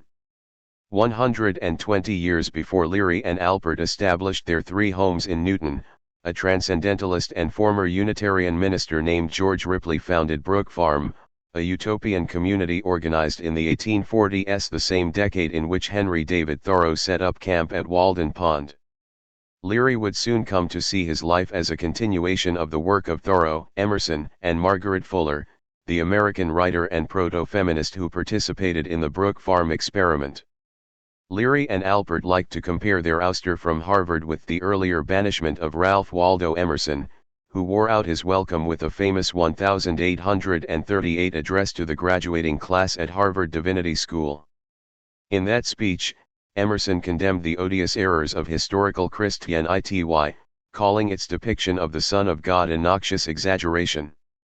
True religion, Emerson proclaimed, would allow every man to expand to the full circle of the universe. 20 years after he was kicked out of Harvard, Leary would cite the Transcendentalists as the inspiration behind his call that every man turn on, tune in, drop out. They, too, were saying turn on, tune in, go within. Become self-reliant. Before Emerson came back to Harvard in 1838, he was in Europe hanging out with notorious druggies like Coleridge and Wordsworth, Leary said at a 1983 Harvard reunion. They were expanding their minds with hashish and opium and reading the Bhagavad Gita. Then he came back here and gave that famous speech where he said, "Don't look for God in the temples. Look within. Find God within yourself. Drop out. Become self-reliant. Do your own thing." Leary was notorious for his overstatements, grandiose thinking, and inflated sense of his own place in the universe. After all, this was a guy who had enough chutzpah to stand in front of a New York City theater marquee that proclaimed, "Dr. Timothy Leary, Reincarnation of Jesus Christ." But at the same time, the iconoclastic Leary truly was following in the footsteps of Ralph Waldo Emerson. So it's not surprising that Harvard University, founded by Puritans and nurtured as an exclave for the Protestant elite, was not quite ready for Richard Alpert and Timothy Leary. Neither were their neighbors on Homer Street, Kenwood Avenue, or Graycliff Road. This early chapter in the psychedelic 60s was coming to an end, and the band of gypsies would have to find somewhere else to go. Chapter 5: Trouble in Paradise. Trickster, Zihuatanejo, Mexico, summer 1963. Leary and Alpert had been kicked out of Harvard, but that wouldn't end the research, nor would it stop the party. It was summertime, and time for the second season of Tim and Richard's Psychedelic Summer Camp. Their tropical encampment had been inaugurated in the summer of 1962, when they packed Peggy Hitchcock into Alpert's Cessna and flew down to the sleepy beach town north of Acapulco, checking into the Hotel Catalina. This year, hardly pausing after their expulsion from Harvard, Leary and Alpert started spreading the news about a second summer session down on the Mexican Riviera. But this year was different. There would be no Harvard classes for these two professors to go back to in the fall. No more professional prestige. Those days were gone. It was time to start anew, and what better place to do it than in the land of the magic mushroom? For Ralph Metzner, the German grad student who was quickly becoming a full partner in Leary and Alpert's crusade, Mexico was a refreshing change from all the psychodrama back at Harvard. They tripped amid the exuberant lushness of the Mexican jungle, within earshot of the ceaseless rhythm of the surf. They reveled in extravagantly beautiful sunsets, silent lightning storms over the Pacific, and the sweet aroma of exotic flowers. It was a mythic setting, especially when experienced through psychedelic lenses. Women were transformed into sea nymphs or mermaids, while the men became Aztec warriors and jungle shamans. It was a little piece of paradise, and that was exactly the idea.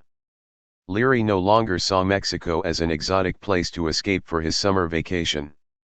Life among the 36 pilgrims gathered at the Hotel Catalina was to be patterned after the utopian vision described in Huxley's final novel, Island, which had just been published the previous year.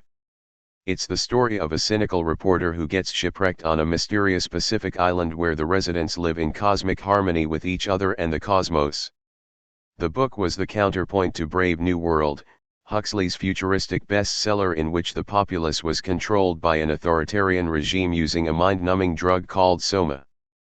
On Huxley's mythic island, the natives take moksha medicine to tune into the wonders of the world with pure receptivity. LSD replaced psilocybin as the focus of Alpert and Leary's research in Zihuatanejo. In one session on a hotel balcony, Metzner took a moderate dose. With Leary as his guide, Ralph waited anxiously for the LSD to take effect. Tim was starting to see that people on acid could get beyond the limits of the obsessive mind by focusing on sensory awareness. In one of Metzner's sessions, Leary simply lit a candle. What wonder! He'd open a cool bottle of beer and hand it to Ralph not to drink, but simply to touch. So cool. So calming.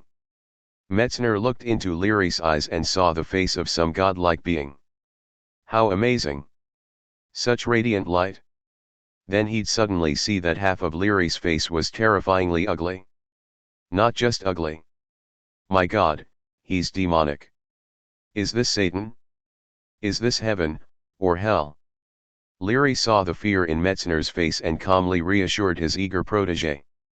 The teacher was sounding less like a professor, more like a guru. Remember, both the fear and the light come from within you. Pretty soon you'll be able to see divinity in the whole face, or in this candle, or this cigarette, or the whole day. Ralph Metzner calmed down. His identity and his awareness seemed to be spread throughout the room and even beyond, into the forest outside the hotel. When somebody came into his room, it was as if they were walking into his soul. They were accepted like thoughts entering his head. They would walk around in his head, and he'd examine their relationship with extreme equanimity. All these people were just parts of himself. Seeing that was so powerful, so liberating, so psychologically healing. Friends, academics, students, and other explorers of higher consciousness gathered at the Hotel Catalina, where you could check out any time you liked, but you could never leave. For Peggy Hitchcock, it wasn't just some beach party. Sure, it was loads of fun. There were times of joy and excitement. But there was a purpose to it all, a higher discipline. They were not just getting high. They were transforming themselves into another kind of being. For Leary, it was a glimpse of utopia, a glimmer of something that would not last. At first, they felt like they were living out Huxley's vision in Island. But before long, the scene began to feel more like Brave New World. That peaceful, easy feeling soon gave way to creeping paranoia. It started out fine.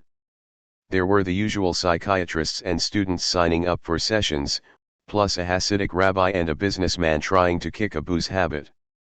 They took acid once a week, then spent the rest of the time discussing their experience, strumming guitars, playing chess, and listening to talks on the history of mysticism. But Leary and Alpert's ouster from Harvard had gotten international media attention, and the trickle of guests soon turned into a flood. All that publicity inspired a wave of proto-hippies to wash up onto their shores. They arrived broke and unkempt, begging for food, shelter, and cosmic illumination. According to Leary, the real trouble began when a mysterious woman named Mary Pinchot Meyer failed to appear for a scheduled visit to Zihuatanejo. Meyer was a Washington, D.C. socialite, the former wife of a CIA agent named Cord Meyer, and an intimate friend to President Kennedy. One of the more sensational stories in Leary's 1983 autobiography, Flashbacks, is his claim that he supplied Meyer with LSD and that she used Leary's acid to turn Kennedy on in the White House. In the early summer of 1963, Leary writes, he was in Zihuatanejo when he received a cryptic note from Meyer. "I won't be joining you," she wrote. "Too much publicity. Your summer camp is in serious jeopardy. Leary says Meyer warned him that the federal government was cracking down on his psychedelic crusade. "It's the publicity. I told you they'd let you do anything you want as long as you kept it quiet," she purportedly told Leary. "But they're not going to let CBS film you drugging people on a lovely Mexican beach. You could destroy both capitalism and socialism in 1 month with that sort of thing." Leary goes on to write that Meyer called him following the Kennedy assassination. "He was learning too much," she said over the phone. "They'll cover everything up. I'm scared. I'm afraid." Mary Pinchot Meyer was murdered in a Washington, D.C., park on October 12, 1964, 11 months after the Kennedy assassination. Regardless of whether one chooses to believe Leary's tale, there was enough factual evidence to keep conspiracy theorists busy for decades.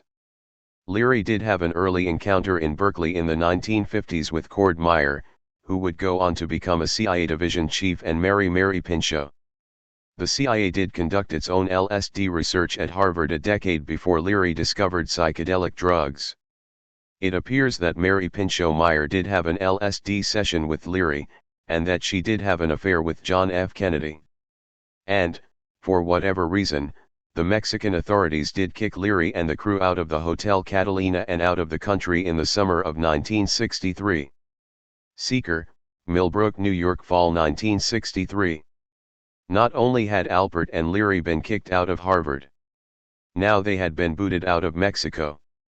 Later that summer, their efforts to set up shop on Antigua and Dominica abruptly ended with their eviction from those Caribbean islands.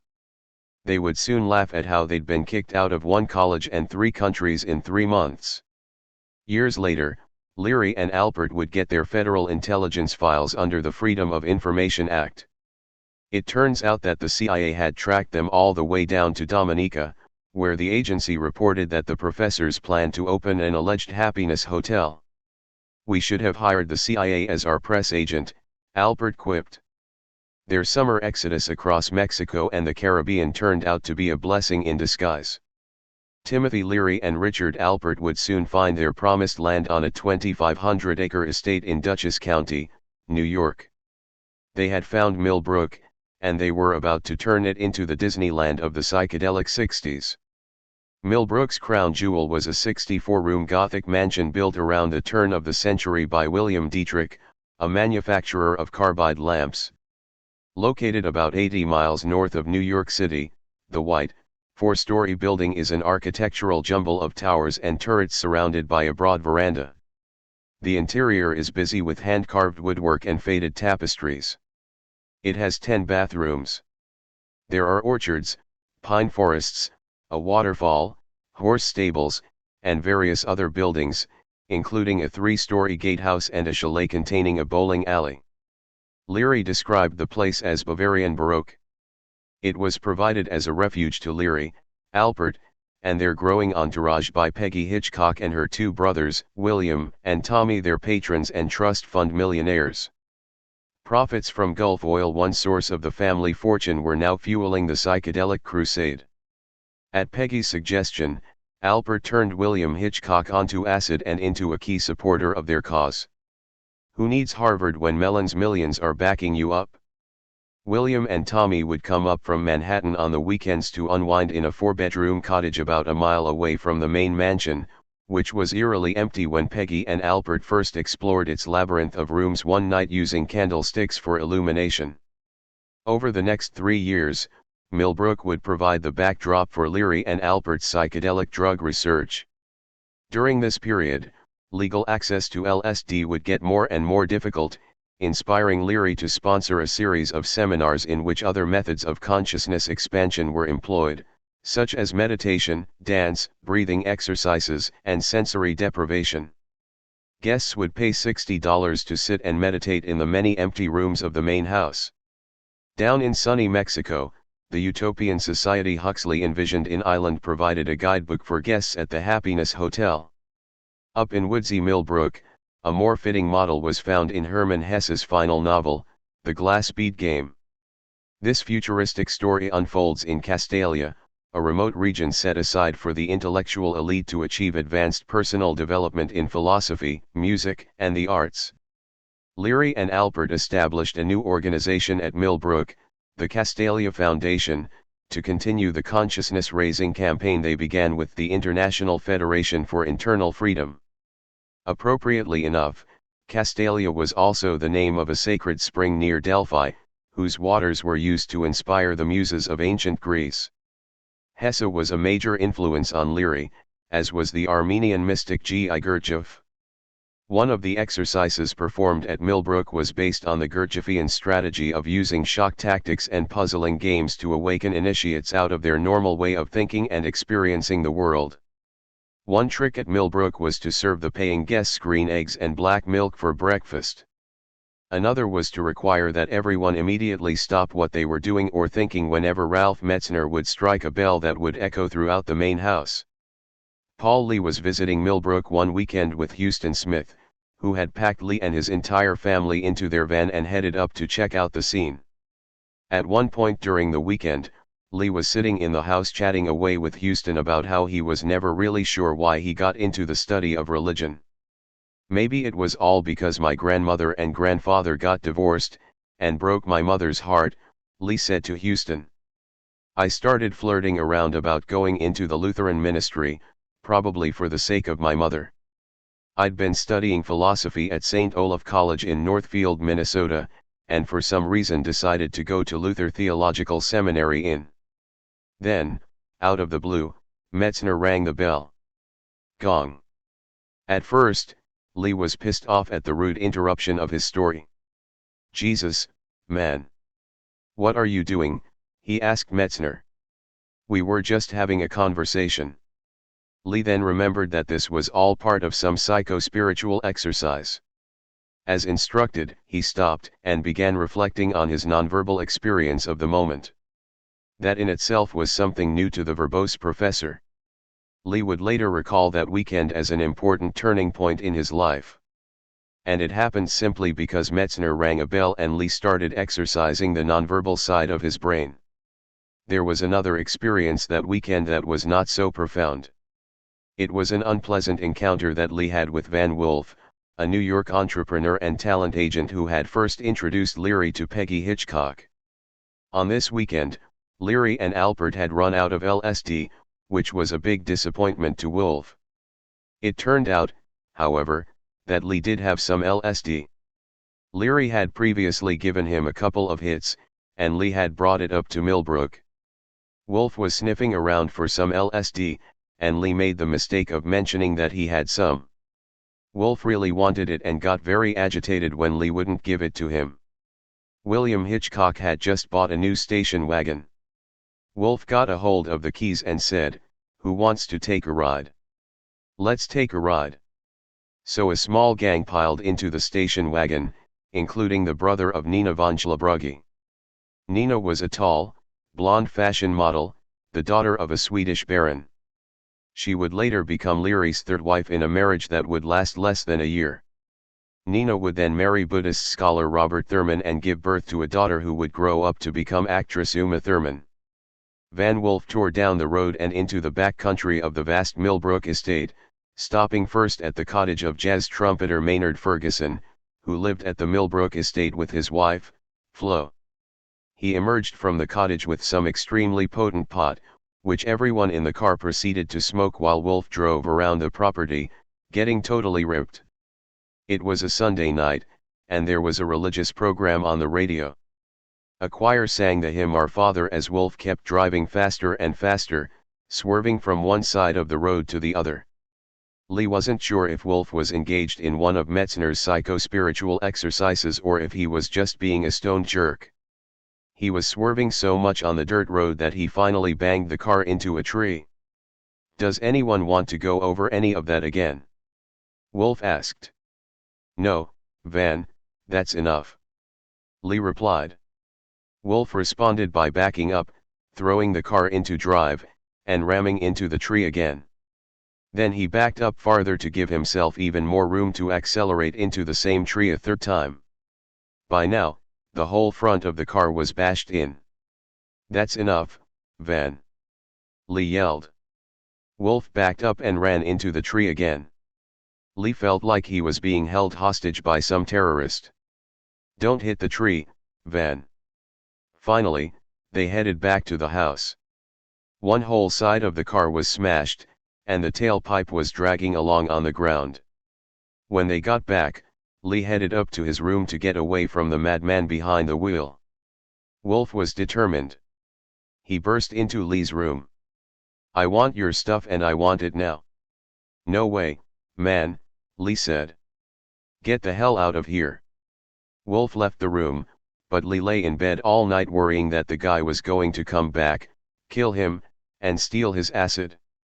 Full-time Millbrook residents normally faced no such shortages of LSD, especially the leaders of the pack. Leary and Alpert took a lot of drugs at Millbrook, but the idea at least at first was not just to get high. One of the effects Leary and Alpert were studying was LSD's ability to imprint new ideas and new behavior on the user not just during the trip itself, but on a long-term basis. This was also one of the reasons the CIA was studying the drug. Most learning is done through a long process of repetition, but what if LSD could be used to instantly imprint new behavior on an individual? This could be of great benefit to society, curing people of alcoholism or helping to reduce the recidivism rate among criminals. It could also be used as a sinister means of social control. One could imprint upon a hapless victim the idea that he should assassinate a foreign leader, a storyline played out in the 1962 film The Manchurian Candidate. Both the CIA and the Castalia Foundation soon discovered, however, that it was not so easy to control the psychological insights or the psychotic terror one experiences with psychedelic drugs. Users may be blasted into a higher state of consciousness that completely transcends their previous mental constructs and social conditioning. But it is very difficult to turn that insight into long-term behavioral change. In one of his more extreme psychedelic experiments, Alpert locked himself in the bowling alley at Millbrook with 5 other test pilots. They took a huge dose of LSD, 400 micrograms, every 4 hours for 2 weeks. The idea was to see if they could finally break through their mental conditioning and become a different kind of human being. They soon discovered that they quickly built up a tolerance for LSD. They could get only so high on repeated megadoses. The other finding from the bowling alley experiment was even more discouraging. After 2 weeks of constantly dosing themselves, the test subjects came to thoroughly hate each other. It was the beginning of the end of the dream.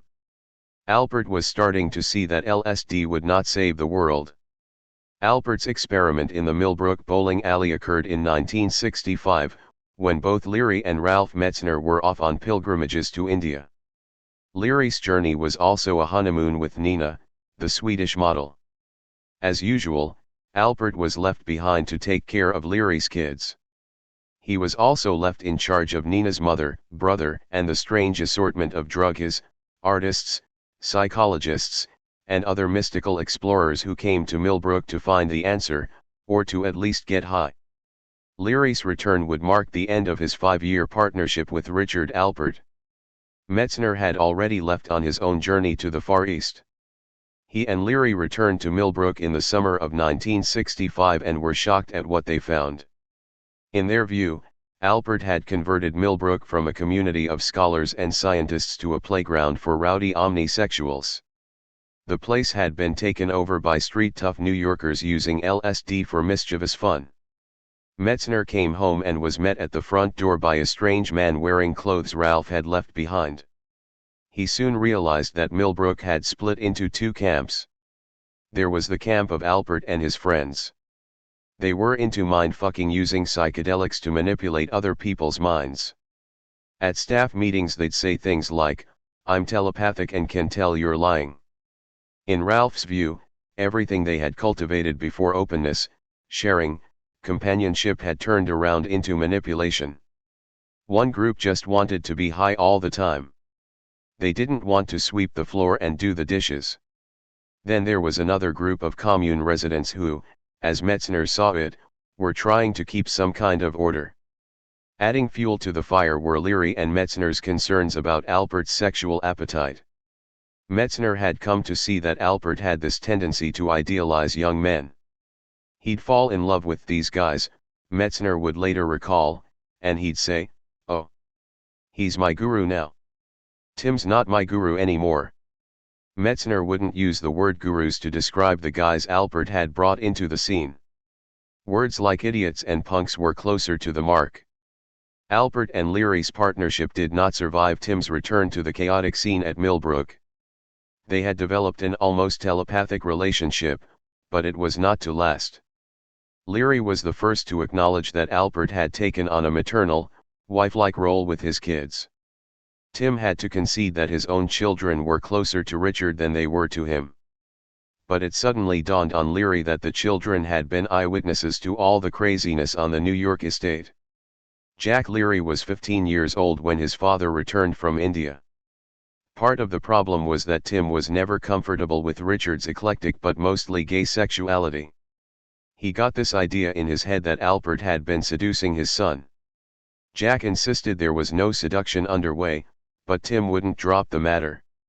At one point, he accused his son of being gay. "No, Dad, I'm not gay," Jack replied. "And even if I was, there's nothing wrong with being gay." Alpert reached the breaking point when Leary sat down with him and his children in Susan's bedroom in Millbrook and uttered the words, "Uncle Dick is evil." "Oh, come on, Dad," Jack Leary replied.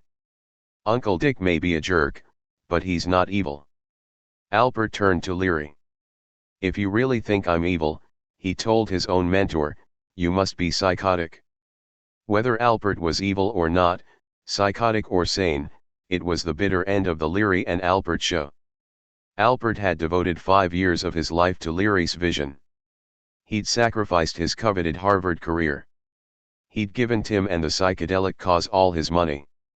And here was his reward, being told he was evil in front of 2 children he had loved and nurtured while Leary was running off chasing women and promoting himself. He'd had enough. He'd baked the bread. He'd taken care of the children. He'd held the hands of all the women Leary seduced and left behind. And now he was being told that he had to leave Millbrook because he was evil. Alpert had gotten kicked out of Harvard, Mexico, Antigua, and Dominica. Now he was getting booted out of Millbrook. But he'd learned some important lessons. LSD was not going to save the world. Their grand experiment in new forms of communal living and loving kindness had dissolved into rants of recrimination and a paranoid atmosphere of mutual distrust. Now what? Alpert loved playing the loyal lieutenant. He excelled at being the number 2 man. In a few years, he would head off to India and find a new guru, but in the meantime, he was out on his own. There would be one more chapter in his life, and in the lives of the rest of the Harvard Psychedelic Club, before Richard Alpert made his storied journey to India and returned as Ram Dass. It was 1965. The whole world seemed to be heading out to San Francisco, with or without flowers in their hair. Richard Alpert decided to just go with the flow. Chapter 6: If You Come to San Francisco. Trickster, San Francisco, January 1967. Timothy Leary was at the top of the bill for the great gathering of the tribes for a human being at the Polo Fields in Golden Gate Park, leading a lineup that included Richard Alpert, Allen Ginsberg, Jerry Rubin, Gary Snyder, the Grateful Dead, and all of San Francisco's rock bands. It was here, dressed in white, with beads around his neck and a yellow flower tucked behind his ear, that Leary made his first public appearance in San Francisco and delivered the slogan that would follow him around for the rest of his life. Stoned on 300 micrograms of LSD, Leary looked out from the stage, which was covered with oriental rugs, and into a crowd of 20,000 furry freaks gathered under a brilliant winter sun. "Drop out of high school. Drop out of college," he said. "Drop out, junior executive. Drop out, senior executive. Tune in, turn on, and drop out." His messianic appearance at the counterculture classic capped an incredible 13 months in the life of Leary. It began with his arrest at the Mexican border in December 1965 and his conviction 4 months later, and continued with him testifying before a U.S. Congress determined to stamp out the burgeoning LSD subculture. In June 1966, at an LSD conference in San Francisco, the event at which Huston Smith would sound his cautionary note on the direction of the psychedelic movement, Leary was as enthusiastic as ever. He predicted that within one generation the University of California at Berkeley would have a department of psychedelic studies. His advice that the youth of America drop out would prove to be the most controversial component of that counterculture trilogy, and it did little to bring about a gathering of the tribes. Many people assume that the tribal references in the Human Being promotional material referred to the burgeoning interest in Native American spirituality among the baby boom generation. That's only half true. The gathering in Golden Gate Park was also a strategic move designed to bring together the hippie and political wings of the youth movement. The event was announced in the San Francisco Oracle, an underground newspaper that chronicled the mid-60s psychedelic scene in San Francisco like no other journal of its time. It called for a coming together of Berkeley political activists and the hip community and San Francisco's spiritual generation and contingents from the emerging revolutionary generation all over California. These were the tribes that were to ecstatically come together in a union of love and activism previously separated by categorical dogma and label mongering. Writing in the next issue of the Oracle, Stephen Levine described the actual scene at the Human Being. Barefoot girls in priests' cloaks, madras saris, and corduroy. Teenage braves stripped to the waist in a hot winter sun. Folk singers charting mountain ranges in their imaginations. Shamans and motorcyclists, lovers and voyeurs, cowboys and Indians, cloud of gold yellow incense geysers from the stage. Levine had come to San Francisco from New York in 1964, stopping first in Mexico to kick a heroin habit he'd picked up back in Greenwich Village. He would later emerge as a fellow traveler with Richard Alpert and become a popular writer and meditation teacher in his own right. Psychedelics were a godsend, he would later say. They showed people another level in themselves that they thought was just a fairy tale. Leary's self-appointed role as the messiah of that psychedelic godsend did not go unquestioned. Many felt Tim had gone overboard and was bringing on the heat. Some felt Leary's main motivation was his own fame and fortune. Peace movement activists called for demonstrations against Leary and his apolitical stand. Writing in Ramparts magazine, journalist Warren Hinkle mocked Leary as the pretender to the hippie throne.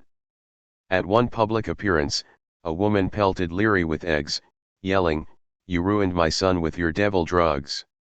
Even Allen Ginsberg, who worked with Leary in the early days of the Harvard campaign and shared the stage with him at the Human Being, was starting to question Tim's sloganeering. He put Leary on the spot during a debate held on the Sausalito houseboat of Alan Watts 1 month after the Human Being. "Everybody in Berkeley," Ginsberg said, "is all bugged because they say this dropout thing really doesn't mean anything, that what you're gonna cultivate is a lot of freaked out hippies goofing around and throwing bottles through windows when they flip out on LSD." But Leary could not be stopped. He was determined to secure his position as the high priest of the LSD movement. He knew he needed the news media to spread the psychedelic gospel, and journalists knew they needed Leary to figure out whatever it was that was going on in the early years of the counterculture. Leary's concern for public relations was on display the night following the Human Being in San Francisco, when he ran out to get an early edition of the San Francisco Chronicle. He rushed the newspaper over to an apartment in the Haight-Ashbury area where Ginsberg, Gary Snyder, and others were in the midst of a post-celebration party. Leary handed the newspaper to Ginsberg, who read the story, headlined "Hippies Run Wild," and let out a moan. "That's ridiculous," Ginsberg complained. It was an aesthetically very good scene. They should have sent an art critic." Ginsberg picked up the phone and called the newspaper to register his complaint with the night editor at the Chronicle. "What is this nonsense about hippies running wild?" Ginsberg asked the befuddled editor. "Your story has the kind of inaccuracy of tone and language that's poisoning the community. Is that what you want to do?" "We sent our hippiest reporter," the night editor replied. "I don't know what kind of hippies you've got over there at your place," Ginsberg said, chuckling. Besides, what is this hippie business? What does hippie mean, anyway? These kids aren't hippies, they're seekers. Today was a serious religious occasion.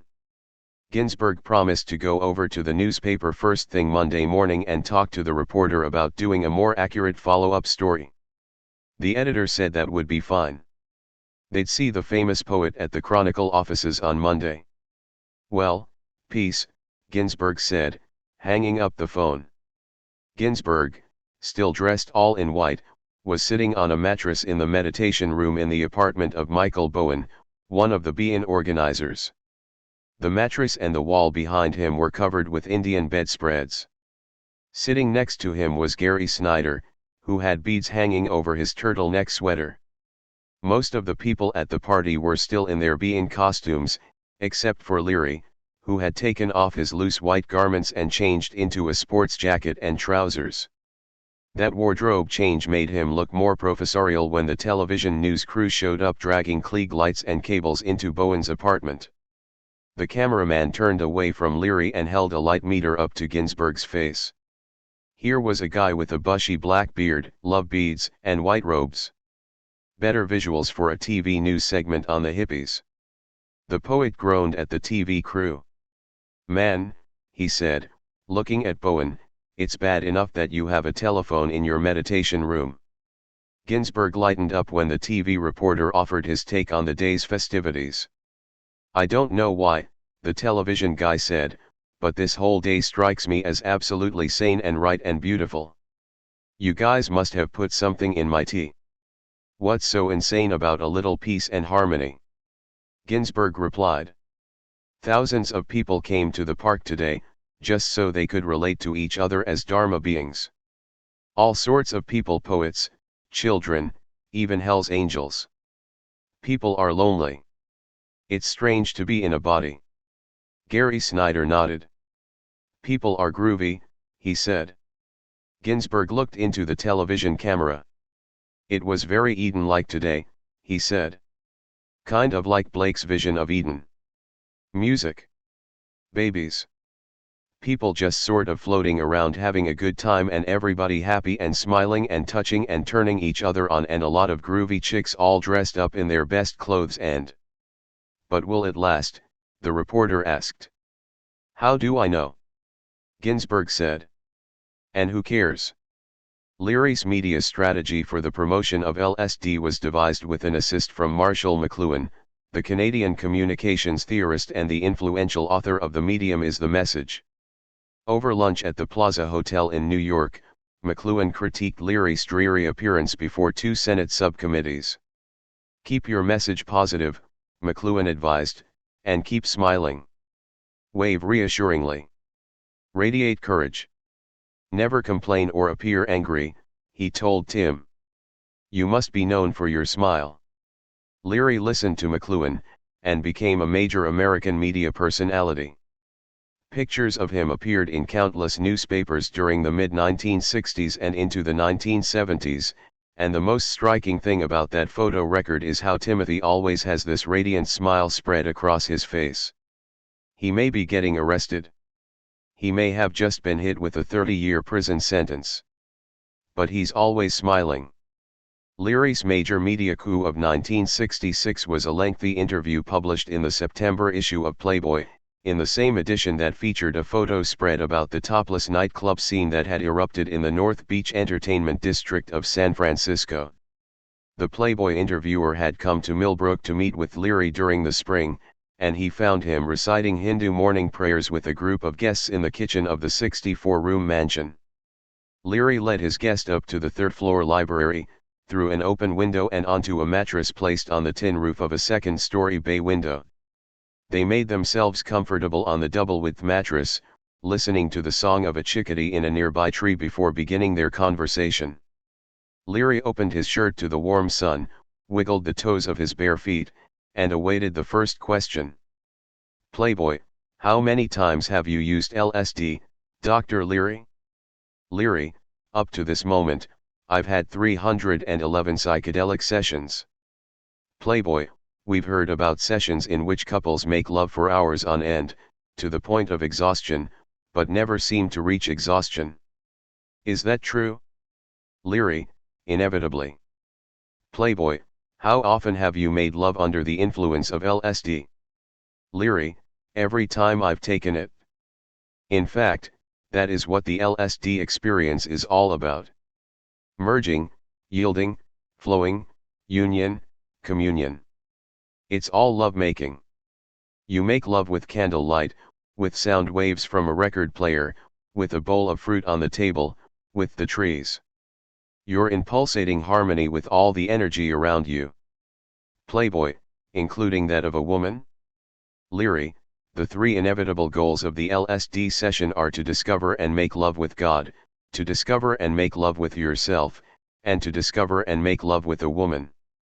Playboy, according to some reports, LSD can trigger the acting out of latent homosexual impulses in ostensibly heterosexual men and women. Is there any truth to that, in your opinion? Leary, on the contrary, the fact is that LSD is a specific cure for homosexuality. It's well known that most sexual perversions are the result not of biological binds but of freaky, dislocating childhood experiences of one kind or another. Consequently, it's not surprising that we've had many cases of long-term homosexuals who, under LSD, discover that they are not only genitally but genetically male, that they are basically attracted to females. The most famous and public of such cases is that of Allen Ginsberg, who has openly stated that the first time he turned on to women was during an LSD session several years ago. But this is only one of many such cases. Playboy, we've heard that some women who ordinarily have difficulty achieving orgasm find themselves capable of multiple orgasms under LSD. Is that true? Leary, in a carefully prepared, loving LSD session, a woman will inevitably have several hundred orgasms. Playboy, have you allowed or encouraged your 2 children to use marijuana and LSD? Leary, yes, I have no objection to them expanding their consciousness through the use of sacramental substances in accord with their spiritual growth and well-being. Playboy, how will this psychedelic regime enrich human life? Leary, it will enable each person to realize that he is not a game-playing robot put on this planet to be given a social security number and to be spun on the assembly line of school, college, career, insurance, funeral, goodbye. Man is going to have to explore the infinity of inner space, to discover the terror and adventure and ecstasy that lie within us all. Those were just a few of the many provocative statements Leary made in the lengthy interview, which shocked even the most sympathetic scientists studying the effects of LSD. It would be cited by psychedelic research proponents as one of the many Leary actions that helped bring a total federal ban on LSD research. Did Timothy Leary really mean what he said in the Playboy interview? What was he really up to? Was he just playing the trickster? Late in his life, Leary looked back on everything he'd said over the years and compared his level of truthfulness to the batting average of Major League Baseball players. About a third of what I've said is just flat-out bullshit, he told a friend. About a third of what I've said is just dead wrong. But a third of what I've said have been home runs. So I'm batting .333, which puts me in the Hall of Fame. By the summer of 1966, Leary felt like he had nothing to lose. He was already facing a 30-year prison sentence that, at the age of 45, was basically a life sentence. He told Playboy, "Since there is hardly anything the middle-aged, middle-class authority can do to me, and since the secret is out anyway among the young, I am free at this moment to say what we've never said before, that sexual ecstasy is the basic reason for the LSD boom." But there was more that America could and would do to Timothy Leary. Seeker, San Francisco, California, summer 1966. It was way past midnight on one of those magic nights at the Fillmore. The Jefferson Airplane was jamming with the Grateful Dead, about halfway into an extended version of the Wilson Pickett tune "Gonna Wait Till the Midnight Hour," when Joan Baez, who was in the audience, jumped on stage and started singing along with them. "I'm gonna wait till the midnight hour. That's when my love comes tumbling down." Richard Alpert was dancing wildly on the ballroom floor, staring lovingly into the eyes of Caroline Winter, a young hippie girl he'd met earlier that evening. They were spinning around together, stoned out of their minds, as hundreds of revelers formed a human chain and danced around them. Colors swirled. Minds did, too. "Look at those faces shine," Albert screamed over the music, flashing a wide grin at his dance partner. "They're angels. Look. Look at the wings. They're angels." Richard Albert settled into the swinging San Francisco scene the year before Leary finally made his messianic appearance at the Human Bee Inn. On the night Albert met Caroline Winter, these concerts, celebrations, dance parties at the Fillmore Auditorium, an old ballroom on Geary Street, had been happening for about 6 months. They were the brainchild of a young music promoter named Bill Graham, and they were something new. Acid rock was born amid the early flowering of the hippie scene in little pockets around the San Francisco Bay, but it took root in this ballroom and in the nearby Haight-Ashbury neighborhood in San Francisco. The old music scene in San Francisco had been a few jazz clubs and poetry reading venues and coffee houses frequented by the Beats. This was different. The drugs were different. Red wine was so yesterday. Orange sunshine was today, here and now. It fueled these Dionysian rites at the Fillmore, starting with the first concert on December 10, 1965, a benefit in support of the San Francisco mime troupe that featured the Jefferson Airplane, the Great Society, and the John Handy Quintet. On this night, in July 1966, the bands that came to personify the San Francisco sound, the Jefferson Airplane and the Grateful Dead, were sharing the bill. For Caroline Winter, who would soon become Richard Alpert's first and only steady girlfriend, it was the beginning of one of those soon-to-be infamous, long, strange trips. Caroline was born in England in the middle of World War II. She grew up in the aftermath of those devastating years, when British society seemed exhausted, gloomy, and class-ridden. Sure, the Beatles and the Rolling Stones livened things up during her college years, but Caroline was ready for something completely different. After college, she was accepted into graduate school in England, but on a whim she decided to head out to California instead. She arrived in Berkeley in September 1965. She landed in town with very little money and took the first job she could find, in a local real estate office. Her life changed one afternoon when some guys from a band called the Warlocks came by looking to rent a place where they could rehearse. Caroline fell in with the band, which was about to change its name. Inspired, like Leary and Albert, by an ancient Buddhist tome, the Tibetan Book of the Dead, the band started calling itself the Grateful Dead.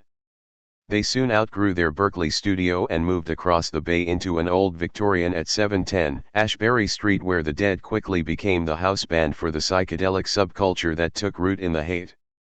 On this summer night, Caroline arrived early at the Fillmore.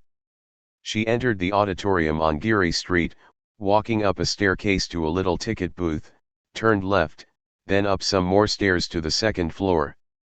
Outside the ballroom, the entry hall was lined with glowing psychedelic posters advertising the coming attractions. Lenny Bruce had appeared the previous month, sharing the bill with the Mothers of Invention. In the coming week, beat poet Allen Ginsberg would share the stage with Sop with Camel.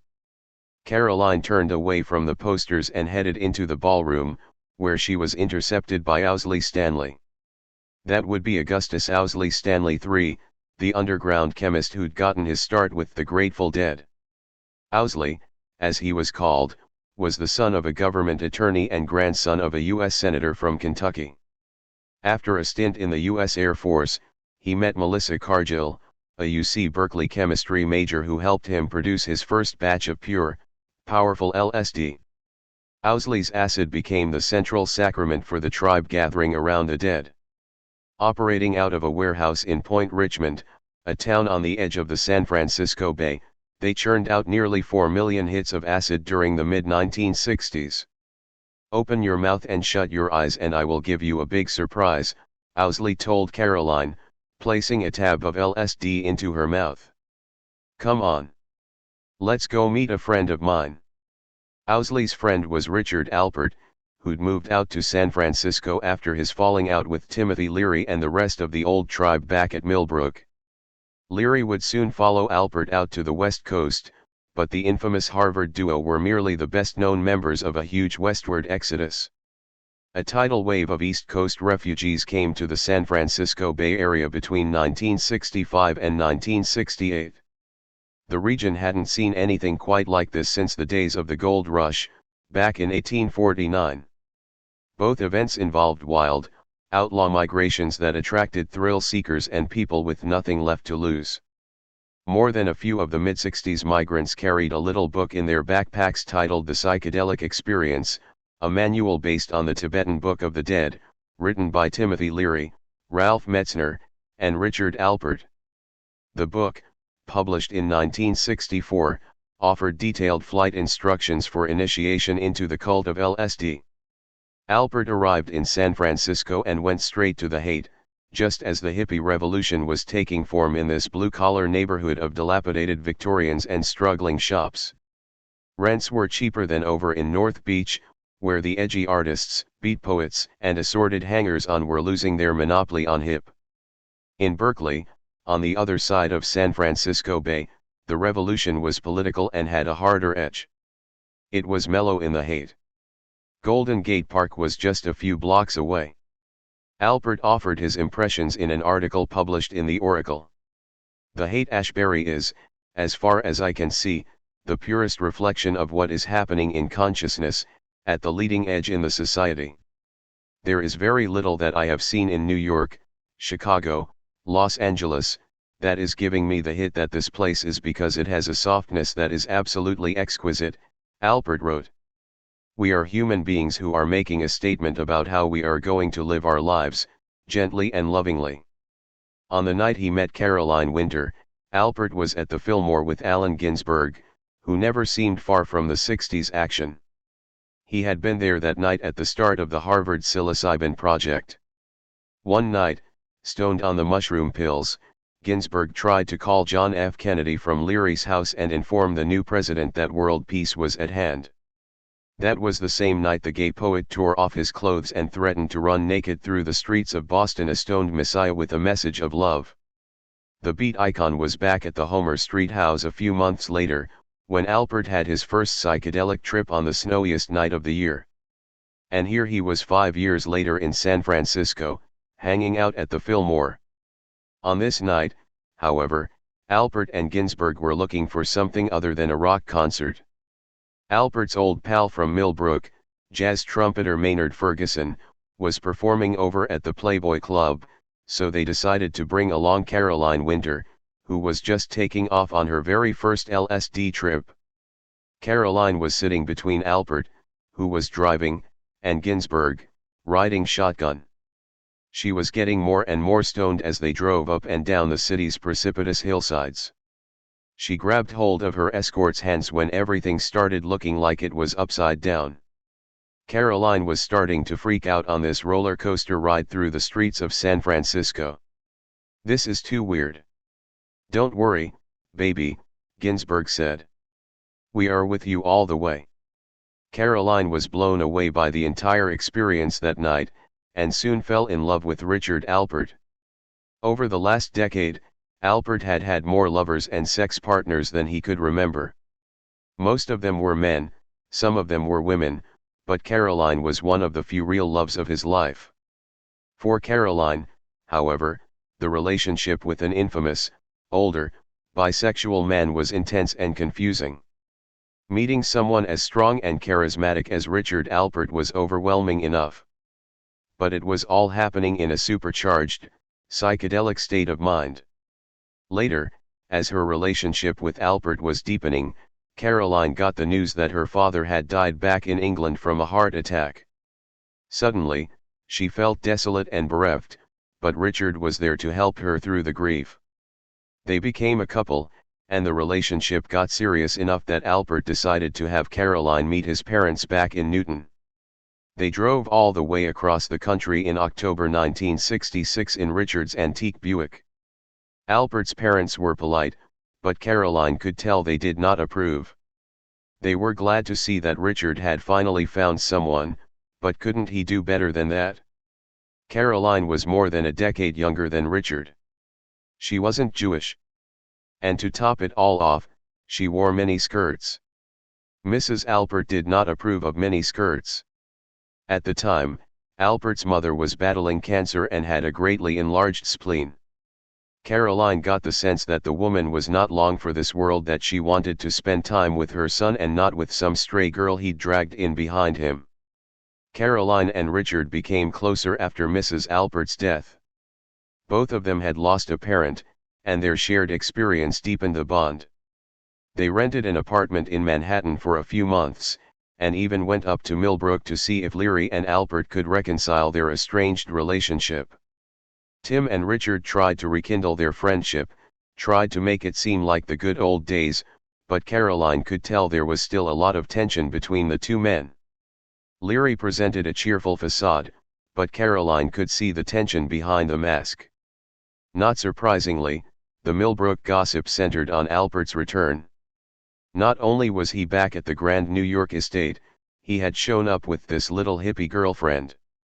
Caroline could see that many of Richard's old friends were puzzled by her appearance and envious of the fact that she was so close to Richard. What's so special about her? Oh, he'll get over her once some young stud comes along. Caroline felt like she was on trial. She could see that their relationship was getting too complicated. At the time, Richard was attracted to both men and women. He and Caroline had agreed to have an open relationship. Caroline went along with the plan, but she was never really that comfortable sharing her love with any Tom, Dick, or Harry. When Richard and Caroline showed up, Millbrook was in its final chaotic year. The place was so crowded that people were practically living on top of each other. Leary was struggling with mounting legal bills stemming from his December 1965 arrest in Laredo, Texas, when police found 3 ounces of marijuana hidden in the panties of his 18-year-old daughter, Susan. 4 months later, a Texas jury saddled Leary with a 30-year prison term. He was out on appeal when, just a month after that, in the wee hours of a Sunday morning, a squad of sheriff's deputies raided the Millbrook mansion. There had been a party the night before dinner around low tables and cushions in the oak-paneled dining room.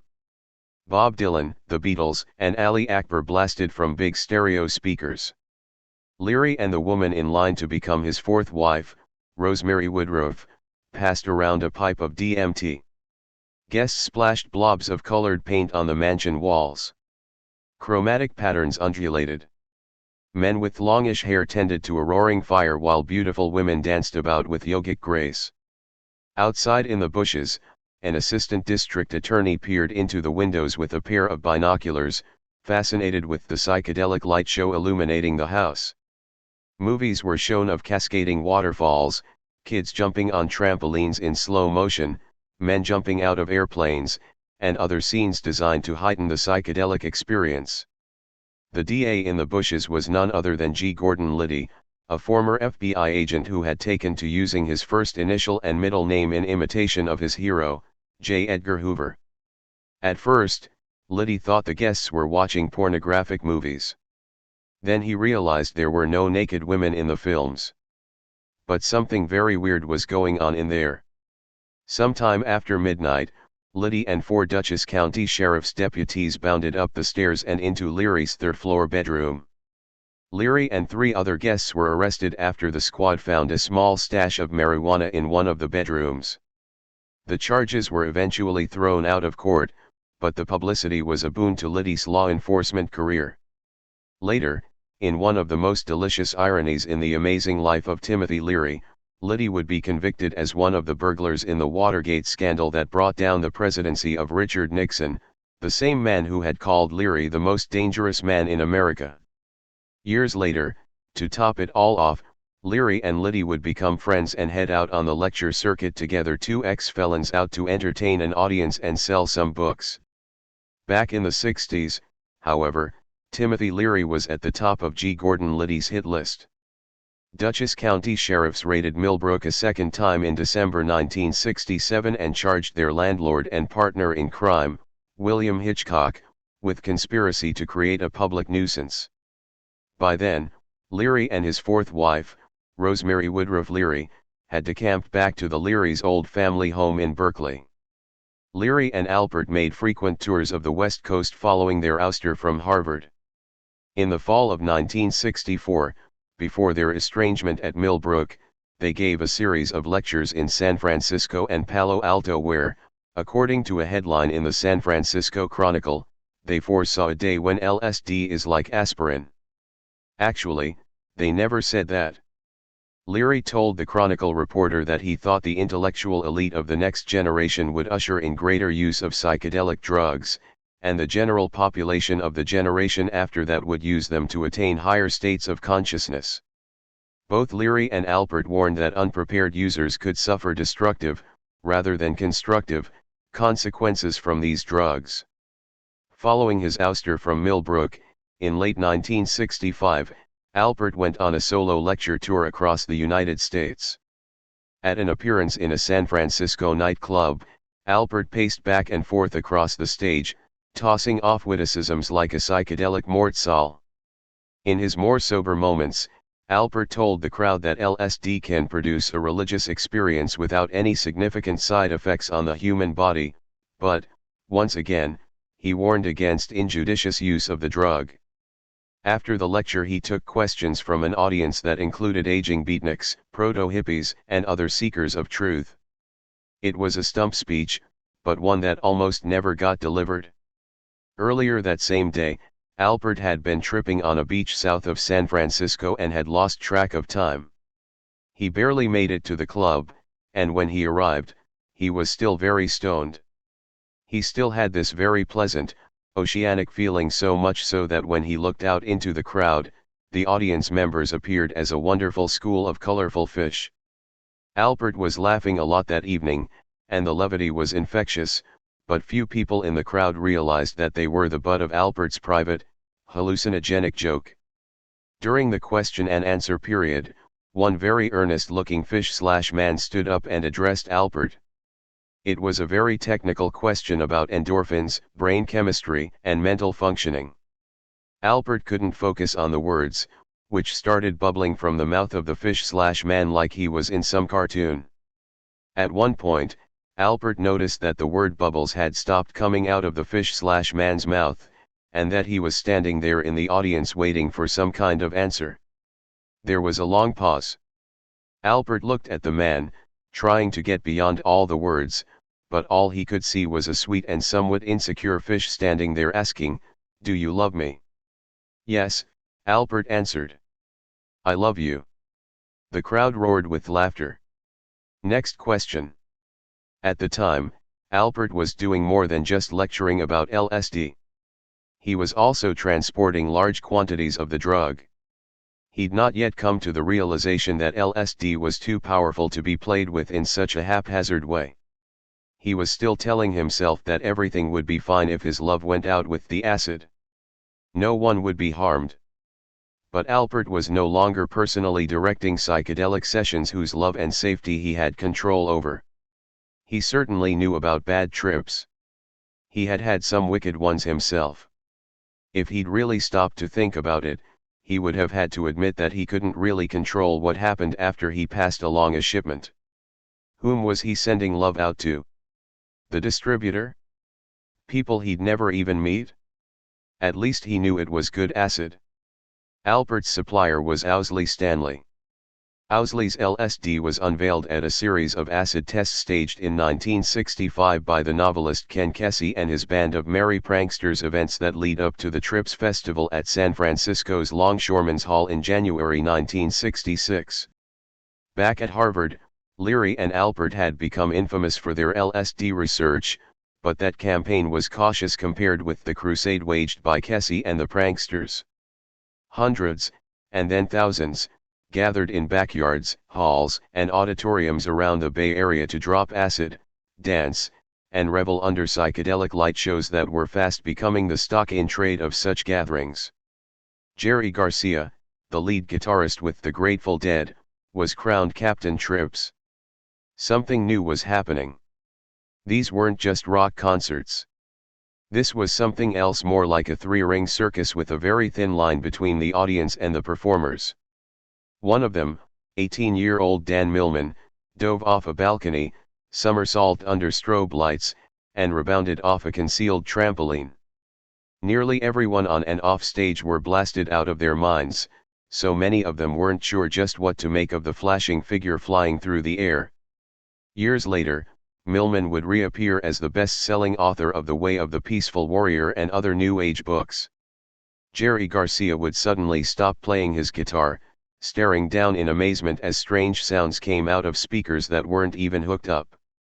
Before his eyes, a maze of cables and wires turned into a den of writhing snakes. Poetry and other pronouncements echoed from a series of speakers set up around the hall. Kesey and company hooked up tape recorders and tape loops with strange sound delays. It made you believe in magic, far out beautiful magic. Two watershed events in late 1966 and early 1967, the Love Pageant Rally and the Human Being, would follow the Trips Festival and usher in the Summer of Love, when it seemed like the whole world came to San Francisco in search of peace, love, and another way of living. The Love Pageant Rally was held on October 6, 1966, the day LSD became illegal in California. More than 2,000 people gathered in the panhandle of Golden Gate Park, where they danced to the music of the Grateful Dead and Big Brother and the Holding Company, a local band who were featuring their new singer, a girl from Texas named Janis Joplin. The event was announced on the back page of the first edition of an underground newspaper called P.O. Frisco. The rally was the brainchild of a small band of writers and musicians who had observed a group of angry, sign-carrying hippies demonstrating outside of a San Francisco police station, protesting the recent bust of their commune. Who needs this endless confrontation with authority? Let's try something else. Let's change the world with celebration, not confrontation. Let's party. P.O. Frisco was a mess of a newspaper, but it blossomed into the legendary Oracle, which featured idealistic explorations into the personal experience and social implications of mind expansion. The Oracle was right there at the dawning of the age of Aquarius, when a new generation began its grand experiment with Native American shamanism, Eastern mysticism, communal living, utopian revolution, sexual liberation, and ecological awareness. The Rainbow newspaper, filled with the swirling and twirling calligraphy of psychedelic art, left behind the source documents for an eclectic spirituality and social philosophy that still exerts a widespread albeit subtle influence on American society. P.O.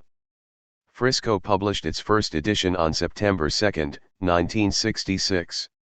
Its lead columnist was none other than Richard Alpert, who offered readers his personal reflections on the intricacies of LSD intoxication.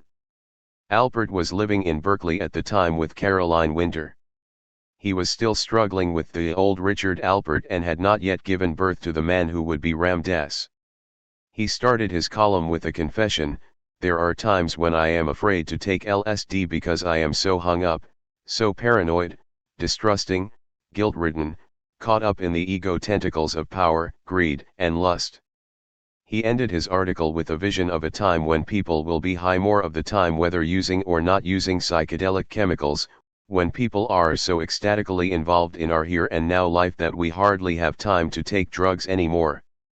Teacher, Marin County, California, summer 1966. It was all too far out for Huston Smith, the MIT philosophy professor and ordained Methodist minister. He'd come to San Francisco not with flowers in his hair, but to deliver a well-reasoned paper at a reputable academic conference. Huston's paper was titled "The Religious Significance of Artificially Induced Religious Experience."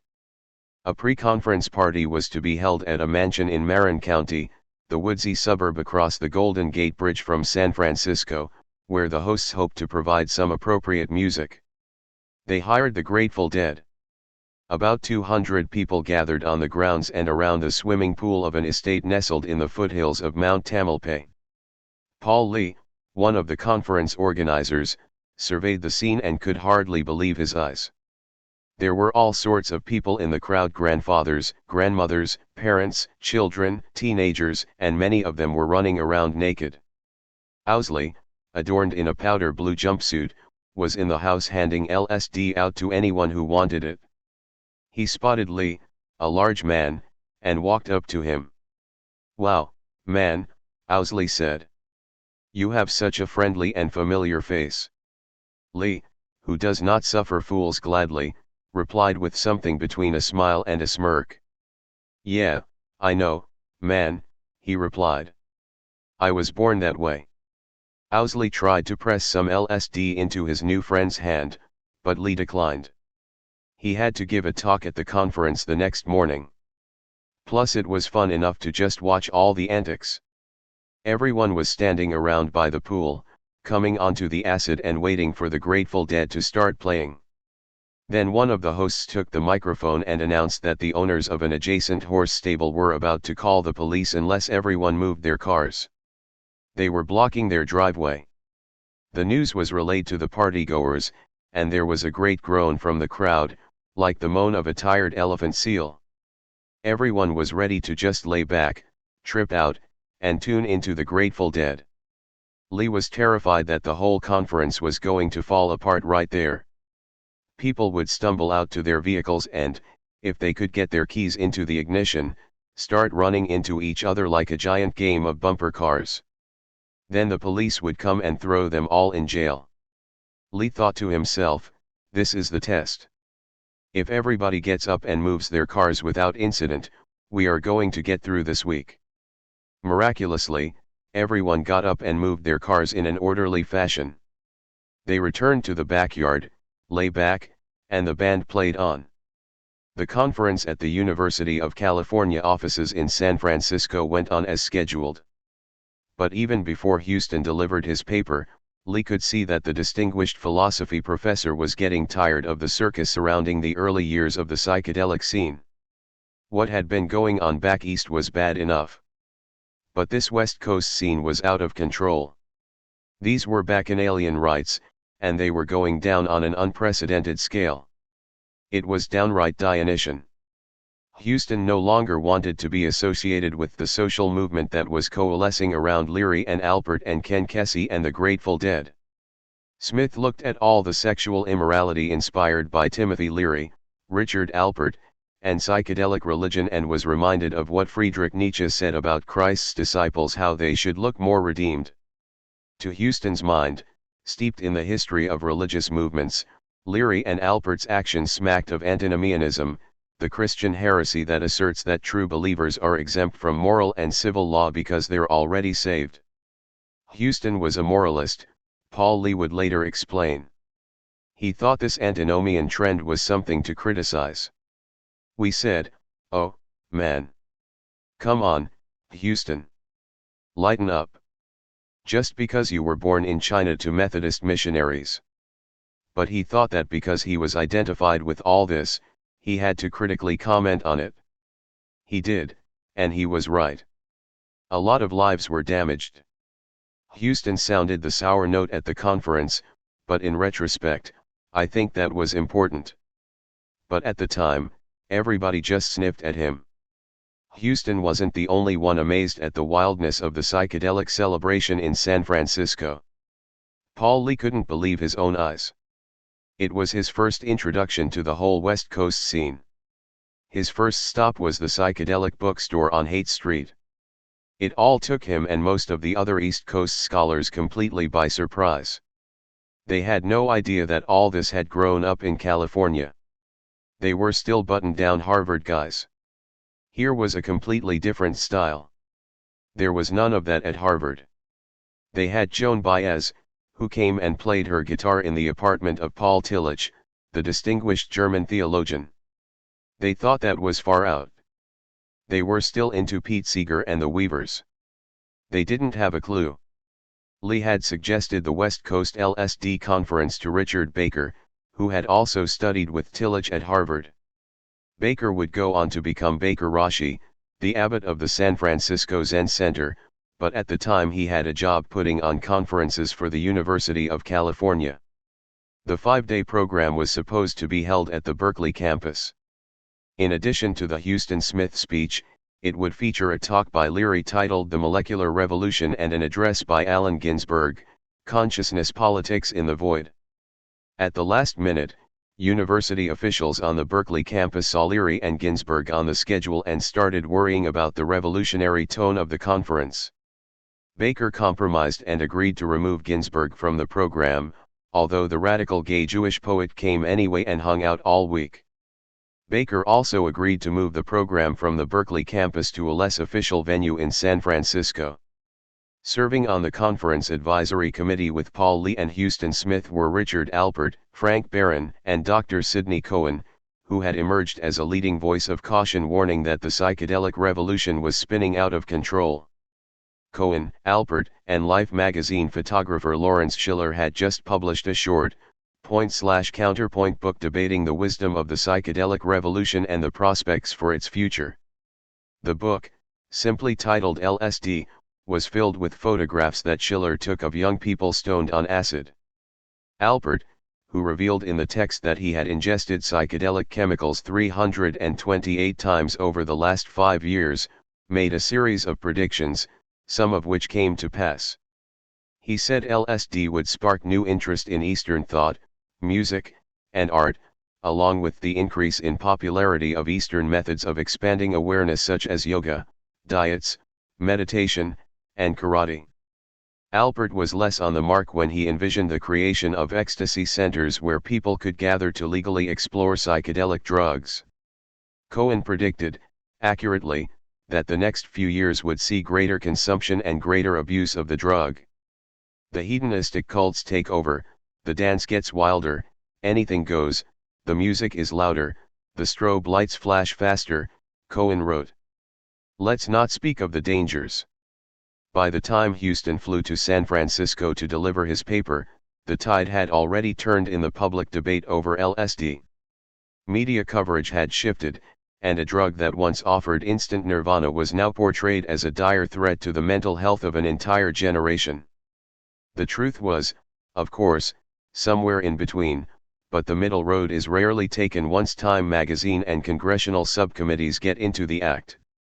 Time declared in March 1966 that the nation was in the midst of an LSD epidemic.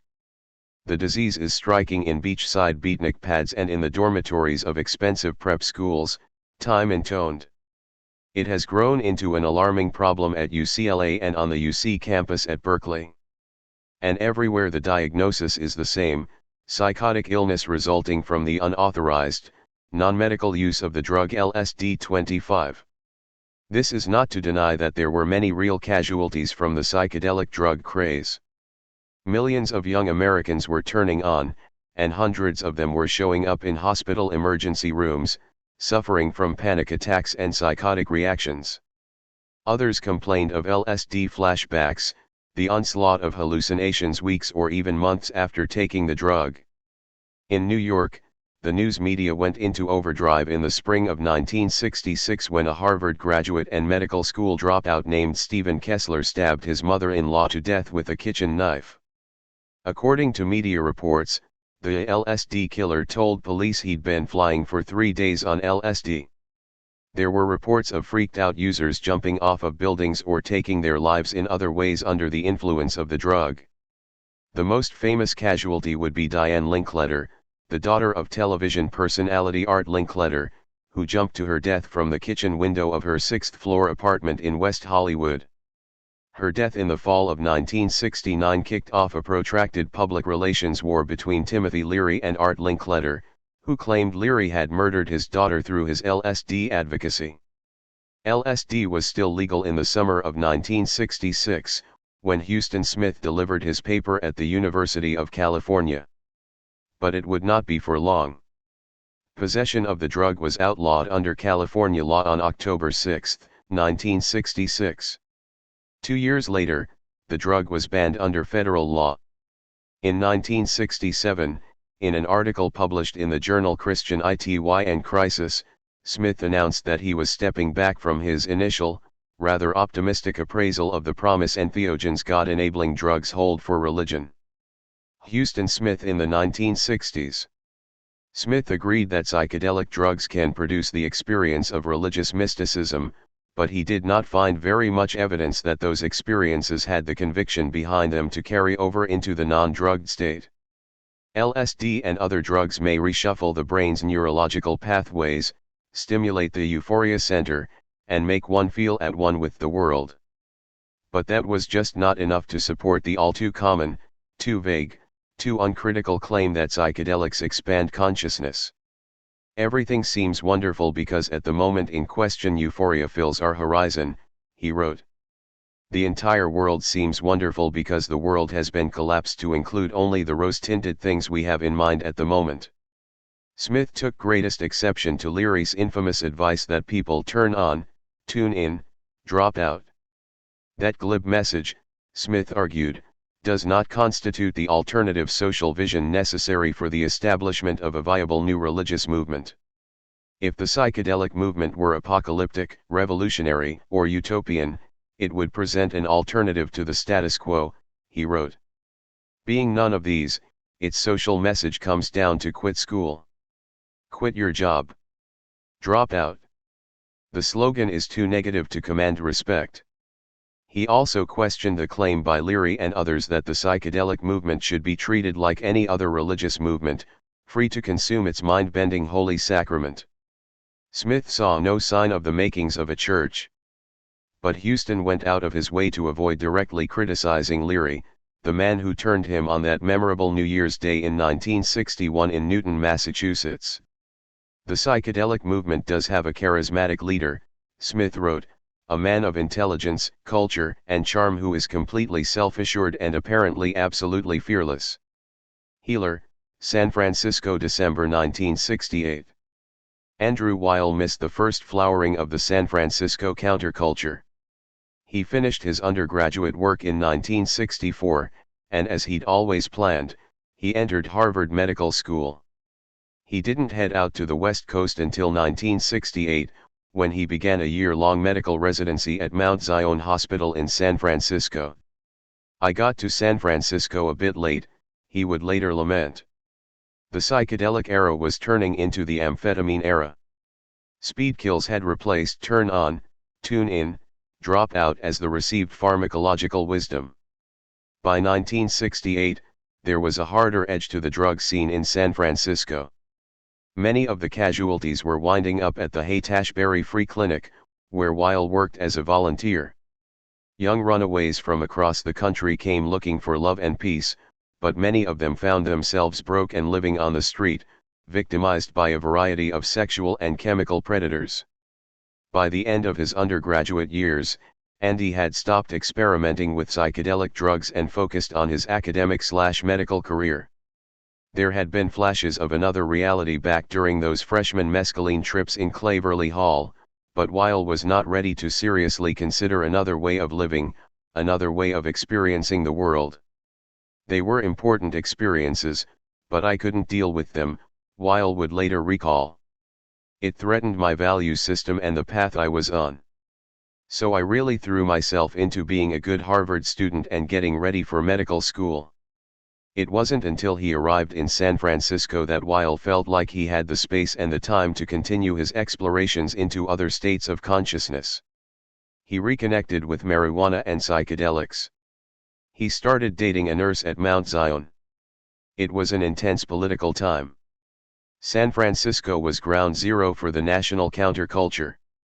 It was such a different cultural scene at Harvard, which was full of intellectuals. In San Francisco, Weil was hanging out with artists and musicians, people he'd never spent time with at Harvard. The years of 1968 and 1969 were the turning point in the life of the bright, ambitious kid from Philadelphia. There was no going home.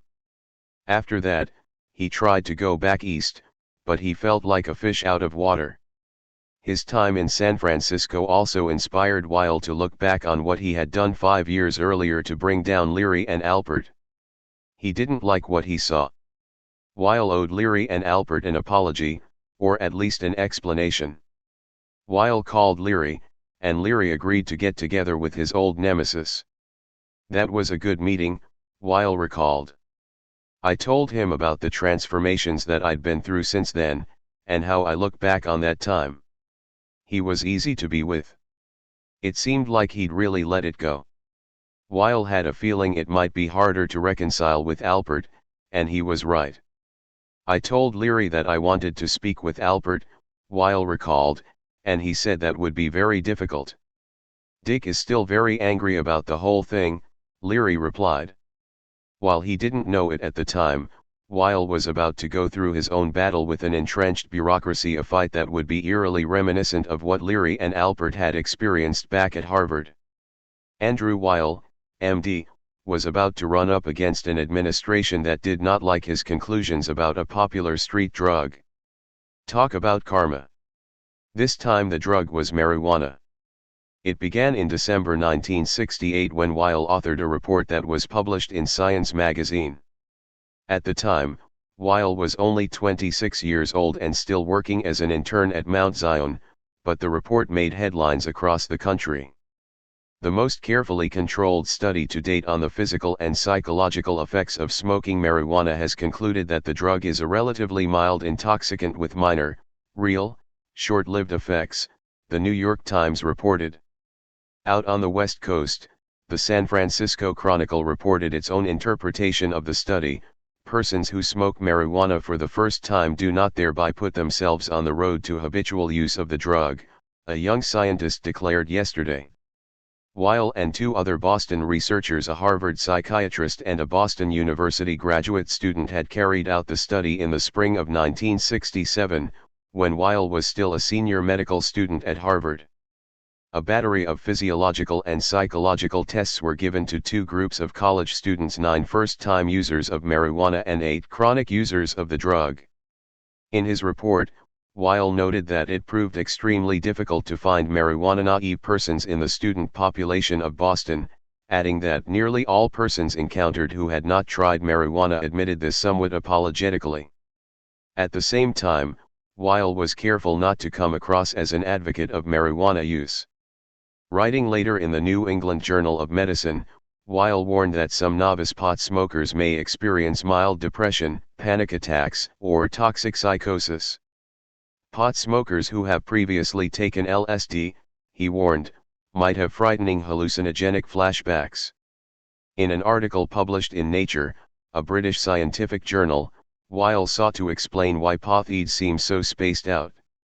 After studying tape recordings of stoned subjects trying to verbally express themselves, Weil scientifically confirmed what anyone talking to a stoner at a party knew all too well. Subtle speech retardation is caused by a failure of ultra-short-term memory, Dr. Weil reported.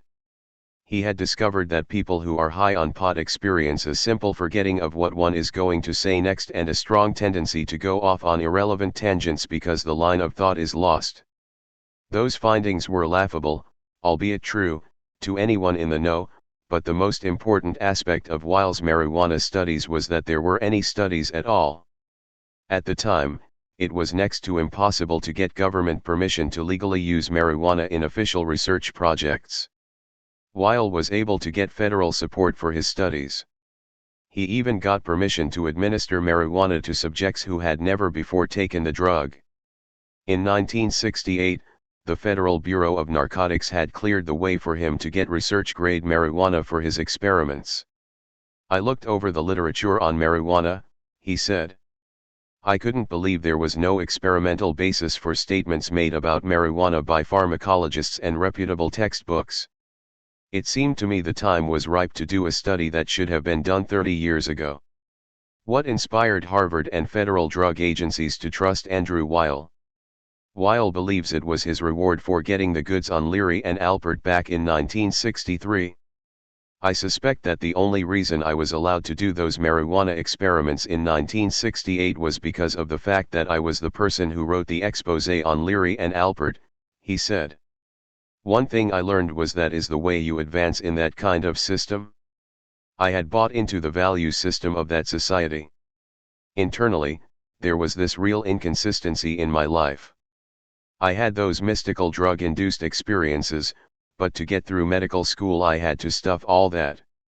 It was not until my internship in San Francisco in 1968 that I saw this totally different culture.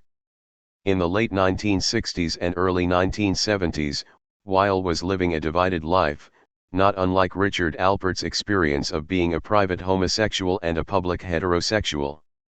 Weil was living half in the straight world and half in the stoned world. In 1970, the director of the National Institute of Mental Health cited Weil's study in his testimony before Congress, saying the young scientist's research was producing troublesome facts that make it impossible to give marijuana a clean bill of health. His conclusion shows how Weil was able to offer something for everyone in his study. Marijuana advocates and opponents cited his work, and he was rewarded with a job in the Drug Study Division of the Federal Mental Health Institute. That prompted him to leave San Francisco in late 1969 and move to Chevy Chase, Maryland. Weil came to San Francisco to study the hippies, but he'd gone native, and there was no turning back. His transformation can be seen in photographs that ran with newspaper stories about him in the late 1960s and early 1970s. He appeared in December 1968 as a chubby, bald, and clean-shaven physician in a black tie, white shirt, and white lab coat. By the summer of 1971, he'd grown the wild, bushy beard that would become his trademark feature. He'd discarded the coat and tie for faded blue jeans and a work shirt. And he'd slimmed down so much that the New York Times observed in a headline that the meat-eating, 230-pound doctor is now a 175-pound vegetarian. Richard Nixon was president, and Andrew Weil, hippie, would not last long in the Drug Study Division of the U.S. Public Health Service. He was about to publish his first book, The Natural Mind, A New Way of Looking at Drugs and the Higher Consciousness, and let the world know which side he was on. His new bosses did not like his counterculture stance on their war against drugs. Neither did Lester Grinspoon, a professor of psychiatry at Harvard Medical School, where Weil had earned his medical degree. In a scathing review in the New York Times, Grinspoon found that Weil presented little evidence to support his basic argument in The Natural Mind that the human desire to get high is as natural as our love of sex and food. The author attempts to make his arguments irrefutable primarily through his snide dismissal of any facts, experiments, observations, or data which do not coincide with his basic premises, Grinspoon wrote. His review found that Weil was particularly pompous in his ex cathedra denunciations of all that Western medicine has achieved. Grinspoon dismissed Weil's defense of stone thinking and straight thinking, taking aim at Weil's warning about how intellectuals must begin to wake up to the tyranny of the rational, straight, mind. Grinspoon's harsh critique of Weil's research sounded a lot like Weil's attack on Leary and Alpert's work 6 years earlier in the Harvard Crimson. The shoddiness of their work as scientists, Weil wrote back then, is the result less of incompetence than of a conscious rejection of the scientific ways of looking at things. Decades later, Weil could not look back on that whole period without noting the supreme irony of the whole thing. I found myself in the same position as Alpert at that point because of my marijuana work, he said. I was being persecuted for my beliefs. By the early 70s, Alpert had gone through his own transformation. He had returned from India with an even bushier beard than Weil was sporting and a new name. Weil listened to one of the new spiritual teacher's first lecture tapes, and was blown away. It had a profound effect on me, Weil recalled. I realized that I had to make some resolution with the man. Weil called, but Alpert would not return the call. Richard Alpert may have morphed into the new Ram Dass, but he was still pissed off at the old Andrew Weil. Chapter 7 Pilgrimage and Exile. Seeker, Kathmandu, Nepal, December 1967. Richard Alpert came to India more as a tourist than a pilgrim. He was traveling with a wealthy friend and patron, a young, retired millionaire Alpert had guided through several psychedelic sessions. They were shocked by the poverty they found in India, and a bit embarrassed by the shiny new Land Rover they'd shipped to Tehran, the starting point for their journey to the mysterious East. In the 4 years since he'd been kicked out of Harvard, Alpert had spent much of his time on the lecture circuit, talking about psychedelic drugs and other ways to expand human consciousness. He was burned out. Deep down, he knew he didn't really know what he was talking about, and the hypocrisy of it all was starting to get to him. He went to India not because he thought he was going to find anything. He just didn't know what else to do. He needed a break. He needed a vacation. Albert and his friend took some wonderful slides, smoked lots of hash, made tape recordings of Indian music, and then headed up to Kathmandu. By this time, the Nepalese mountaintop was crawling with Western seekers, and one of them, a tall, blonde, and beautiful young man from Southern California, caught Albert's eye. His name was Michael Riggs, but he'd been calling himself Bhagwan Das since his encounter with a Hindu guru named Neem Karoli Baba. Albert decided that Riggs knew something he didn't. He started following him around India. At first, Albert had little interest in meeting his new friend's guru. Hinduism seemed like a big, confusing, colorful joke. Albert was more into Buddhism, a religious philosophy that was neat, clean, and intellectually exquisite. Hinduism seemed a bit sloppy, too garish, gauche, and emotional for his refined taste. Nevertheless, Albert agreed to go and at least see Riggs's guru, known to his followers as Maharajai, then took the Land Rover up into the mountains. Albert's wealthy friend had gone back to the States but had left the luxury car behind for Albert to use. Riggs was driving and, at one point in the journey, suddenly pulled off the road alongside a little temple, got out of the car, and started running up the hill, crying tears of joy because he knew Maharajai was waiting for them at the top. Albert went after him, realizing all the way how absurd the situation was. Here was this American guy, barely out of high school, running up to see this Hindu holy man. And here was Albert, an ex-Harvard professor, running barefoot after him. They got to the mountaintop, but Albert was not impressed by what he saw. Maharajai was sitting on a blanket on the ground, surrounded by a small group of Indians. Riggs ran up to him and prostrated himself on the ground, face down, touching the holy man's feet. He was sobbing, and the guru was patting him on the head. Albert observed the scene, saying to himself, "No way am I doing that." Maharajai looked up at the skeptical Albert. "You came in the big car?" "Yes," Albert replied. "You give it to me." Albert didn't know what to say.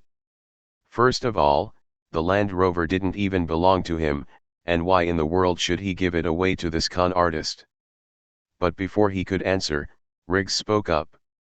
"Maharajai," Riggs said, "if you want it, it's yours." Albert was shocked by the offer. "But you can't," he stuttered. "It's not our car." Everyone started laughing hysterically, and Albert turned red with embarrassment. "Oh," he thought, "they're just playing with my head." "You made much money in America?" Maharajai asked. "Yeah," Albert replied. "How much do you make?" "Oh, I don't know, about $25,000.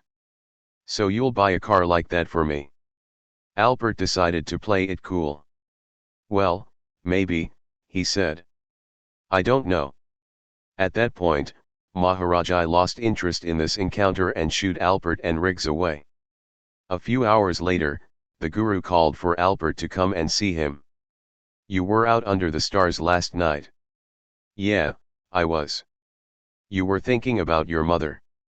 "Yeah," Albert said, thinking the trickster had made a lucky guess. "She died last year." "Yes," Albert said softly. Maharajai closed his eyes.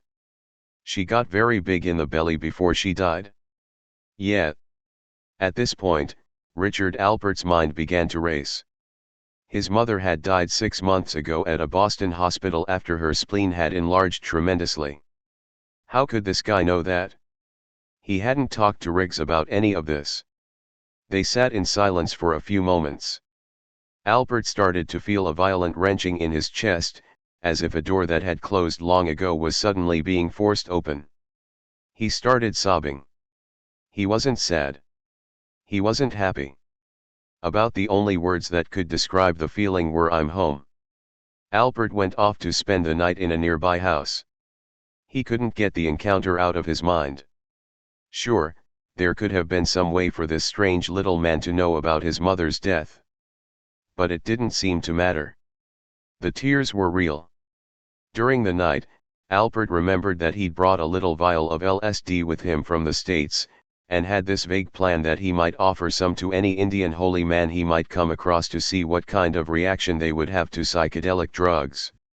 Here was his chance. Maharaji called Alpert over to see him the next morning, but before Alpert could mention his little experiment, the guru asked, "Where's the medicine?"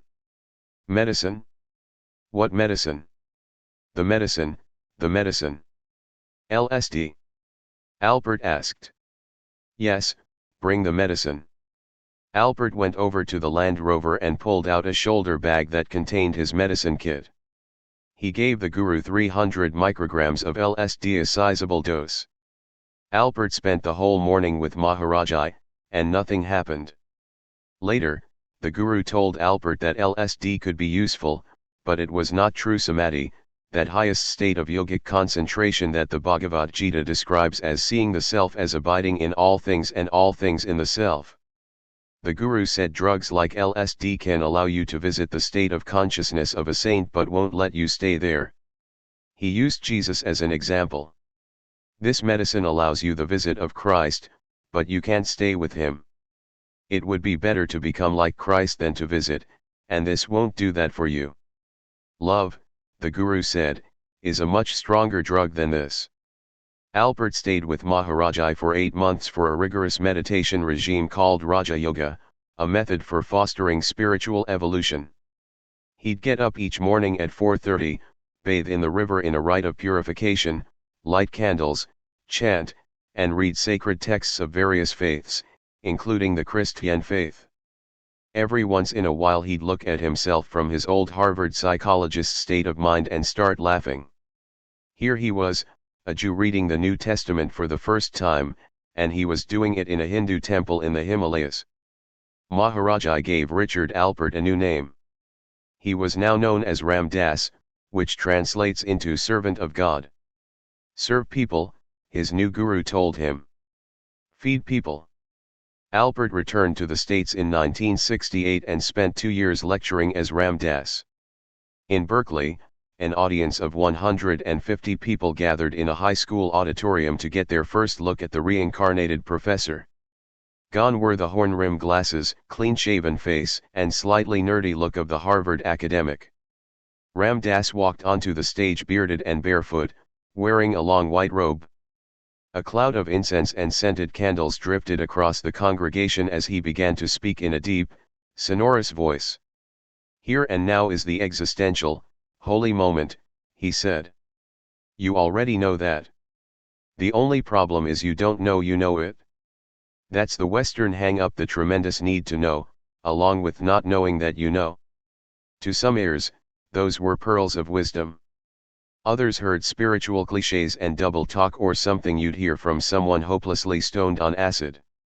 Outwardly, Richard Alpert was a man transformed, but there were still inner conflicts.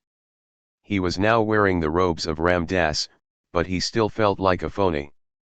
He still struggled with his obsessions, especially his bottomless appetite for junk food and anonymous sex. He confessed to a friend that he still had to steel himself against sneaking out for a pizza or going out to see a pornographic movie. Meanwhile, devotees were lying down to touch his feet, placing their spiritual lives in his hands. Ram Das charmed them with brutal, self-deprecating honesty. "I don't feel like a holy man," he told them. "I feel like an overaged hippie, an explorer dilettante." It just made them love him all the more. How humble. How wise. Ram Das decided that he wasn't pure enough, and he took off for a second trip to India in November 1970. He wound up at a temple in Bodh Gaya with 75 students attending a 10-day Buddhist retreat. Among them were a half-dozen American seekers who would go on to become some of the most popular Buddhist writers and teachers in the United States. Sitting in meditation with Ram Das were Joseph Goldstein, Sharon Salzberg, Daniel Goleman, Krishna Das, John Travis, and Wes Nisker. Another seeker at the retreat was Mirabai Bush, a spiritually thirsty grad student from Buffalo, New York. She and her fellow travelers were merely the latest wave of pilgrims to visit the sacred city of Bodh Gaya over the past 2500 years. They came in the footsteps of original seeker, Prince Gautama Siddhartha, who, according to Buddhist lore, sat under a Bodhi tree for 3 days and 3 nights until he attained enlightenment. Mirabai got her first taste of that elusive state about a year before she made her trek to India. She'd been a graduate student at the State University of New York, where she was teaching English to undergraduates and wondering what the hell that had to do with everything else that was going on in the world. Protests against the Vietnam War had turned the campus into an armed camp. It seemed like the only real escape from all the turmoil came in the form of one of those tiny tablets of LSD. Everyone seemed to be taking psychedelics. For many, the experience made the university seem instantly irrelevant. Then a friend who'd been to India and studied with a Tibetan teacher returned to Buffalo with a suitcase full of Tibetan thankas, those wildly colorful, embroidered prayer banners depicting multi-armed Buddhist saints making love or meditating on cushions flying through outer space. What was that all about? Something very different was going on out there in the wide world. Mirabai decided to go for a look, and soon found herself at the temple in Bodh Gaya with Ram Das and the rest of the Dharma bums. On his first trip to India, Ram Das had immersed himself in the devotional Hindu practices of his new guru, Neem Karoli Baba. This retreat in Bodh Gaya was led by the Burmese Buddhist teacher S. N. Goenka, who taught a body scan meditation technique in which students focus their attention on various parts of their bodies. The practice would later form the basis of the stress reduction and pain management work of Jon Kabat-Zinn, the best-selling author and founding director of the Center for Mindfulness in Medicine, Healthcare, and Society at the University of Massachusetts Medical School. Ram Das would also borrow heavily from these Vipassana mindfulness teachings. The monastery at Bodh Gaya offered a series of 10-day retreats. Some of the Western seekers stayed for months. There was lots of meditation practice, and there was lots of partying. It was one of the first retreats where Goenka had encountered Westerners. These folks were not exactly monks. They would smoke dope in the middle of the retreat and drop acid between sessions. Goenka would give his Dharma talk in the evening and go off to bed. Then Ram Das would start holding court, talking about how the Buddhist teachings related to his Jewishness or his Hindu-ness. Something was brewing in Bodh Gaya, and it was a heady brew. At the end of one retreat session, a group of Westerners decided it would be fun to go off to Delhi. Magically, a bus appeared with a driver willing to make the trip. So with Ram Das as ringleader, 34 people climbed onto the bus and headed out. Along the way was the city of Allahabad, which hosts a massive spiritual pilgrimage known as the Kumbh Mela, which draws sages, sadhus, and saints down from the mountains to ritually bathe in the river Ganges. One of the boys on the bus, Danny Goleman, had been to the festival a few weeks before. Goleman, who would go on to become a noted psychologist, New York Times science writer, and best-selling author of Emotional Intelligence and other books, thought it would be very cool to make a short detour to the festival site. "Man, I'd love to have you all see where the Mela was held," he said. Amid affirmative cheers of far out and right on, Ram Das chimed up as the voice of reason. "Well," he said, "it's kind of late in the day, and we have a small child with us here, and we're all a little tired. It's a long drive to Delhi. Plus, the Mela is over. All we'll see is an empty fairground." "Yeah," Goleman replied, "but the vibrations will be very beautiful." "Maybe they will. Maybe they won't. Vibrations are very ephemeral, especially when you're tired. Let's pass this time." "Okay, man," Goleman replied. "Whatever you say." Then Ram Das thought about it again. Maybe he was just being an old fart. "All right," he said. "Let's go." They got to the junction. The bus driver made a right turn and started heading down a bumpy road. They parked the bus at the bottom of the hill in a deserted fairground. Trash was piled up or blowing across the dusty field. Ram Das was just starting to think, so much for good vibrations, when someone yelled, Look! There's Maharaji. Everyone piled out of the bus and fell at the feet of Neem Karoli Baba. Come, the Guru said, follow me. Everyone climbed back on the bus and followed a little rickshaw carrying the Guru to a house where food and lodging had been prepared for 34 people. Ram Das could only shake his head. He had no intention of going to see his Guru with a bus full of stone seekers from the States.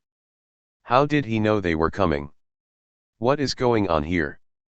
That just led to more questions for Ram Das about his own ideas about himself. Who was it sitting in the bus deciding whether we would go to those grounds or not? Who am I? What do I really think the game is? What is behind my decisions? What is ego? What is personality? What is choice? What is free will? What is the possibility of human consciousness? What the hell is going on here, anyway? Mirabai Bush was equally blown away. Right before the unexpected encounter with the Guru, everyone had been sitting around reading the first edition of Ram Das's counterculture classic, Be Here Now, which was put together after Albert's first trip to India and had just come out in the States. Someone had brought a copy to the monastery at Bodh Gaya, and they had all been passing it around. They'd been reading the stories about this mysterious guru who lives up in the mountains and how you'll find him only if it's in your karma. And there he is, standing outside the bus. Before she met Ram Das and encountered his guru, Mirabai had planned to spend about 2 weeks in India. She wound up staying 2 years. She took Neem Karoli Baba as her guru and began a lifelong association and friendship with Ram Das. They would work together to found the Seva Foundation, which has done charitable works around the world, and co-author a book titled Compassion in Action, setting out on the path of service. Mirabai would later become the main force behind the Center for Contemplative Mind in Society, founded in 1997 in Northampton, Massachusetts. The center has worked to encourage meditation practice in schools, prisons, and the workplace. And it all traces back to that pilgrimage to India. Many years later, sitting in her garden in rural Massachusetts, she can only shake her head. My life completely and utterly changed. It just turned around. Here I was living on the other side of the world. Maharaji was a great gift to us. It's hard to talk about, but he was remarkable. He was simply the embodiment of unconditional love. He radiated love. You felt utterly and totally accepted as you are. I'd never experienced that before. People had loved me, parents and friends, but I'd never experienced anything like it. Everything just shifted. That became the center point. Nothing seemed terrible or serious again after that. There was always that space to return to. In this 1975 photo, Ram Das, bearded, at right, sits in the Cambridge, Massachusetts, garden of David McClelland, his old boss at Harvard. Sitting at his right hand is Mirabai Bush, who met Ram Das at a retreat in India. Photo by Peter Simon, courtesy of Mirabai Bush. Richard Alpert's psychedelic baptism, followed by his pilgrimage to India, would forever change the way he looked at religion and psychology. Until psychedelics came along, I'd had negative experiences with religion. I was a member of a conservative temple in Judaism, which never told me about mystical experiences. So I ended up being a social Jew. My father did that too. We had a political and social religion. My view of psychology was also very limited. We treated humans as objects and paid no attention to their inner world. Now I have moved my consciousness past that. I feel that I am merely a cog in a wheel. I'm doing my gig. I'm living my life for God. Teacher, Kyoto, Japan, summer 1957. Huston Smith made his first pilgrimage to the Far East 10 years before Richard Alpert arrived in India, but both men were in their mid-30s when they embarked on their respective quests. Both were young university professors who had climbed the academic ladder, but who were desperately looking for something else. Smith was tired of just writing about Satori, the enlightenment experience achieved by some Buddhist practitioners. He'd written enough restaurant reviews of the experience, he desperately wanted a real taste. His first psychedelic drug trip was still 3 years away. Huston Smith was ready to go halfway around the world for a taste of enlightenment, if that's what it took. 2 visitors to the St. Louis campus of Washington University had inspired a summer trip to Myoshinji Monastery, the temple of the marvelous mind in Kyoto. The first visitor was D.T. Suzuki, the renowned Zen Buddhist scholar who played a key role in the flowering of Buddhism in the West. 2 decades before Smith arranged for Suzuki to visit St. Louis, the prolific Japanese writer had visited England and inspired one of the century's most important reconcilers of East and West, Alan Watts, the influential Anglican/Buddhist writer and lecturer. Watts, who would briefly work with Leary in the early psychedelic research at Harvard, was just a 21-year-old spiritual seeker when he met Suzuki at the World Congress of Faiths in 1936. The second visitor to inspire Huston's journey to Japan was a Japanese priest who was visiting the States on a Fulbright scholarship. He wound up co-taking a course with Smith on Zen Buddhism, and offered some sage advice. "You will never grasp Zen by the rational mind alone." Smith decided to go to Kyoto for a summer of meditation. In Kyoto, he crossed paths with another Zen trailblazer. Gary Snyder, the beat poet and inspiration for the Jaffa Rider character in Jack Kerouac's novel The Dharma Bums, had just arrived in the historic Japanese city. Like Huston Smith and Alan Watts, Gary Snyder had been inspired by the scholarly writings of D.T. Suzuki to make his own pilgrimage to the Zen temples of Kyoto. He would spend most of the next 13 years in Japan. And while Smith would spend only 6 weeks at Myoshinji Temple, the experience would have a profound effect on the religion scholar's own spiritual journey. Through Vedanta, the religious practice Smith embraced after his encounters with Gerald Heard and Aldous Huxley, the freewheeling Methodist had already explored the spiritual disciplines of Hinduism. After returning from Japan, Smith would begin his 15-year tenure at MIT, a period when Zen Buddhism was his primary meditation practice. "In switching, I don't feel as if I'm deserting Vedanta," Smith told a friend. Same truth, different idiom. His native Methodism proved more of a struggle. At Myoshinji Temple in Kyoto, Smith was placed under the spiritual tutelage of the Zen master Goju Roshi.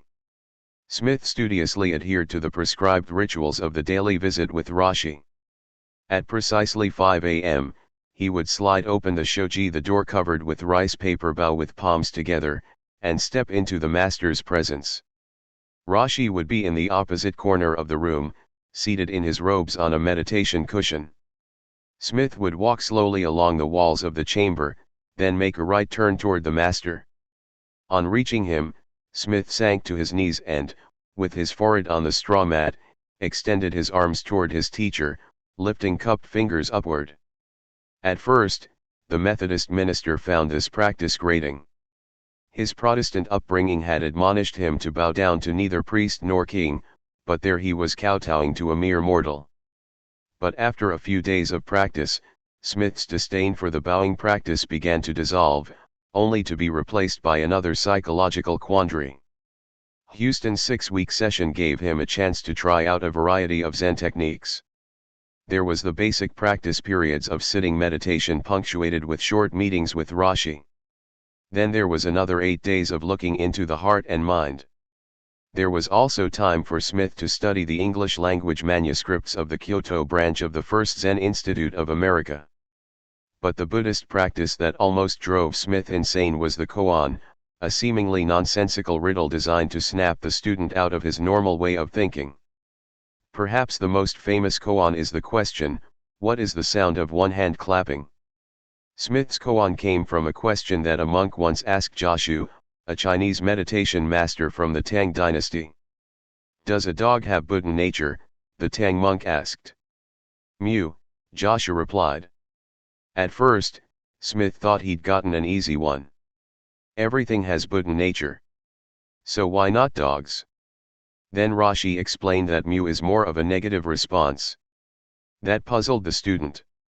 How can a dog not have a Buddha nature, Smith thought, when even grass has it? Smith spent 6 weeks kicking that damn koan around in his head, during which time Rashi would give him little hints but never any answers. "You're a philosopher," Rashi said. "Nothing wrong with philosophy, but philosophy only works with reason. Nothing wrong with reason, but reason only works when it has experience at its disposal. You have reason. Enlarge your experience." Huston sat on his cushion, trying to stop thinking and start feeling. Mu. It's got to have something to do with that damned mu. Oops. You're thinking. Stop thinking. As the session wore on, and the periods of meditation increased, Smith had trouble just staying awake. He was allowed only 3.5 hours of sleep a night. Maybe he was getting into an altered state of consciousness, but if so it was because of sleep deprivation, not meditation. What was happening in his mind was more like insanity than enlightenment. This is not what he read about in all those classic texts describing the experience of Satori. Boredom gave way to self-pity, which opened the door to rage. 2 days before the end of the session, he went to Rashi for his daily interview. Their eyes met in a mutual glare. "How's it going?" "Terrible," Smith shouted. "You think you are getting sick, don't you?" In fact, Huston had been feeling ill. His throat was tight, and he had trouble breathing. "Yes," he yelled. "I think I'm getting sick." Until that point, Smith thought Rashi was taunting him, mocking him. Suddenly the face of the Zen master softened into a kind of relaxed radiance. "What is sickness? What is health?" he said. "Put both aside and go forward." Smith's feeling of rage vanished. He had felt like he was going insane. Now he felt fine. What happened? How did Rashi do that? Did Rashi do that? Huston was asking himself the same kind of questions Ram Dass would ask 10 years later when all those little miracles kept happening around his guru. Smith came to see that Zen meditation and the mysteries of the koan were not simply a rejection of logic and reason. Reason can be useful, he saw, but it is a ladder too short to reach to truth's full heights. It's difficult to even talk about the goals of meditation. The word zazen simply means seated meditation, and that's all you do.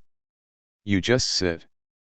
Some may experience an intuitive breakthrough, seeing into one's true nature. Some may experience satori, a new kind of understanding. Some may just experience frustration and a pain in the neck. Just sitting was a difficult concept for Smith to contemplate. So far, he'd spent his life worshipping at the altar of reason, as an intellectual trying to come to a new understanding of the religious quest. We in the West, he would later write, rely on reason so fully that we must remind ourselves that in Zen we are dealing with a perspective that is convinced that reason is limited and must be supplemented by another mode of knowing.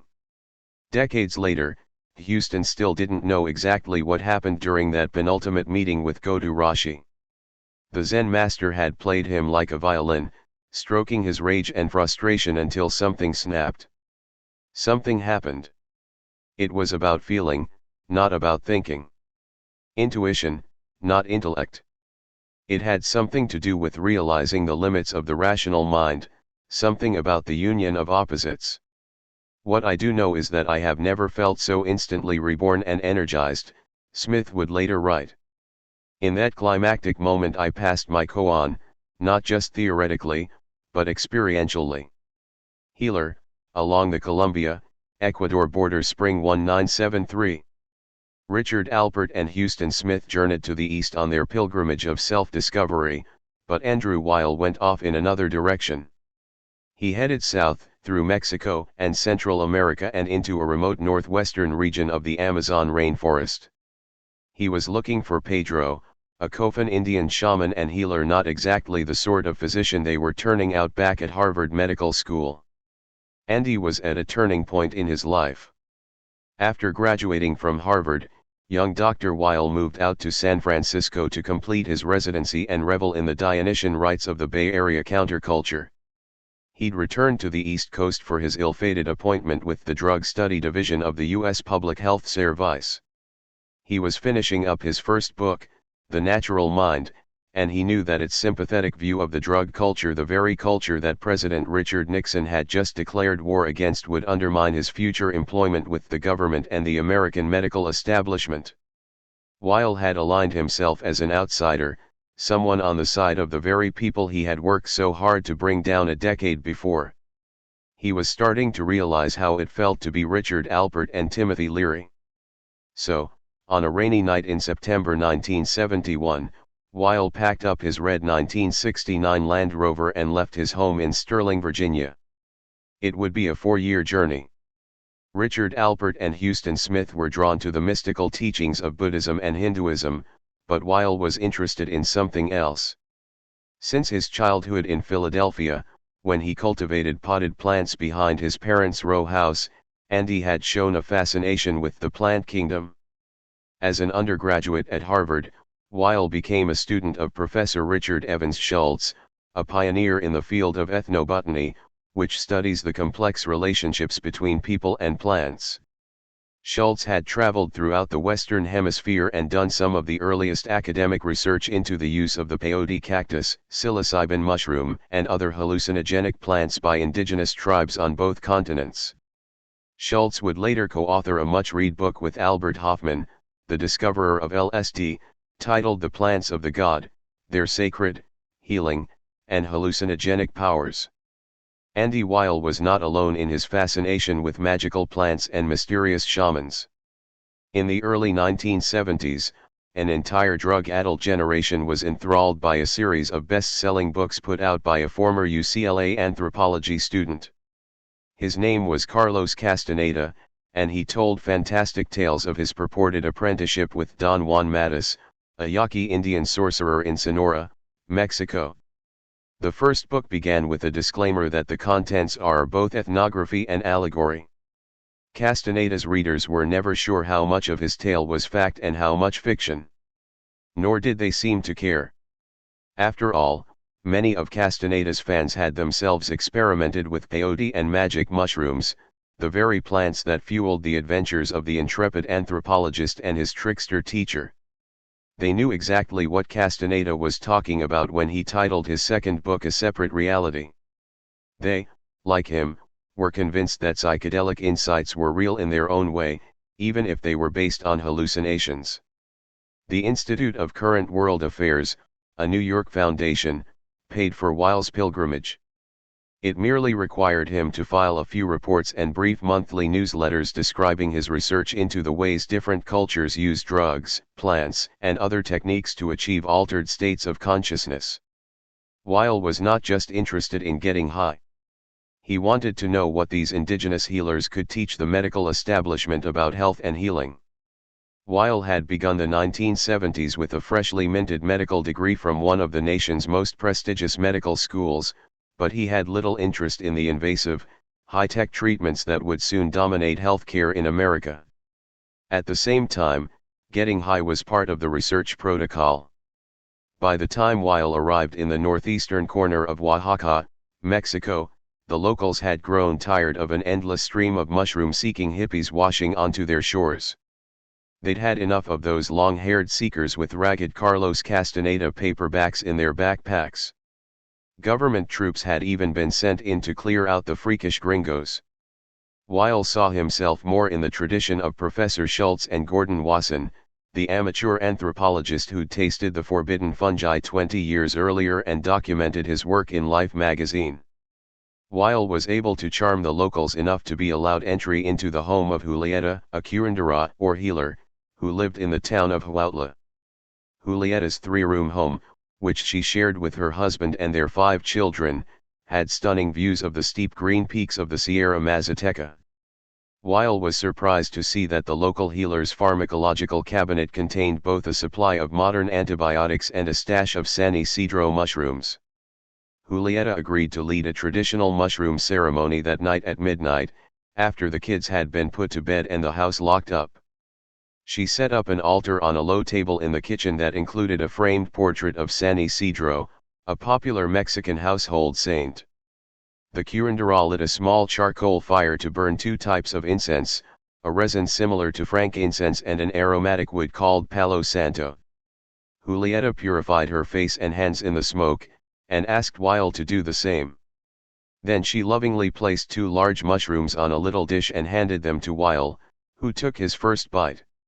He was surprised how good they tasted, and didn't hesitate when Julieta handed him another dish with 7 smaller mushrooms, and then another dish, until Weil had eaten about 20 of them.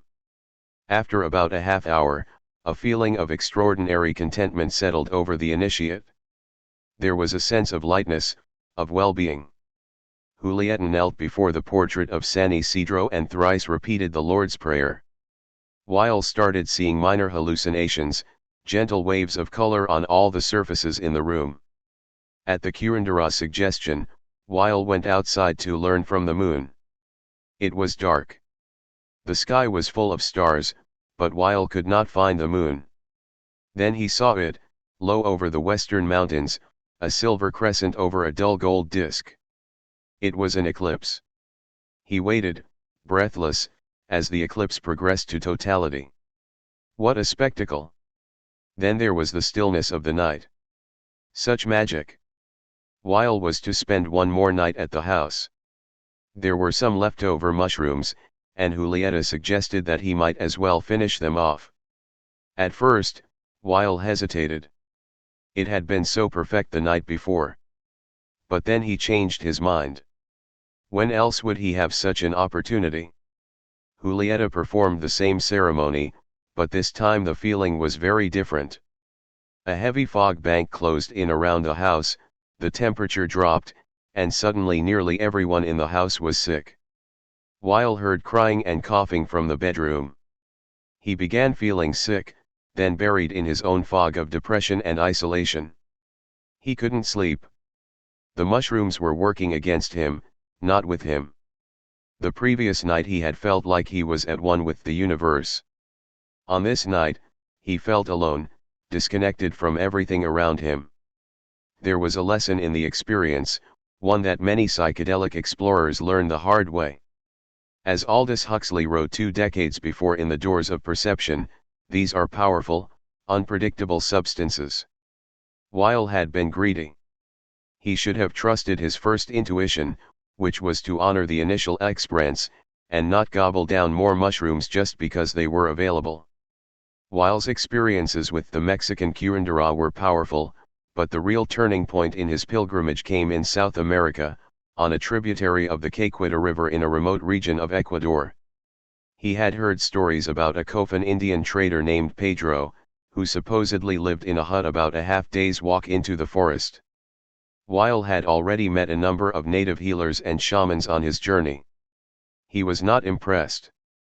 Some were drunks, others were obvious con artists. Pedro was supposed to be different, a powerful healer unknown to anyone in the outside world. Weil was searching for something exotic and extraordinary, something worlds away from his ordinary experience. He desperately wanted to find new insight into the source of healing power. He wanted to explore the interconnectedness of magic, religion, and medicine. Pedro was his last hope, and he was not an easy guy to find. Weil parked his Land Rover, traveled by boat to a small frontier settlement, and then found an Indian who took him by canoe to the trailhead that led to Pedro's hut.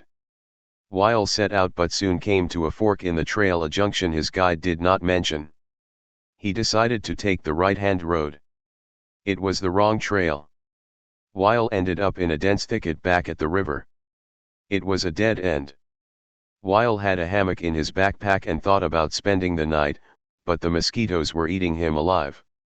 Plus, he hadn't brought much food with him. He did have a package of cocoa mix and some dried fruit. He fired up his little backpacking stove, heated up some river water, sat down with his cup of hot chocolate, and pondered his next move. Wading into the river, he noticed a sandbar upstream, a perch that might give him a better vantage point. It did.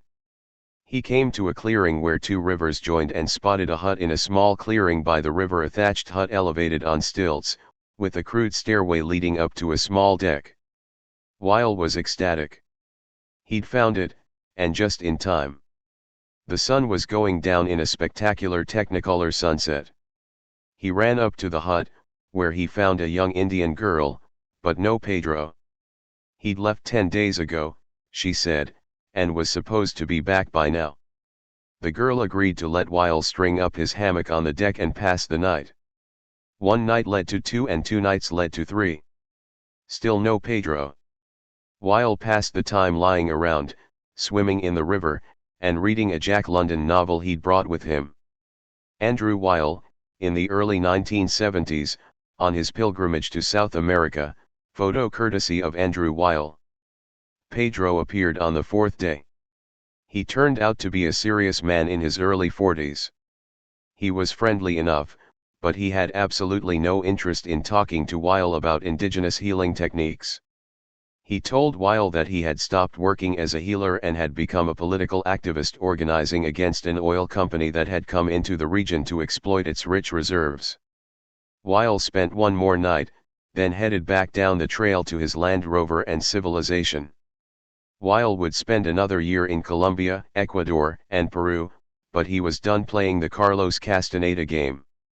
Never again, he told himself. Never again would he embark on an arduous journey in search of a man with magical power. Pedro taught me that I was looking for answers in the wrong way, Weil would later say. I did not have to turn away from my own land and culture, my formal education, and my own self to find the source of healing. But I did have to spend those years wandering in order to figure that out. Trickster, Lausanne, Switzerland, summer 1971. Timothy Leary had been in jail before, but this time was different. 3 Swiss cops had shown up at his apartment in Villers-sur-Allion, a ski resort in the Bernese Alps, and taken him into custody on an Interpol warrant. Leary had been enjoying a life of exile in politically neutral Switzerland when the long arm of international law reached out and tossed him in the prison du Bois-Marmot in Lausanne. The cell door slammed shut, and Tim sank into a deep depression. Suicide crossed his mind. He began to cheer up only when one of his Swiss protectors sent over a box of wine and cheese, some books, a typewriter, and several reams of blank paper. After all, Leary did have that book to write a sensational story about his escape from another prison. Leary had been on the run since September 12, 1970, when he made headlines around the world by eluding his previous captors. The man who told a generation of Americans to drop out had been forced to drop off the face of the earth. His new life had begun, and it was a life in exile. Richard Alpert, Huston Smith, and Andrew Weil left the country on pilgrimages to India, Japan, and Latin America, respectively. Though Leary did visit India in the mid-1960s, that trip was more of a vacation than a pilgrimage. Actually, it was a honeymoon with his third wife, Nina von Schlabrugi, who would soon divorce him. Leary's real pilgrimage was the period of his life from 1970 to 1974, when he was either on the run, living in exile, or locked away in prison. It all began with his dramatic escape from the California Men's Colony, a minimum security prison outside San Luis Obispo where Leary had been sent after losing an appeal on a 1968 conviction for marijuana possession. He got out by climbing a utility pole, then lowering himself hand over hand down a support cable that crossed over the 12-foot-high cyclone fence. Members of the Weather Underground rendezvoused with the fugitive and stashed him in a camper in nearby Morro Bay. Another team of radicals took Leary's prison clothes and left them in a gas station men's room south of the prison to make it look like he'd headed down to Los Angeles. But Leary headed north, to a safe house in the Bay Area, where he dyed his hair red and shaved some of it off so that he appeared to be a balding man. Timothy Leary was now William John McNellis, a salesman from Salt Lake City. After hiding out for a week in a farmhouse near Redding, California, Leary made his way down to Utah to meet leaders of the Weather Underground, including Bill Ayers and his wife, Bernadette Dorn. They created William McNellis with a forged birth certificate, social security card, and hunting license papers that required no pre-existing photo ID. Leary then flew off to Detroit, where the task at hand was to obtain a U.S. passport for a guy who did not really exist. Leary, posing as McNellis, walked into the federal building in Detroit with another Weather Underground fugitive calling herself Aunt Bridget. Standing at a counter beneath a framed portrait of President Nixon, they filled out the passport application, inventing a wife named Sylvia and 2 lovely children. McNellis was supposed to have a birth certificate and a driver's license to get a passport. He had no photo ID. Leary and his supposed auntie were hoping they could radiate enough down-home charm to get around that requirement. Leary handed his papers and birth certificate to the woman at the passport counter, who asked him, "Do you have a driver's license, Mr. McNellis?" "No, I don't," Leary answered, fumbling through his wallet. "I'm afraid I don't drive." "Will my social security card do?" "No, sir." "I'm sorry. We're supposed to have a photo ID." "What about your hunting license, dear?" Aunt Bridget suggested. Leary pulled it out and offered that forged document. "Well, it has your description, so I guess we can accept this," the clerk said with a smile. "It doesn't have your eye color on here, but I can see your Irish eyes are smiling." 3 hours later, Leary had his passport in hand. And that was all he needed to fool the FBI team at O'Hare International Airport and escape on a flight from Chicago to Paris. His wife, Rosemary, escaped on the same plane, wearing a blonde wig and traveling as Mary Margaret McGreedy. From there, the couple flew separately to Algeria, where a new socialist government was offering refuge to a rogues gallery of leftist fugitives. Leary and his fugitive wife wound up under the protection of Black Panther leader Eldridge Cleaver, who had set up his own embassy in a white mansion overlooking the Mediterranean. At first, Leary seemed to revel in his new militant role. He issued a series of manifestos urging the youth of America to revolt. "We have always followed a philosophy of live and let live, love and let love, feel good," Leary wrote. "But never did we suggest or imply that it was our duty or our trip to become masochistic pigeons or sit quietly like good Germans and let a genocidal robot police establishment wipe us out one by one. Anyone who's been through the whole LSD experience with us is an acid revolutionary now. Dynamite is just white light, the external manifestation of the inner white light of the Buddha." Back in the States, the peace and love flock was shocked by Leary's angry messages coming out of Algiers. "One thing we do not need," Richard Alpert quipped, "is one more nut with a gun."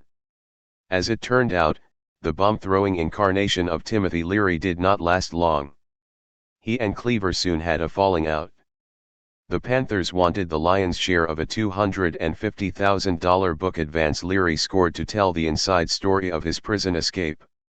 They also wanted Leary to renounce the use of LSD. Tim declined, and was put under house arrest for re-education. Once again, Leary had to escape, but this time it was from the Black Panthers. Leary soon came to see Cleaver and his Panther lieutenants as confused, fearful, uneducated young men who had spent most of their lives in prison or getting there. They spent their time in Algiers roaring around in their cars and trying to pick up women, a terrible idea in a moralistic Arab land. They were a pathetic joke. In April 1971, after his falling out with the Panthers, Leary was given direct protection as a political refugee by the Algerian government, then fled North Africa for the relative comfort of Switzerland. As spring turned to summer in Switzerland, Tim and Rosemary settled into their new lives as political refugees in exile. At first, the Swiss government agreed that the long prison term Leary had been given for marijuana possession was a flagrant abuse of human rights. Leary had been thrown into an American prison because of his political stance, not because he was caught carrying a tiny quantity of pot for his own personal use. But back in the States, the American government was preparing a new case against Leary that focused on his ties to the Brotherhood of Eternal Love, which claimed to be a non-profit religious corporation but looked a lot like a sophisticated drug smuggling ring. The Brotherhood had been created by a group of acid heads who had first crossed paths with Leary back at Millbrook and later opened up a bookstore and head shop in Laguna Beach, California, south of Los Angeles. Leary's legal troubles began back in 1968, on the day after Christmas, when Tim, Rosemary, and Jack, Leary's son from his first marriage, left the Brotherhood's 300-acre ranch in a rural section of Southern California. They were headed to Laguna Beach in their blue Ford station wagon when police recognized Leary, stopped the car, conducted a search, and found 2 half-smoked joints. On May 23, 1969, Timothy Leary looks heavenward as he announces that he is running for governor of California against the incumbent, Ronald Reagan. His wife, Rosemary, sits at the right hand of the counterculture candidate. On his far left, Wes Scoop Nisker, then a reporter for KSAN Radio in San Francisco, holds a microphone. Shortly after this photo was taken, Nisker dropped acid with Leary while driving him across the Bay Bridge. About a year later, Nisker would run into Richard Alpert at a meditation retreat in India. Photo by Robert Altman. At first, Leary's arrest didn't slow down his whirlwind appearances as the trickster of the stoner counterculture. 5 months later, in May 1969, Leary announced that he was running for governor of California. At a press conference in Berkeley, as police and demonstrators battled over a piece of university-owned land that had been christened People's Park, Leary outlined his vision for the Golden State, sitting in the poster-festooned offices of the Berkeley Barb, a leading underground newspaper. Helicopters would not be spraying down war gas, he said, but love gas and flowers. Wes Scoop Nisker, who would soon meet Richard Alpert at a Buddhist retreat in India, covered the Leary announcement for KSAN, the alternative FM radio station in San Francisco. After the Berkeley press conference, Nisker offered Leary a chance to directly address the people of the Bay Area from the KSAN studios. Scoop even offered to drive Leary from Berkeley to San Francisco. Leary accepted, and on the way to the city, Leary turned to Nisker. "Hey, man, I've got some acid here and I was going to drop," Leary told his driver. "You want some?" Nisker wasn't really in the mood for an LSD trip. After all, he was in a car and heading toward the Oakland, San Francisco Bay Bridge. Then Scoop started thinking to himself. Well, the guy is the high priest of LSD. What else can I do? When else am I going to get a chance like this? So, Nisker dropped the acid. By the time they got to the radio station, Scoop was so stoned he couldn't put 2 words together. But Leary sat down behind the microphone and just let out all this beautiful, flowing prose. He was his usual glib, funny self. Nisker was melting into the floor, mumbling to himself. But there was Leary, totally in charge of himself, so charismatic, so facile. What a performance! Just 3 days later, Tim and Rosemary Leary were in Montreal, seated at the foot of John Lennon and Yoko Ono's bed for the iconic recording of the 60s anthem Give Peace a Chance. Tommy Smothers sat next to Leary, strumming the guitar. Lennon returned the favor by writing a song in honor of Leary's run for governor. It was titled Come Together and was released in September 1969, the first song on Abbey Road, the last album the Beatles started recording before their breakup. Later that fall, Leary appeared as a defense witness in the conspiracy trial of the Chicago 7, who stood accused of starting a riot outside the Democratic Party's 1968 presidential nominating convention. In December 1969, the Pied Piper of Psychedelia ended the year and the decade with an appearance at the infamous free concert the Rolling Stones held at Altamont Speedway east of San Francisco. Leary blamed the violence that marred the concert on the type of intoxicants consumed. The drugs most on display at Altamont, particularly around the bandstand, were not psychedelic drugs but speed, smack, and booze, he explained. Woodstock and Altamont would go down in the 60s iconography as the Jekyll and Hyde of the counterculture decade. As the 60s drew to a close, there was a harder edge to the drugs, and to the entire scene. There seemed to be more war than peace, more hate than love. Martin Luther King Jr. was dead, and the Black Panthers were on the rise. The human being was a fading memory, and the Weather Underground were throwing bombs and making headlines. Richard Nixon was elected president, and then the Beatles broke up. For Timothy Leary, the close of the 60s was the beginning of a long downhill slide. In February 1970, an Orange County jury found Tim, Rosemary, and Jack Leary guilty of marijuana possession.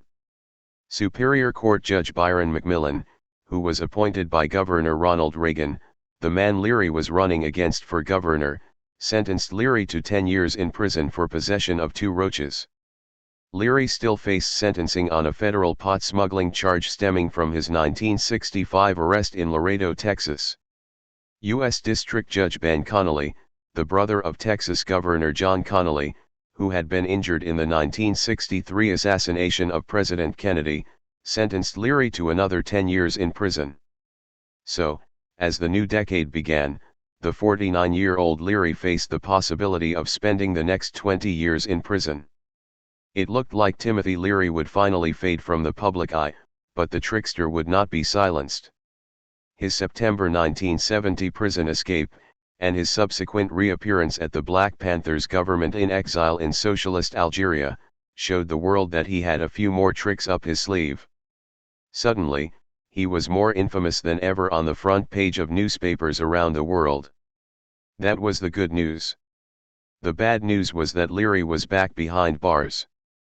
It was the summer of 1971, and it looked like Leary might be spending the rest of the year at Bois Marmot prison in Lausanne.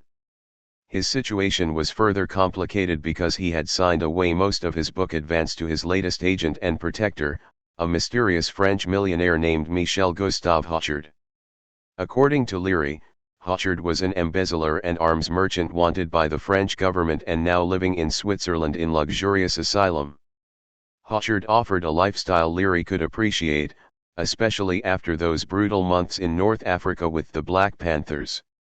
In Switzerland, there were limousines, fine restaurants, endless champagne, fine Cuban cigars, and an assortment of lovely escorts. Hauchard set Tim and Rosemary up in Villers-sur-Glâne, explaining that it was his obligation as a gentleman to protect philosophers. He told Leary not to worry about the Swiss police. "The police are no problem to me," he said. "I have a dozen of them on my payroll." Hauchard's connections were apparently not good enough to keep the Swiss police from tossing Leary into the prison du Bois Marmot. Or maybe they were. One account of this chapter in the Leary saga contends that it was Hauchard who arranged for Leary to be taken into custody, a trick designed to get him to focus on that book he had to write. Either way, the mysterious Frenchman was kind enough to treat Leary to a series of care packages. In addition to the typewriter, wine, cheese, and reams of stationery, Leary enjoyed French salami, Swiss chocolates, shredded lobster, and a carton of Japanese cigarettes. While Hauchard tried to keep Leary as happy and productive as possible, Rosemary solicited the aid of Allen Ginsberg to circulate a petition calling on the Swiss government to free Leary from prison. The petition, delivered to the Swiss consulate in San Francisco on Bastille Day, July 14, 1971, called on the government to grant our fellow author philosopher safe political asylum to complete his work.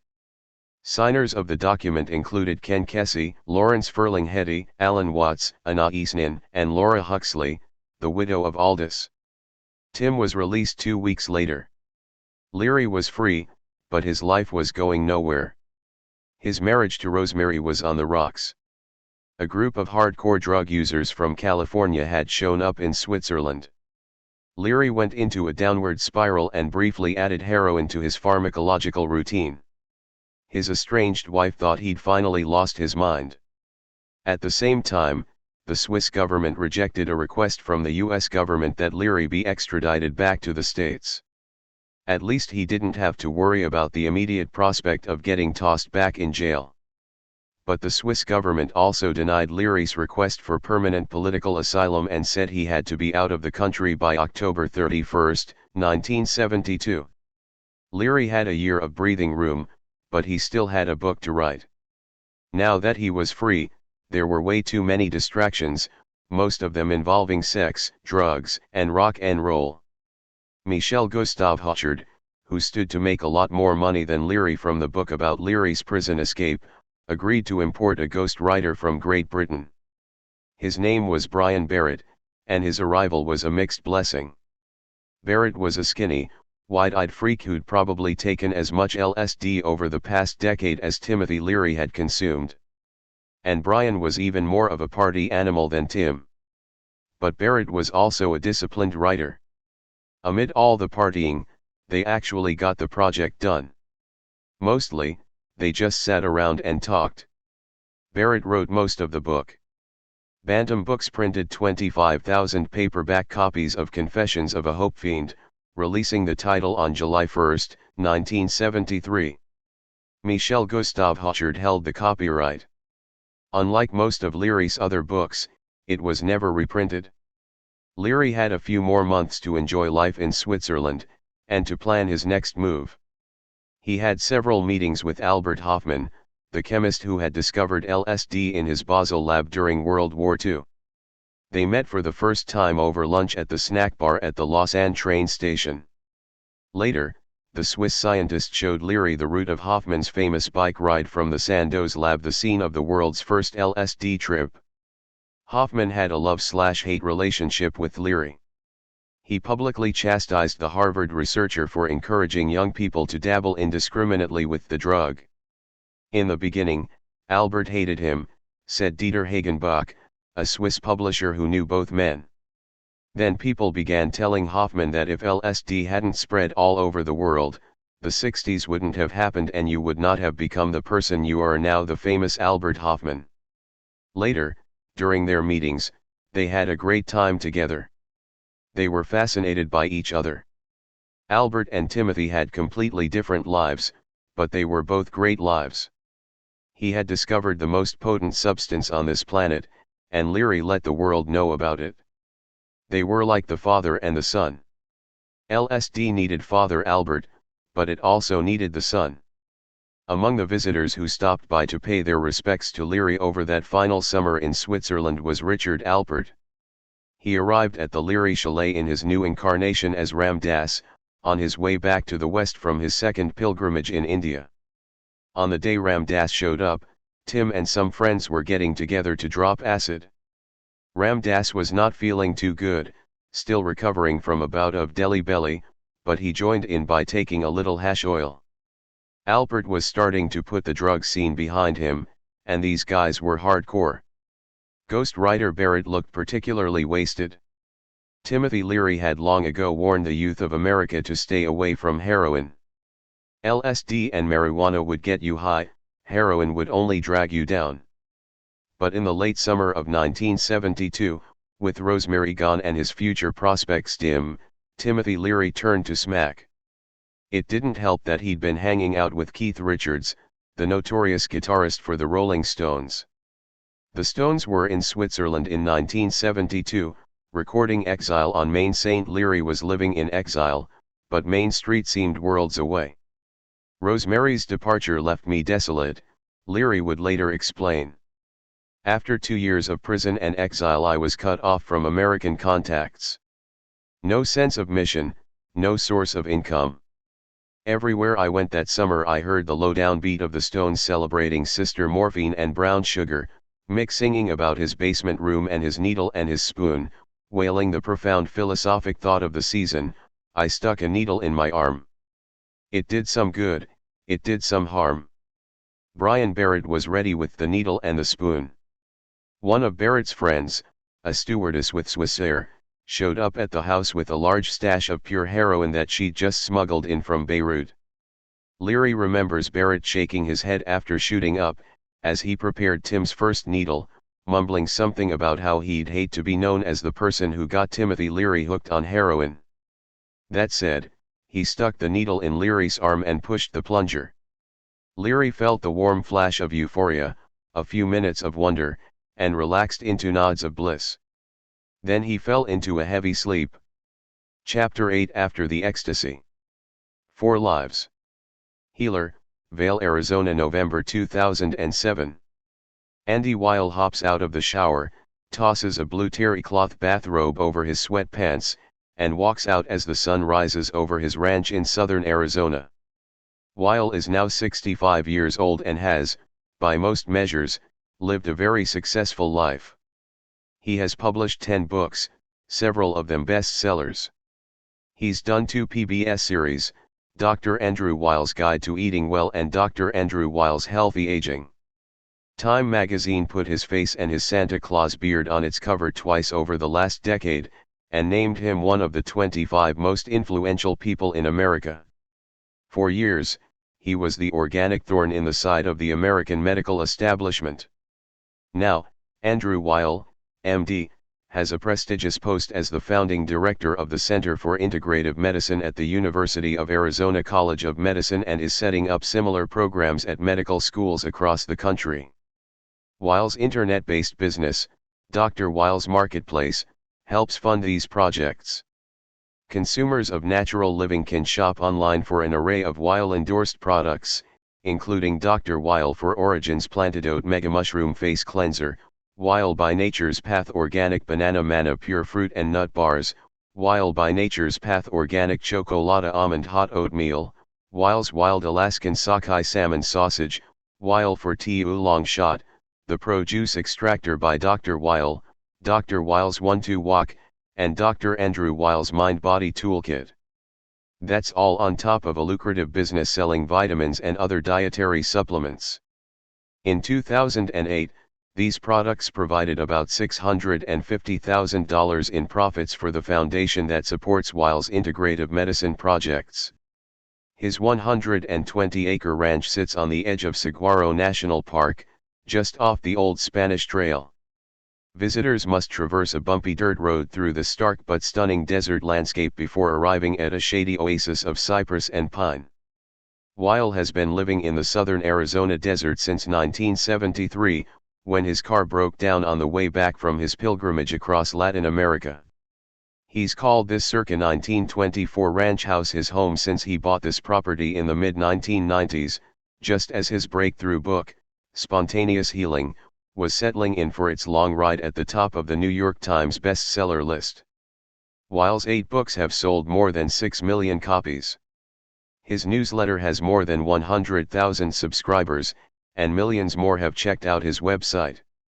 Dr. Weil has become CEO of Alternative Medicine in America, the guru of natural living. The ambitious freshman has become Dr. Weil, your trusted health advisor. Weil's attempts to find a wife and raise a family have not been so successful.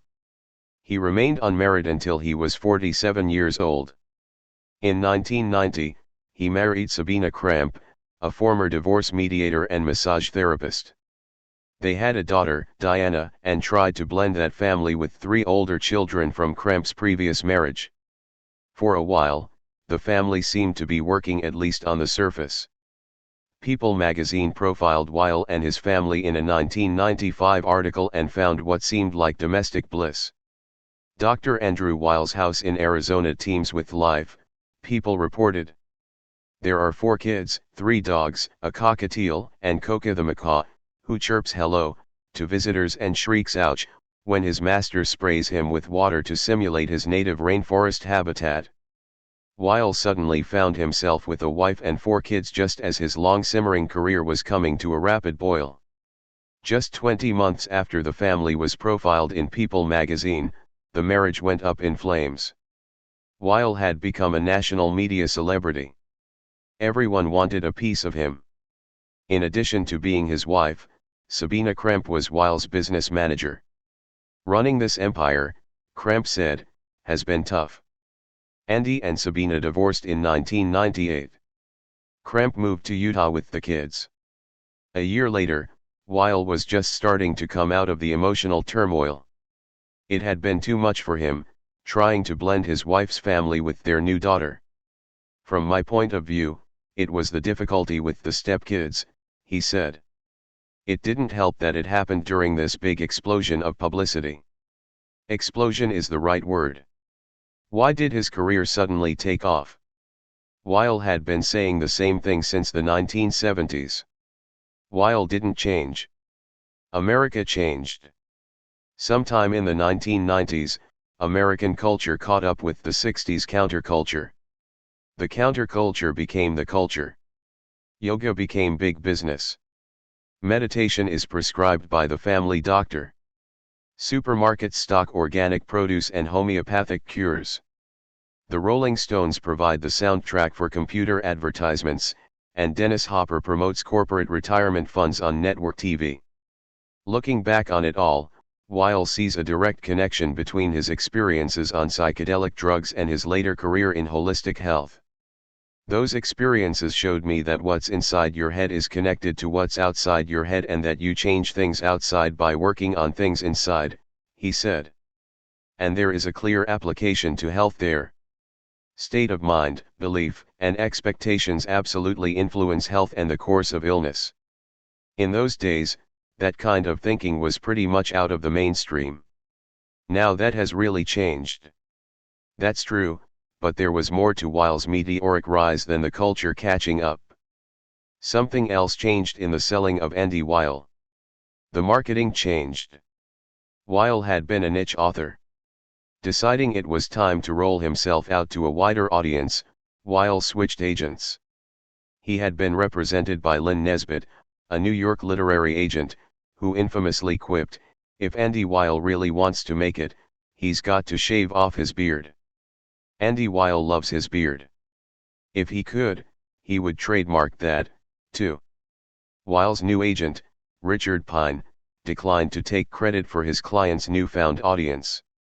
Like many truly innovative people, he was just ahead of his time, Pine said.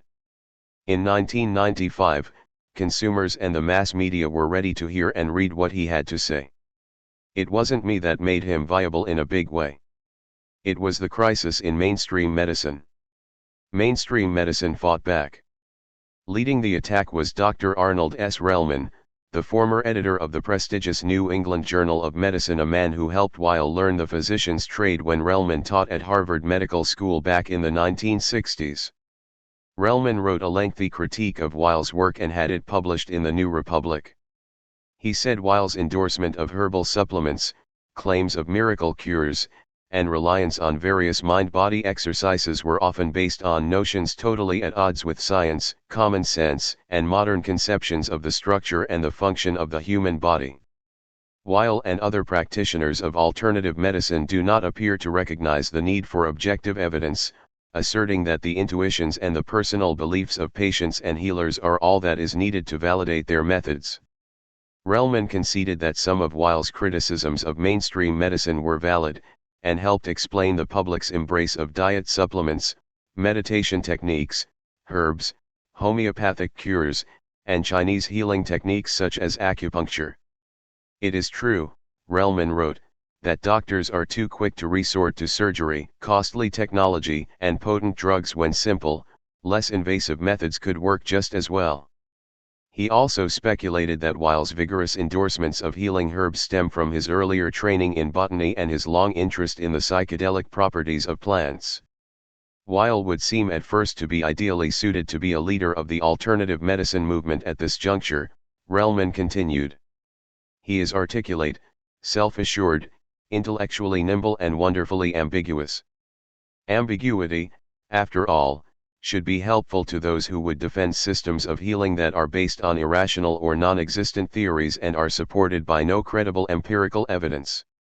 Weil is sensitive to such criticism, and responded in 2005 in his next book, another national bestseller, titled Healthy Aging. He points out that he does change his recommendations on the value of various supplements by keeping up with current scientific research, and that he has always favored greater government regulation of dietary supplements. Weil and Relman sparred for a year or two, but Andy Weil just kept enlarging his audience and expanding his market, selling more books and products on his burgeoning website. As the new millennium began, Weil took to endorsing everything from gourmet olive oil to his own line of cookware. 10 years after the 1995 release of his breakthrough book, Weil was back on public television to promote healthy aging. The children of the 60s were heading into their golden years, and Andy Weil was right there with them. The guy who once offered advice on how to find the most potent magic mushrooms was now peddling tiny bottles of Plantidote Mega Mushroom Face Serum, guaranteed to bring renewed radiance and clarity to the wrinkled skin of aging hippies. Here, on this November morning in the dry Arizona desert, Weil seems happy, even ready to slow down a bit. On a clearing in the scrubby desert, not far from his office in the old horse barn, Weil has constructed a stone labyrinth, a meandering circular path used for periods of walking meditation and reflection. In recent years, these pathways of spiraling concentric circles patterned after one built into the floor of Chartres Cathedral in France more than 8 centuries ago have been popping up in church parking lots and New Age retreat centers across the country and around the world. Weil's labyrinth is a simple one, with the pathway outlined with stones laid out on a round patch of the desert floor.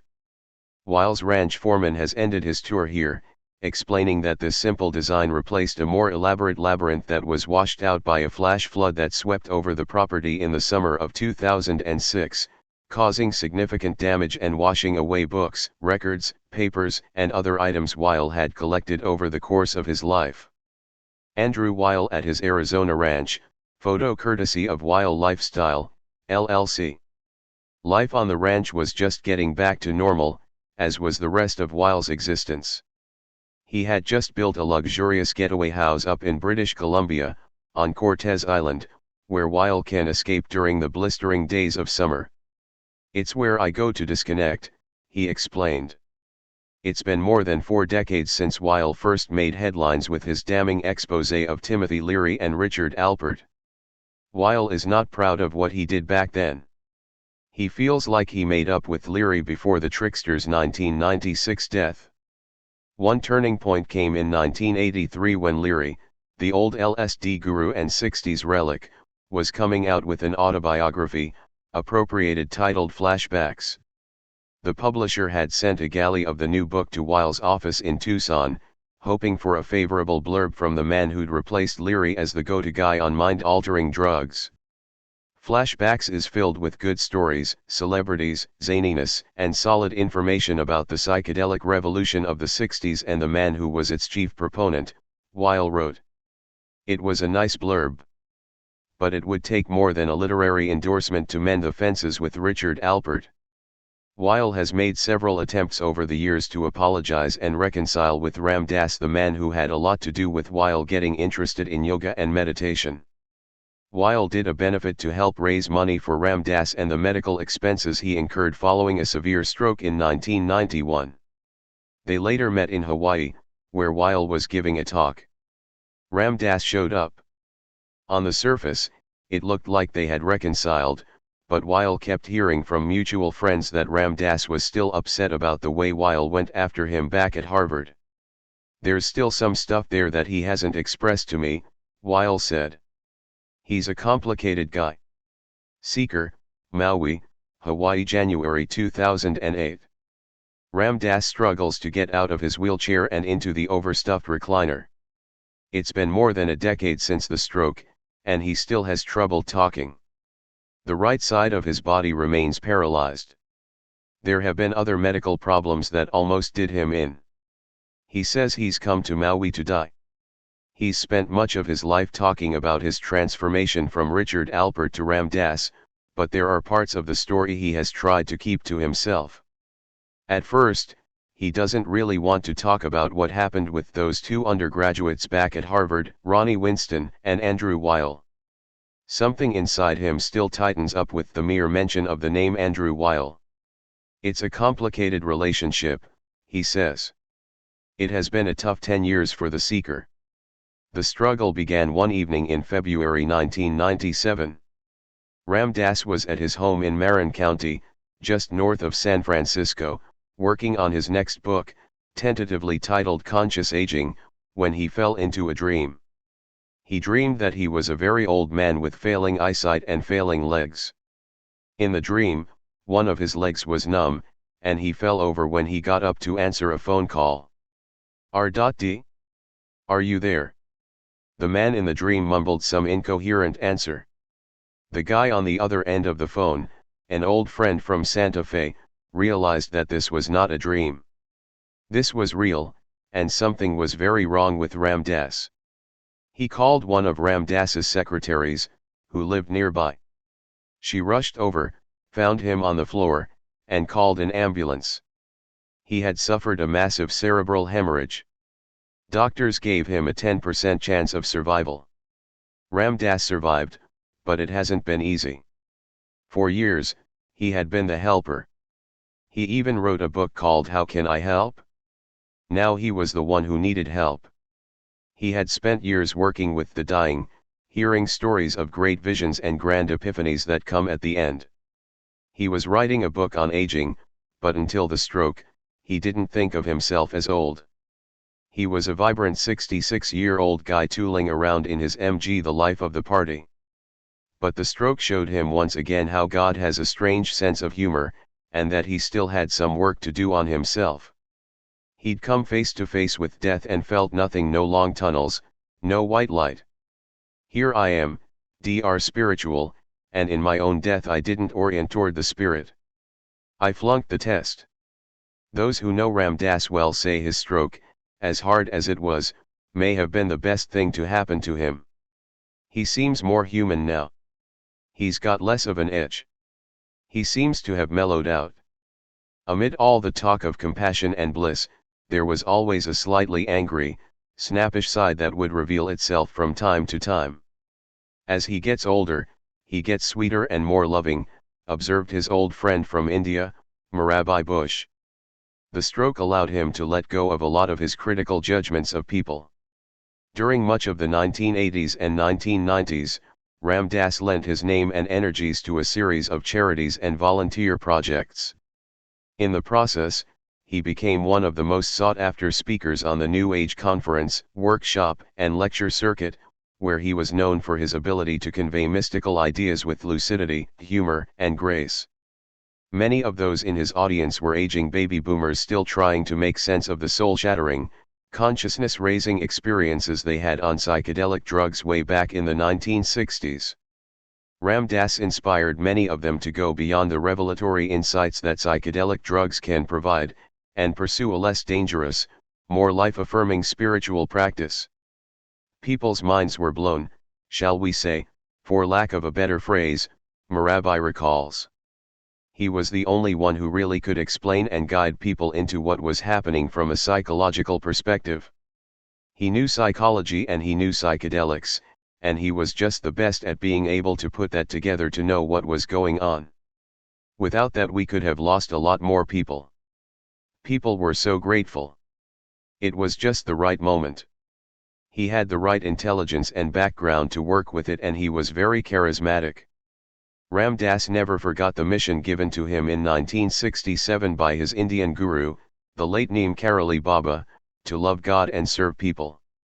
He was the founding inspiration behind several ongoing charitable concerns, including the Seva Foundation, which has worked for 3 decades on health and welfare projects in India and Guatemala and on Native American reservations in the United States. Mirabai Bush, one of the co-founders of Seva, said there were many clashes on the Seva board over whether the organization should take a more political, activist stand on social issues. Ram Dass wanted to stick to straight charity. He was critical of those of us leaning more towards social action, she said. He was often cranky about it. He was a bad boy a lot. He'd say, "That's it? This is my last meeting." Then everything would stop while we dealt with that. Other people were angry about injustice, and he'd struggle with that. He'd say, "You're just caught up in your anger." He wasn't always very understanding about why people were angry. Social and political activism was never a priority with Leary or Alpert. They were not out marching to stop the war in Vietnam, nor even talking about it. In fact, they helped set the tone for the political disconnectedness of much of the human potential and New Age movements, whose politics, or lack of it, were reflected in that line from the Beatles' tune Revolution. "If you want true freedom," the song suggests, "you better free your mind instead." Not surprisingly, this upset many of Leary and Alpert's would-be allies in the more radical wing of the counterculture. 60s political activist Michael Rossman, one of the leaders of the 1964 free speech movement at UC Berkeley, remembers with disdain an evening in the 1970s when Ram Dass came to the Berkeley campus to address the next wave of Cal undergraduates. Rossman could hardly believe his ears when the professorial guru started talking about politics. "I know there's a lot of oppression and injustice in this country," Ram Dass told the crowd. But we must remember to be grateful for the most important thing, that a meeting like this is allowed to go on here. And then, Rossman recalled, Ram Dass goes on with this song about the gods protecting us, and I wonder what function and whom this meeting serves, and feel a chill wind rising in this closed room of the spirit. In the early years, other Seva leaders wanted to take a more political approach to helping the poor, but they knew they couldn't survive without Ram Dass. He was the organization's superstar and fundraising magnate. Ram Dass always struggled over money, but he raised so much of it over his lifetime. And he gave it all away, Mirabai Bush recalled. When he had his stroke, he was broke. He had nothing. His father was a big fundraiser, so he knew how to do it. He brought his upwardly mobile, Jewish, upper-middle-class set of values around money, but never really knew what to do with it. Ram Dass also struggled with all of the fame and adoration of a generation that wanted to put him on a pedestal. When we first came back from India, he couldn't walk down the street. People were just coming from all over the place, Mirabai recalled. People would deify him. He didn't want it. It gave him the creeps, but it's hard to keep straight about all that when people are constantly telling you how great you are. The best part of him didn't want it, but it was hard for him to manage.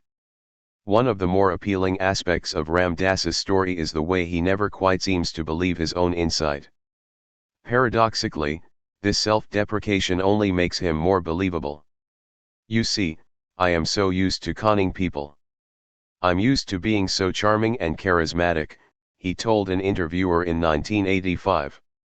People always want something from me. It can just be a smile, but they want something. You don't know how desperately I wanted that experience of not being able to charm somebody. Because the minute I charm, that paranoia begins. They don't really know the real me. In 1991, Ram Dass came up with a rather creative way to remind his fellow seekers that true spiritual sustenance requires one to look outside oneself. To encourage compassion in action, Ram Dass hosted a series of events at the Scottish Rite Temple in Oakland, California. More than 1,000 people, most of them white and middle class, signed up for a 10-week experiment called Reaching Out, a kind of giant support group to foster community service. Participants paid $100 and then agreed to engage in weekly acts of volunteerism, such as helping out in soup kitchens or working with the sick and dying. Then they discussed their experiences in small group meetings and completed weekly homework assignments of inner work and journal writing. Each week, under the gaze of television lights and cameras recording the proceedings for later broadcast, they gathered in the ornate Oakland auditorium. Ram Dass, microphone in one hand, prayer beads in the other, ventured into the audience like a consciousness-raising opera, searching for stories about the spiritual overtones of volunteerism. You know, he said, this kind of work is far more than doing good. When it's done with a good heart, it's unclear at the end of the helping act who is the helper and who is the helpee. In some ways, Ram Dass always seemed more like just another seeker on the path, less like some all-knowing guru. Like many in his generation, and the next, he stumbled along the way, and was always ready to admit his failings. Looking back on his life, he confesses that he was always more comfortable playing the loyal lieutenant, the number two guy. He did that with Timothy Leary. He did it with Neem Karoli Baba. He did it with Chogyam Trungpa Rinpoche, the popular Tibetan Buddhist teacher and founder of the Naropa Institute, who tried to take Ram Dass under his wing. And he did it at least one other time, with some embarrassing results. In the winter of 1974, shortly after the death of Neem Karoli Baba, Ram Dass fell under the spell of a lady named Joya, a spiritual channeler living in New York City. He devoted himself to her and her teachings for more than a year. He would eventually denounce her as a fraud and write a long apologetic article about the experience. He published it in Yoga Journal under the headline "Egg on My Beard." Ram Dass doesn't want to be worshipped, but he wants to be loved. He wants to be known. About 5 years after his stroke, film director Mickey Ulmel released an intimate documentary about Ram Dass. It was a fine movie, but there was something missing. Despite all its intimacy, the film never points out that Ram Dass is gay. Part of that is the subject's fault. I've had a hard time getting my homosexuality into my drama, he said. Most of my friends don't like that I'm homosexual. They dissuade me from coming out. They feel people would have attitudes, would be put off by it. Ram Dass loved the film's depiction of his struggle with aging, sickness, and death, but he said he was sorry that the film sanitized his life. He said he didn't like the way it portrayed him as a hippie saint. Over the years, Ram Dass has avoided any detailed discussion of his own sexuality with a few notable exceptions. In the 1980s, he would talk about himself more as a bisexual than as a homosexual. Here's his answer to an interviewer who asked him, "Do you feel it's significant that you're not married?" "Sure, it's significant that I'm not married," he replied. "I mean, I love children and love women and I would like to be married in some ways. And then in some ways I wouldn't. I live with a woman and I live with a man and everybody knows everybody and it's all wonderful. I don't live with them together. They live in different parts of the country. And I don't live with them on a regular basis, but we are extremely close and trusting and true and we are spiritual companions and there is also physical intimacy." Working with AIDS patients in the 1980s inspired Ram Dass to speak out a little more about his own sexual journey. Then, in the early 1990s, a few years before his stroke, he sat down for a detailed, almost confessional, interview about his sexual past. He talked about how in his college years he began having sexual encounters with men in parks and public bathrooms. He talked about the size of his genitalia. "I was confused," he explained. "Later, when I moved to California to do postgraduate work at Stanford, I started to get more involved in gay life in San Francisco. I've only roughly estimated, sometimes to just blow people's minds, but I'm sure I've had thousands of sexual encounters. It was often 2 a night. Then I returned east as a professor at Harvard and continued to have this incredible sexual activity. But I always had a woman as a front to go to faculty dinners and things like that."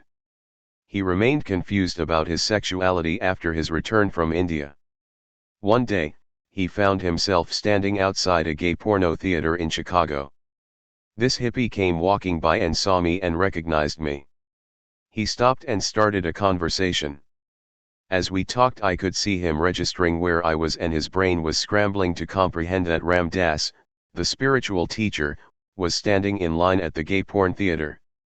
In my mind I was trying to decide whether to be honest and go into the theater or to just walk down the street with him to get a cup of coffee. I chose to go into the theater. It took a lot of courage for me to do that. My own guilt and shame were so strong.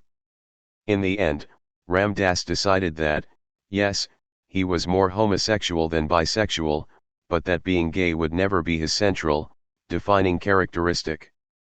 "Because I live among so many straight populations, I've started to talk more about being bisexual, being involved with men as well as women. Most of the audiences with whom I do that are people who already love me so much they couldn't care if I turned into a frog." Allen Ginsberg goes and confronts people with his gayness. "I don't see any reason to do that, it's not my trip. I never deny it, but I don't push it because it's not part of my active identity." Sexual promiscuity did not make Richard Alpert happy. Later, sexual renunciation did little to foster the spiritual growth of Ram Dass.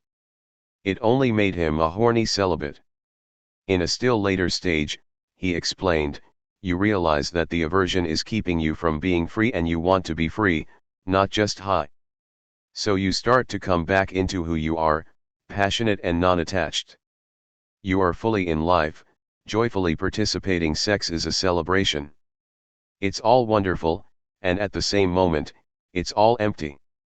That's a very evolved stage of spiritual maturation." Much later in his life, sitting in his home in Hawaii, Ram Dass looks back and sees 3 great loves in his life, 1 straight, 1 gay, and 1 spiritual.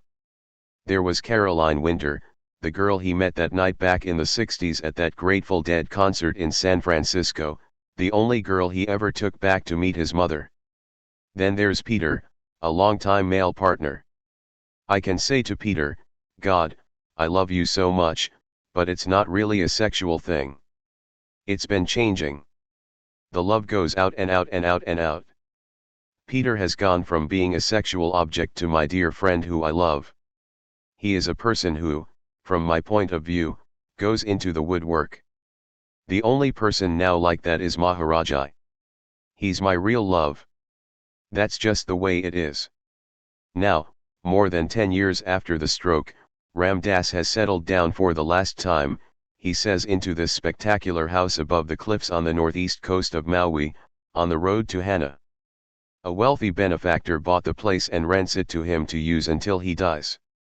There are people here to take care of him. He says he's come here to die, and anyone who wants to see him must now come to Maui.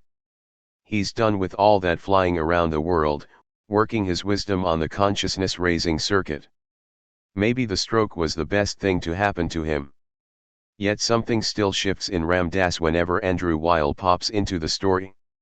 He's still mad about the way Weil went to Ronnie Winston's father and told him his son had to report Professor Alpert to the Harvard administration, to admit that he gave him drugs. The edge comes back when he talks about the time he met with Weil in the 1970s. Andy had been trying to arrange a meeting to reconcile with the Harvard professor he once brought down. It was the early 70s. Richard Alpert had become Ram Dass. Weil was just making his name as a sympathetic authority on the burgeoning youth drug culture. Ram Dass had finally agreed to meet with his old nemesis. Weil picked him up in his car. Weil remembers taking Ram Dass to the airport. Ram Dass doesn't remember the airport part, but he does remember having a conversation in a car. Andrew said to me, "We turned on the society," Ram Dass recalls, barely concealing his condescension. I remember that the steering wheel was pushing into his stomach. Then he says to me, "I want to be your student." I said, "Okay. Lose some weight." He didn't like that. Ram Dass laughed. Then shook his head. He wished he hadn't said what he just said. I know he's done a lot of good work, but I've had it in my head for so long that he's a bad guy. The way he went after Ronnie's father, that was just. He didn't finish the sentence, but he didn't have to. It was clear that there was still some reconciliation to be done between Ram Dass and Andrew Weil. Ram Dass had been sitting in the chair by his picture window for a couple of hours when Andy Weil came up again. "You know," he said, "I'm sorry about the way I badmouthed." "What's his name?"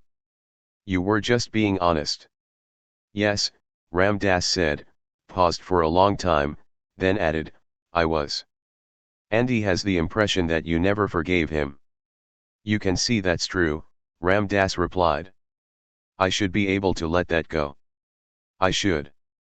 Then he leaned back in his orange lazy-boy recliner, looked out the picture window at the waves crashing onto the shores of Maui, and sighed a deep sigh. Trickster, Los Angeles, March 1996. They say the best way to predict how a man will handle his death is to look at the way he lived his life. That may or may not be true, but it was certainly the case for Timothy Leary. He lived the life of a showman, a rascal, and a rebel. For Leary, life was a party. Why should death be any different? Sometime in January 1995, Leary was diagnosed with inoperable prostate cancer. He did not go quietly into the night. He would die in his bed at his home in Los Angeles shortly after midnight on May 31, 1996, ending a 16-month media circus in which he floated various stories about how he would turn on, tune in, and drop out one last time. In the mid-1990s, the internet was the next big thing. Leary was always fascinated with the next big thing. Cyberspace was the new LSD. Virtual reality was the new reality. Leary would die live, on the internet. In the end, he didn't do it, but he livened up his convalescence, and got media attention, by posting his daily drug intake on the internet. 2 cups of caffeine, 13 cigarettes, 2 Vicodin, 1 cocktail, 1 glass of white wine, 1 line of cocaine, 12 balloons of nitrous oxide, and Leary biscuits marijuana in melted cheese on a Ritz cracker. At a reunion in 1996, just a few weeks before his death, Timothy Leary, with thumb up, is joined, top row, left to right, by Ram Dass, Ralph Metzner, and Paul Lee. Also pictured are 3 other men who worked with Leary as graduate students at Harvard in the early 1960s: George Litwin, Michael Katz, and Gunter Weil. Photo courtesy of Paul Lee. Then there was the cryonics scenario. Leary would be frozen until medical science could bring him back. No, just his head would be frozen, kept in the freezer until it could be attached to the body of a beautiful black woman. Various delegations came to pay their last respects. 6 guys who were there when it all began: Richard Alpert, Paul Lee, Ralph Metzner, and 3 other graduate students who started the Harvard psilocybin project in the fall of 1960 gathered around the dying Leary on March 16, 1996. The high priest of LSD, gaunt with bruised skin and wide eyes receding into his pale face, sat in his wheelchair wearing a blue Dodgers jacket and a baseball cap, declaring himself 100% Irish. It was a party, a pre-death wake. Leary had surrounded himself with an unruly tribe of young groupies. There was lots of laughter, and smiles all around, but some of Tim's old friends saw beyond the celebration. Ram Dass, who spent decades working with the sick and dying, saw a lot of denial amid all the partying. Tim wanted so much to avoid thoughts of death that he tried to keep his life going permanently. All that stuff about freezing his brain. Mostly it was all showbiz. But he was denying death. I tried to talk to him about it, but I couldn't break through. I worked with his caretakers. I told them how important it was that they try to see his soul, not just the surface Timothy Leary. Since their breakup back in the mid-1960s, Ram Dass had been watching the Timothy Leary show, mostly from afar. Leary was kicked out of Switzerland in January 1973 and, after a brief stop in Beirut, landed in Kabul, Afghanistan, where he was kidnapped by agents of the U.S. government and brought back to California. In April, he was sentenced to 35 years in Folsom State Prison for 3 prior drug convictions and his 1970 escape from the California men's colony in San Luis Obispo. His last year in exile had been consumed by an orgy of constant drug use: marijuana, quaaludes, cocaine, heroin, and a mind-warping marathon of LSD intoxication. It's not surprising that large sections of his much-anticipated account of those years, the Bantam paperback titled Confessions of a Hope Fiend, were a jumble of incomprehensible fantasies. Leary's latest consort, Joanna Harcourt Smith, tried to keep the convict in the public eye and his appeal hopes alive with a series of benefits and press conferences. "His mind is already freed," she said. "All we need now is his body." Leary's actions and bizarre writings made it seem like the man had lost his mind. Such a conclusion seemed to be warranted considering the mountain of mind-altering drugs he'd taken. But Leary's brain was still in fine shape. At his March 1973 trial, a criminal psychologist testified that Leary had just scored genius level on a standardized intelligence test. He was also given the standardized creativity test and got the highest score the psychologist had ever witnessed. Leary would soon show the world that he was smart enough to talk his way out of prison, and he would do so by ratting on his friends, including several lawyers who were alleged intermediaries in the Weather Underground caper to smuggle Leary out of the country and into Algeria. Working in collusion with Joanna Harcourt Smith and the FBI, Leary turned over boxes of documents from his archives while Harcourt Smith wore a wire in an effort to entrap several associates who helped Leary and his previous wife, Rosemary, elude the FBI and make their way to Algeria. As part of his deal with the government, Leary even tried unsuccessfully to get Rosemary to come out of hiding and join him as a federal informant. In a handwritten letter penned at the FBI offices in Southern California on June 1, 1974, Leary portrayed himself as a loyal, law-abiding citizen of the United States of America. "It was a mistake in judgment for us to get involved with dope dealers and illegal revolutionaries," he wrote. Please do not fear the American law or American law enforcement officials. The old polarities and conflicts of the 60s are over. Word soon got out that the high priest of LSD had become a government snitch. A group of Leary associates including Jerry Rubin, Allen Ginsberg, and Ram Dass convened a press conference in San Francisco to denounce their old friend. Leary's 24-year-old son, Jack, joined the proceedings and condemned his father. Timothy Leary lies at will when he thinks it will benefit him, his son said. He finds lies easier to control than the truth. And he creates fantastic absurd stories which he gets caught up in, and then cannot distinguish them from the truth. One longtime Leary associate, Gene Schoenfeld, could not believe that his old friend had become a government snitch. Schoenfeld, better known at the time as Dr. Hip, had a medical advice program on alternative radio stations and an underground newspaper column. Schoenfeld had also been the Leary family doctor when Tim, Rosemary, Jack, and Susan were all living in Berkeley in the late 1960s. He didn't believe the story that Leary had turned against his old friends. He also didn't think it was right that the organizers of the press conference had brought Jack Leary into the proceedings to denounce his famous father. Dr. Hip decided the press conference was a kangaroo court. To make his point, in true 60s style, he obtained a kangaroo suit from a friend who ran a costume shop. Schoenfeld climbed into the suit, grabbed a coconut cream pie, and hopped into the press conference at the St. Francis Hotel. His plan was to throw the pie in Jerry Rubin's face. I had these boxing gloves on so I wasn't able to get the saran wrap off the pie. Then someone started pulling me off the stage, and in the process, pulled my head off. There was a gasp in the audience when people saw it was me. Schoenfeld was later shown a grand jury transcript that convinced him that both Tim and Joanna Harcourt Smith, who became Leary's partner following the breakup of his fourth marriage, had, in fact, been government informants. Dr. Hip knew that the prison time was getting to Leary. He'd visited him a few times and saw that his confinement, coming on top of nearly 2 decades of weekly LSD trips, was finally taking a toll on the mind of Timothy Leary.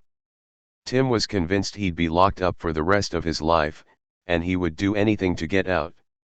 One time when I visited him in prison he accused me of having an affair with Joanna. Then he said something about how he could summon up evil forces from the earth and direct them at me. I thought, this is not a good sign. That wasn't the first time Schoenfeld wondered about Leary's sanity. When he was running for governor of California, he actually started believing that he might win. Tim was very charismatic, but he was a bit of a megalomaniac. I remember back in the 60s there were all these psychedelic posters that portrayed Tim as some kind of god. Tim liked that kind of adulation. At a certain point, he became the victim of his own image. It would take 2 years, but in April 1976 Leary finally walked out of jail and into the Federal Witness Protection Program. Within a few months, he was scheduling a new round of media interviews, starting with a spread in People magazine. Over the next 2 decades, there would be various crusades starting with space migration and assorted attempts to make a comeback. Most of his friends eventually forgave him for his indiscretions with the FBI. In 1983, Leary and Ram Dass shared a stage at Harvard to celebrate the 20th anniversary of their expulsion from the ivy-covered halls. 7 years later, they were at the podium at the Claremont Hotel in Berkeley, where they and 600 other proponents of enlightenment through modern chemistry came together for a discussion titled Psychedelics in the 1990s, Regulation or Prohibition. Ram Dass thought back to the early 60s and had to laugh at their naivete.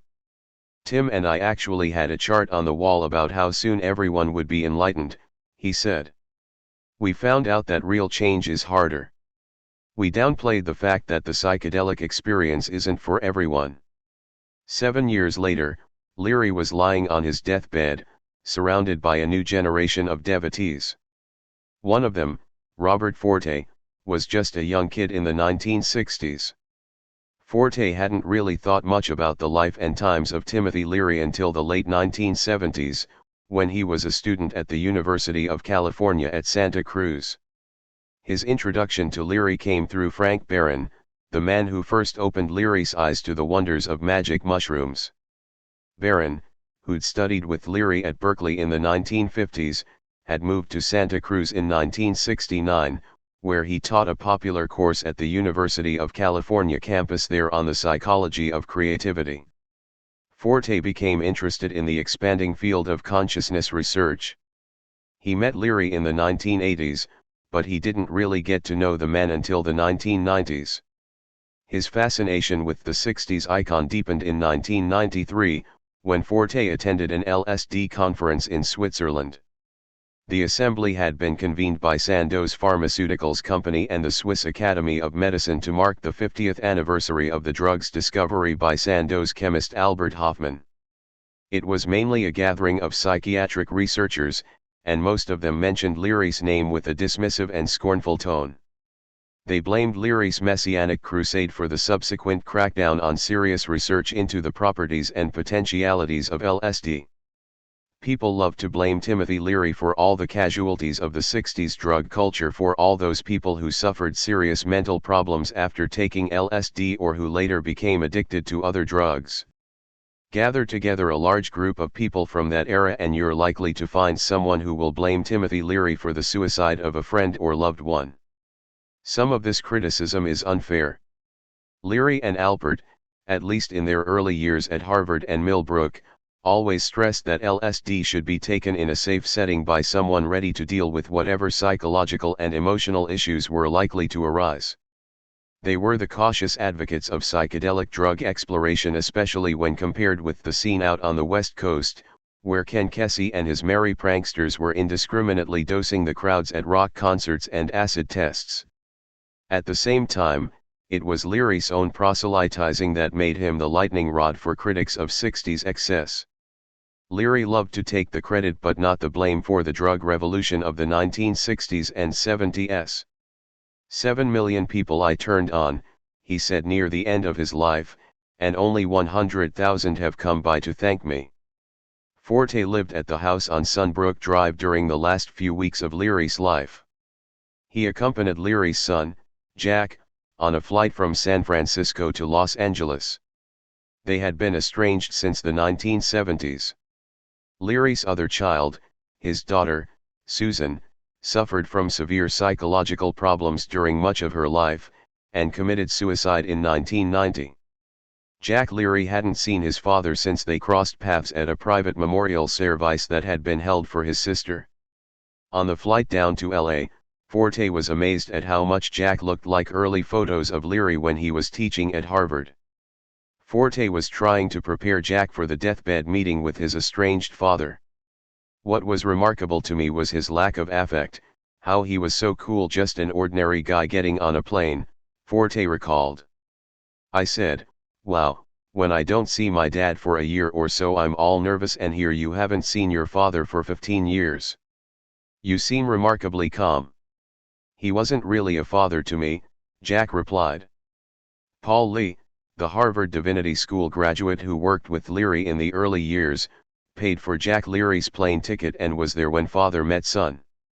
We were hoping that they would reconcile, or that Jack would at least show up, Lee said. I'm not sure it really worked. It was pretty frigid. Tim was pleased to see him, but Jack was real stiff. In the end, Timothy Leary kicked the cryonics crowd out of his house. His body was cremated, but he would have one last posthumous blast. Almost a year after he died, a small glass vial containing some of his ashes was blasted into outer space aboard a Pegasus rocket launched from the Canary Islands.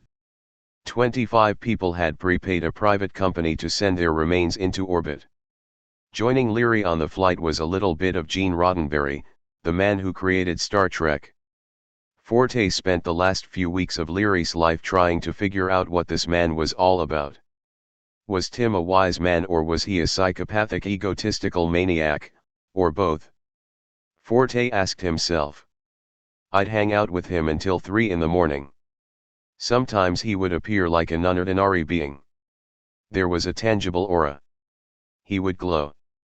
Sometimes he was just so clear and present and positive, but other times he would just morph into this twisted, angry, fucked up old man. Leary was different things to different people. He was reviled. He was revered. He was a prophet. He was a phony. He was a brilliant, innovative thinker. He was a fool. He captured the irreverent, rebellious spirit of the 60s. He was a fame-seeking, manipulative con artist. Who was he? Perhaps the trickster said it best when he quipped, "You get the Timothy Leary you deserve." Teacher, San Diego, November 2007. Friends and fans of Huston Smith were gathered at a San Diego restaurant to honor the man and celebrate the 50th anniversary of the publication of his landmark book, originally titled The Religions of Man. The event was held in conjunction with the annual meeting of the American Academy of Religion, which draws tens of thousands of scholars, graduate students, writers, editors, publishers, and others who make a living studying and otherwise explaining the various ways people approach God and try to understand the meaning of it all. Huston had not been feeling well in recent months. There were problems with his hip and problems with his hearing and all those other maladies that beset a man approaching his 90th birthday. Huston came late to the party, hobbling in with the assistance of a friend and a walker. He was barely noticed by most of the crowd, who were busy enjoying the open bar and luscious hors d'oeuvres. His publisher made the introduction, mentioning that more than 2 million copies of the book have been sold over the last 5 decades. The book continues to sell about 4,000 copies a month. The publisher told a story about running into an older woman and her grown daughter standing in line at one of Huston's book signings. She had come to thank Huston. She'd read his book, now titled The World's Religions, decades ago. It had transformed the way she looked at matters of faith. The woman's daughter had recently come home from college and couldn't stop talking about this book she'd been assigned in one of her classes, a book titled The World's Religions. Professor Smith was handed the microphone. His voice was shaky, but his spirit shone through. He didn't say much, but what he said left tears in more than a few eyes. Huston began by pulling an old letter from his pocket. A respected religion scholar had written it to him nearly 50 years ago. The woman who wrote the letter was long dead, but her words came down like a voice from heaven. "Dear Huston," the letter read, "I have spent the afternoon reading your book. I read it all the way through and then I sat down and read it all the way through again. I want you to know that when you are an old man you will look back on the young man who wrote this book with a great deal of love and affection. Huston is not alone. If the measure of a man's life is the number of people who remember him with love and affection, Huston Smith measures up. All 4 members of the Harvard Psychedelic Club dedicated their lives to the study of the human consciousness, including chemically induced altered states of consciousness. What separates Huston and Ram Dass is their understanding that the real test of a person's spirit is the way they live their lives. It's what happens after the ecstasy. Smith has lived a full life, personally and professionally. In 2009, he celebrated both his 90th birthday and his 66th wedding anniversary with Kendra. Huston knew she was the one from the beginning. He had dated other young women, but there was something different about the daughter of theologian H.N. Weeman. Their date ended with a political debate. Kendra was totally behind Norman Thomas, the socialist candidate for president in 1940. Huston wasn't so sure. There was none of the usual gazing deep into my eyes and nodding agreement with everything I said, he recalled decades later. Her physical charms are noteworthy, but what I find distinctive is her mind. She has ideas, stands up for them, and is articulate and persuasive. Their marriage produced 3 daughters, Karen, Gail, and Kimberly, but Kendra was more than just a wife and mother. She was a lifelong partner in Huston's work. She was there in Timothy Leary's house on New Year's Day, 1961, taking a stronger dose of psychedelics than Huston dared to swallow. In 1957, just 2 years after the publication of The Religions of Man, Kendra accompanied Huston on a months-long round-the-world pilgrimage. The trip was paid for by William H. Danforth, who'd made a fortune selling animal feed with the Ralston Purina Company. The businessman had seen Huston lecturing on the world's religions in a series of programs Smith hosted in the early days of public television. "I understand that some of the religions you are teaching in your television course are in countries you have not been to," Danforth wrote. "If the university would grant you a semester's leave and you added your summer vacation to it, a check to fund a round-the-world trip for you and your wife will be in the return mail." The trip took Huston and Kendra from the Cathedral of Notre Dame in Paris to the Lascaux cave paintings in the south of France, from Vatican City, where Huston had his wallet lifted at a high pontifical mass, to Athens and Jerusalem, from Istanbul, where they were entranced by the Muslim call to prayer, to Tehran, where they watched the whirling dervishes, and on to Burma, India, and Japan. It was the first of many international sojourns Huston would take over his long life, including a meeting with the Dalai Lama in the Dharamsala, an encounter with Aborigines in Australia, and a memorable trek through the African bush. Closer to home, when he was a graduate student at Berkeley in the 1940s, Huston hopped over to San Francisco to witness the founding of the United Nations. In 1989, he just happened to find himself in Beijing when the Chinese student uprising broke out in Tiananmen Square. He sat down in interviews and other encounters with a string of noteworthy Americans, including Eleanor Roosevelt, theologian Reinhold Niebuhr, and the Reverend Martin Luther King Jr. For years, Huston resisted efforts to get him to write a personal memoir of his long and eventful life. He was more interested in the human search for meaning than he was in one man's story, even if that story was his own.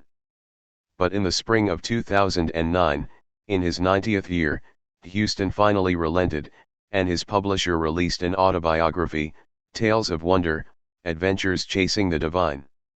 As he entered his 9th decade, Huston Smith had buried his parents and one of his daughters, and lived through the bizarre disappearance and presumed death of one of his granddaughters. His father, the man who went to China to Christianize the world, died at Ozarks Methodist Manor, a retirement community south of Springfield, Missouri. Huston and Kendra's oldest daughter, Karen, died of cancer when she was just 50 years old. As she awaited her death, Karen threw a party to celebrate her father's 75th birthday. Karen had converted to Judaism when she married, and in her last sustained conversation with her father, she spoke of angels. "I sensed at once," Huston says, "that she was thinking of the Kabbalistic view in which every mitzvah, good deed, that people perform creates an angel. Those angels don't vanish with the acts that brought them into being. They live on as permanent additions to the universe, affecting the balance between the forces of good and evil." Then, in 2002, one of Huston's grandchildren, Serena, disappeared under suspicious circumstances and was presumed dead after she vanished from a boat sailing in the South Pacific. She had been sailing with her boyfriend, Bison Dealey, an NBA star who had suddenly given up a promising career in professional basketball and headed off to Tahiti. Authorities believe Dealey's troubled brother murdered him and Serena, but their bodies were never found. Death is the final act of every life, but for the person of faith, it is more like an intermission between this life and the next. Every world religion has its vision of the afterlife. One reason Smith was so drawn to Hinduism was its doctrine of universal salvation. Those who believe in reincarnation hold that the soul comes back to earth to take care of any unfinished business. How many times we return depends on the way we live our lives, but in the end, everyone is saved. Huston Smith never renounced the faith of his forefathers, but he always had a problem with the whole idea of eternal damnation. Smith believes in religious tolerance and mutual respect as much as he believes in God. And he had always struggled to reconcile that belief with the idea of sinners and non-believers burning in hell for all eternity. Huston Smith, photo by Ann Hamersky. For much of his life, Huston fought that monstrous doctrine. Then, one day in 1964, he found himself in the foothills of the Himalayas. He was on sabbatical from the university and off interviewing a number of gurus, trying to deepen his knowledge of the religions of India. That's when Huston stumbled across a mysterious figure that would help him gain new understanding of his own Christian faith. His name was Father Lazarus, and he was a missionary with the Eastern Orthodox Church. He appeared one day in the doorway of a bungalow in the Himalayas, tall, dressed in white, and sporting a full beard. He'd spent the last 20 years in India. Huston and Father Lazarus spent a week tramping around the Himalayan foothills, talking non-stop about the church, the Bible, and other matters of faith. Huston shared his revulsion with the doctrine of eternal damnation, and the priest suggested that he take another look at a passage in 2 Corinthians, where St. Paul tells the story of a man caught up in the third heaven. What struck Father Lazarus about the story is the way Paul repeats a mysterious aspect of the man's story. Whether in the body or out of it, Paul says, "I do not know." The great apostle goes on to explain that, in heaven, the man in question heard things that were not to be told, that no mortal is permitted to repeat. Father Lazarus was convinced that the secret of which Paul spoke is that there is a third heaven in which everyone is saved. That conversation stuck with Huston Smith, and helped him come to terms with his own passing. "After I shed my body, I will continue to be conscious of the life I have lived and the people who remain on earth.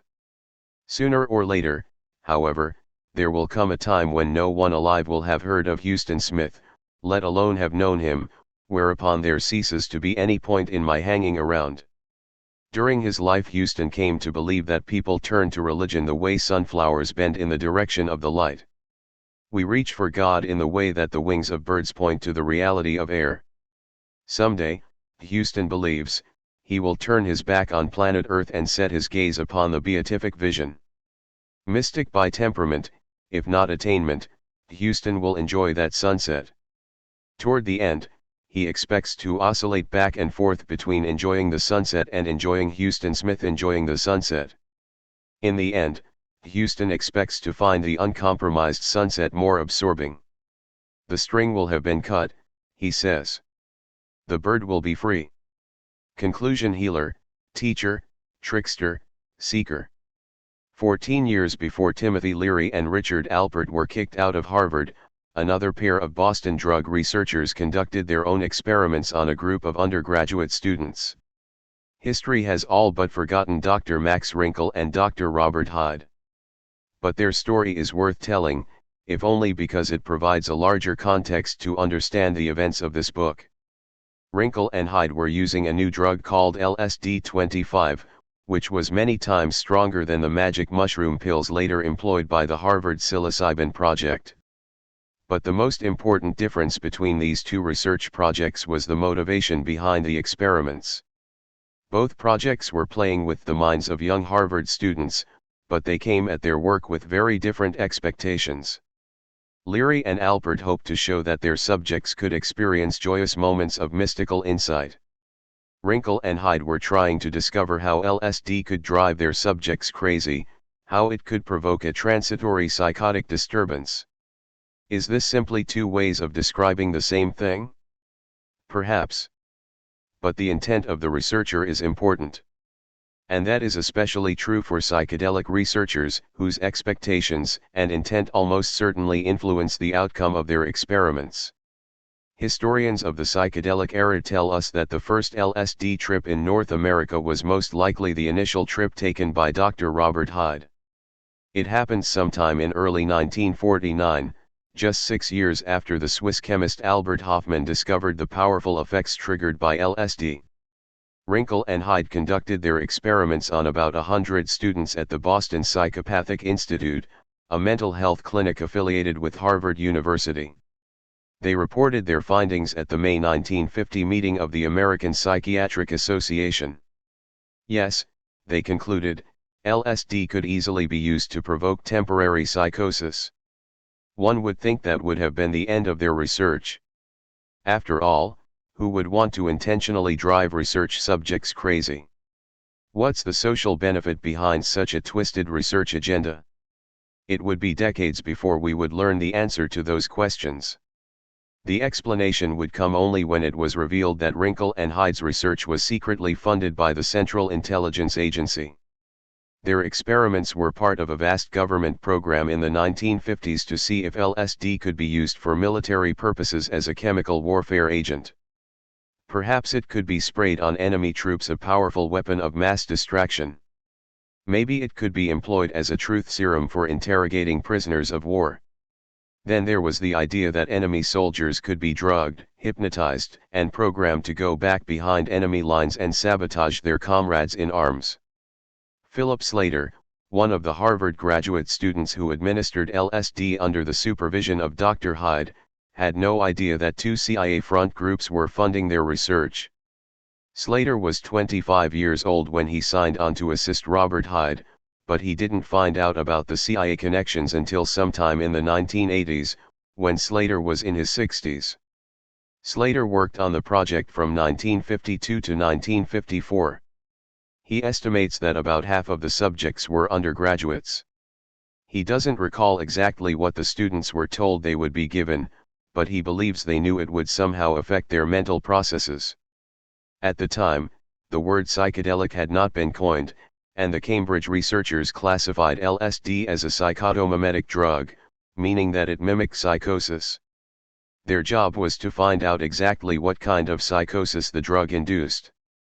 Student volunteers were dosed individually and in groups. About 3 hours after they took the drug, when they were at the peak of their experience, they would be sent down to the hospital's admitting psychiatrist for diagnosis. Such categories as schizophrenic, paranoid, and manic-depressive were used to describe their condition. Not surprisingly, some of the subjects were deeply disturbed by all this. "We lost a couple," Slater recalled. "One had to be hospitalized. Another went out in the street to see if cars were real. That really scared us." Hardly anyone had heard of LSD in the early 1950s. Aldous Huxley had yet to take his first mescaline trip and write The Doors of Perception. R. Gordon Wasson had not yet returned from Mexico to sing the praises of magic mushrooms in the pages of Life magazine. If Slater, Wrinkle, and Hyde had any preconceptions about LSD ideas that would affect the actual experience of taking the drug, their expectations were that their subjects would go through a period of temporary psychosis. Slater initially saw LSD as a test of his sanity, so when he resisted the experience, he found that it produced relatively mild effects. There were no hallucinations. But then he and other friends started sneaking doses out of the hospital. They began taking the drug in less formal settings. They began to see something else. All you had to do was walk off and look at a plant and you'd start having all these visual changes, he said. It definitely felt like we were expanding our consciousness. From that moment, we saw the world differently than people who had not had the experience. Like Timothy Leary, Slater couldn't take the academic world all that seriously after his psychedelic experience. He taught sociology at Harvard and Brandeis. He played the game for 15 years. He went out to the West Coast for a teaching job at the newly established University of California at Santa Cruz, but he knew that his taking the post was just an excuse to get away and change his life. Slater taught at Santa Cruz for only a couple of years. Like Leary, he'd seen the absurdity of academic pretension. Then, in 1971, his book The Pursuit of Loneliness, American Culture at the Breaking Point became a surprise bestseller. Decades later, I made an appointment to meet Phil Slater at a coffee house in Santa Cruz. I was sitting outside when a guy pulled up on a bicycle. Could that be him? Slater had to be well into his 80s. This trim man with a full head of gray hair looked to be in his late 50s or early 60s.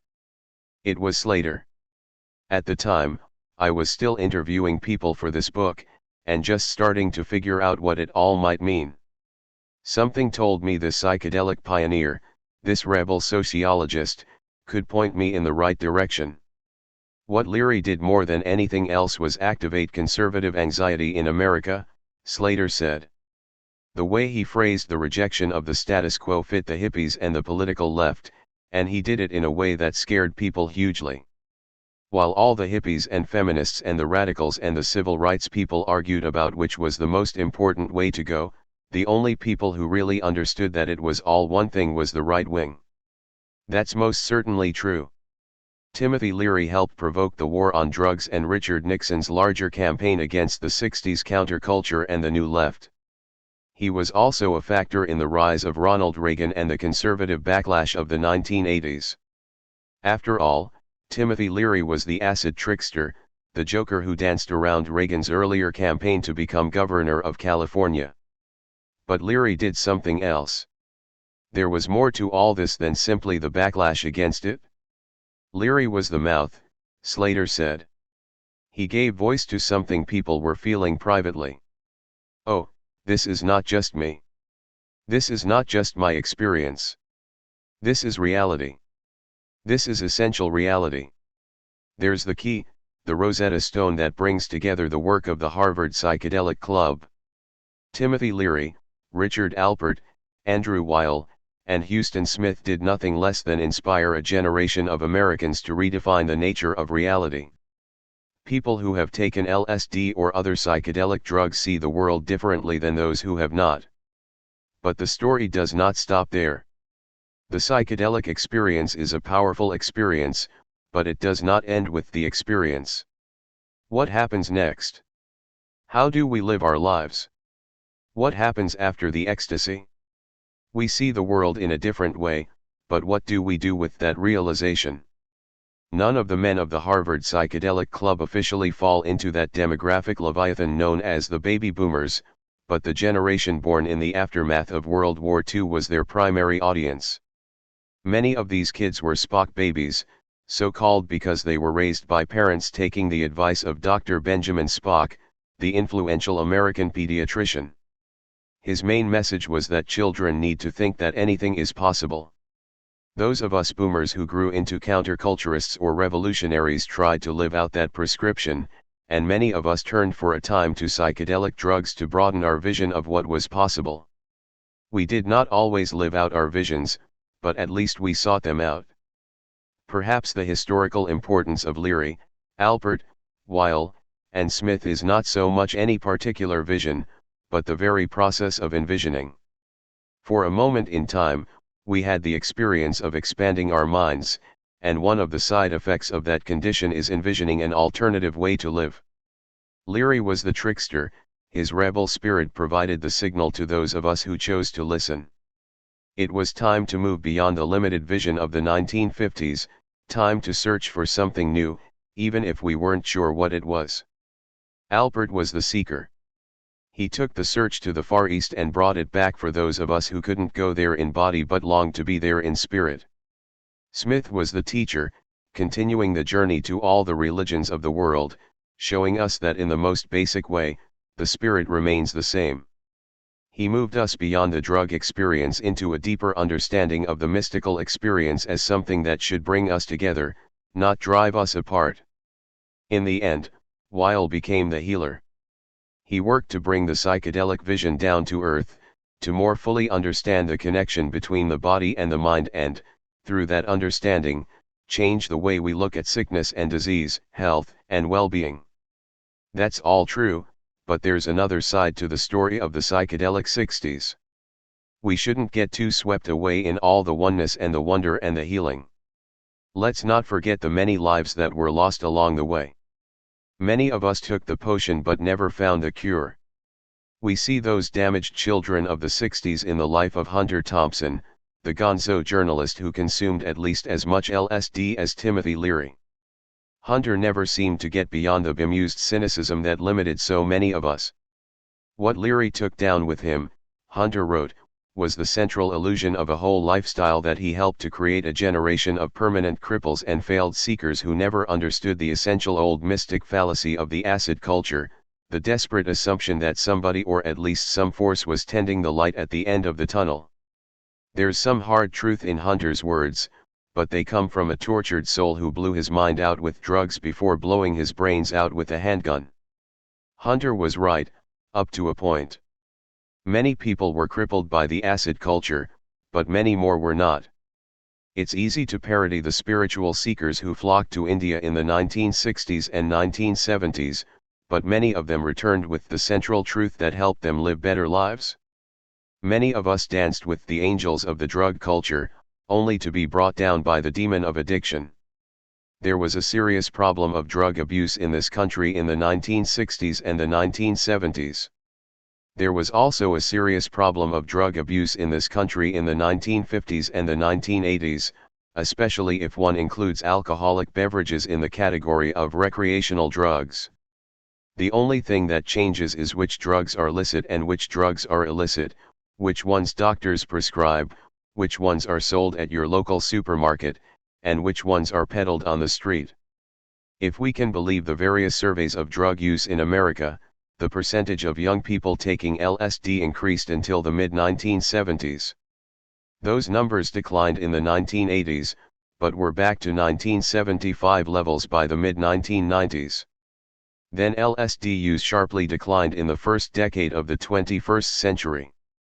Experts disagree over the reasons behind the sudden drop-off in recent years, but it appears to have been caused by an interruption in the supply of ingredients needed to produce LSD, along with the rise of other drugs, such as ecstasy, MDMA, and Salvia divinorum, a powerful psychedelic plant that was legal and easy to obtain over the internet. Another clear trend over the last 20 years has been an increase in the recreational use and abuse of drugs manufactured by pharmaceutical companies, especially downers like OxyContin and Vicodin, and uppers like Ritalin and Adderall. America has been calling for temperance or declaring war on some drugs since 1785, when Dr. Benjamin Rush, one of the signers of the Declaration of Independence, wrote an anti-liquor tract titled An Inquiry into the Effects of Ardent Spirits Upon the Human Body and Mind. Over the last century, prohibition came and went.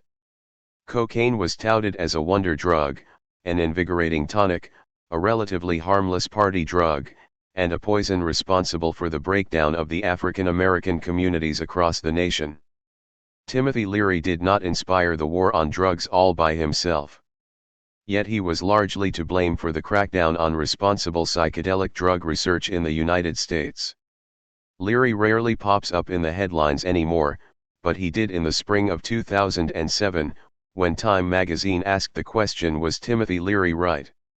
The article discusses how for the first time since Leary and Alpert were disciplined in 1963, both Harvard and the National Institute of Mental Health were doing research into the therapeutic use of ecstasy. That's the drug that fueled all those late-night raves way back in the 1990s. Time also reports in that story that a British foundation had just gotten government approval to begin the first human studies with LSD since the 1970s. Leary remained a dropout, but Huston Smith, Richard Alpert, and Andrew Weil each found their way back into mainstream culture and helped transform it. Weil abandoned his plans for a career in the medical establishment, but only to take a more holistic approach to healthcare. Smith saw the hedonism of the drug movement and the messianic complex of its leader. He cut his ties to Leary and went back to the classroom. Alpert abandoned his career as a university research psychologist and became a spiritual teacher. None of them followed Leary's advice. They tuned in, but they did not drop out, at least not permanently. All four of these characters played a role in the social and spiritual changes that made the 60s such a pivotal decade in recent American history. They stirred up the water and then rode a wave of social change. The difference is that Timothy Leary never found an anchor, the stability needed to bring those changes into his life in a positive, long-lasting way. Instead of finding an anchor, Leary tried to walk on the water. Perhaps it's not surprising that Andrew Weil, the youngest and most ambitious member of the Harvard Psychedelic Club, had the greatest long-term impact on American culture. Weil's main contribution has been his work on the much-needed reformation of the American healthcare system. He has led the crusade for what he calls integrative medicine, which takes the best from East and West, combining Western medical technology with meditation and healing practices involving diet, yoga, and acupuncture. His Center for Integrative Medicine at the University of Arizona has been instrumental in setting up similar programs at medical centers across the United States. His work has inspired medical practitioners to prescribe meditation and other relaxation techniques to lower stress, reduce the risk of heart disease, and strengthen the immune system. One of the clearest examples of how a counterculture practice has mainstreamed into American life. Richard Alpert, as Ram Dass, inspired the thrill seekers of my generation to go beyond the revelatory insights that psychedelic drugs provide and pursue a less dangerous, and more life-affirming, spiritual practice. Ram Dass helped popularize the meditation techniques now used in Weil's East Meets West medical programs. Alpert was a trailblazer, and the counterculture's most articulate and accessible tour guide, especially for those of us trying to come down off the acid and learn something from the experience, such as how to live our lives with more consciousness and compassion. Huston Smith's impact has been subtler, but significant. Recent surveys of the American religious landscape show that while religious belief is relatively stable, religious affiliation is in decline. One of the fastest growing religious groups in the United States is the nones, as in none of the above. These are people who say none when pollsters ask them their religious affiliation. Some nones identify themselves as atheists or agnostics, but the vast majority believe in God. They pray and/or meditate. Many describe themselves as spiritual but not religious. These surveys also show rising religious tolerance among both the affiliated and the unaffiliated. There are many factors behind these trends, but one of them is certainly the life work of Huston Smith. In the 2 years since I began working on this book, there have been a few changes in the lives of the surviving members of the Harvard Psychedelic Club. Huston Smith moved out of his Berkeley home and into an assisted living facility.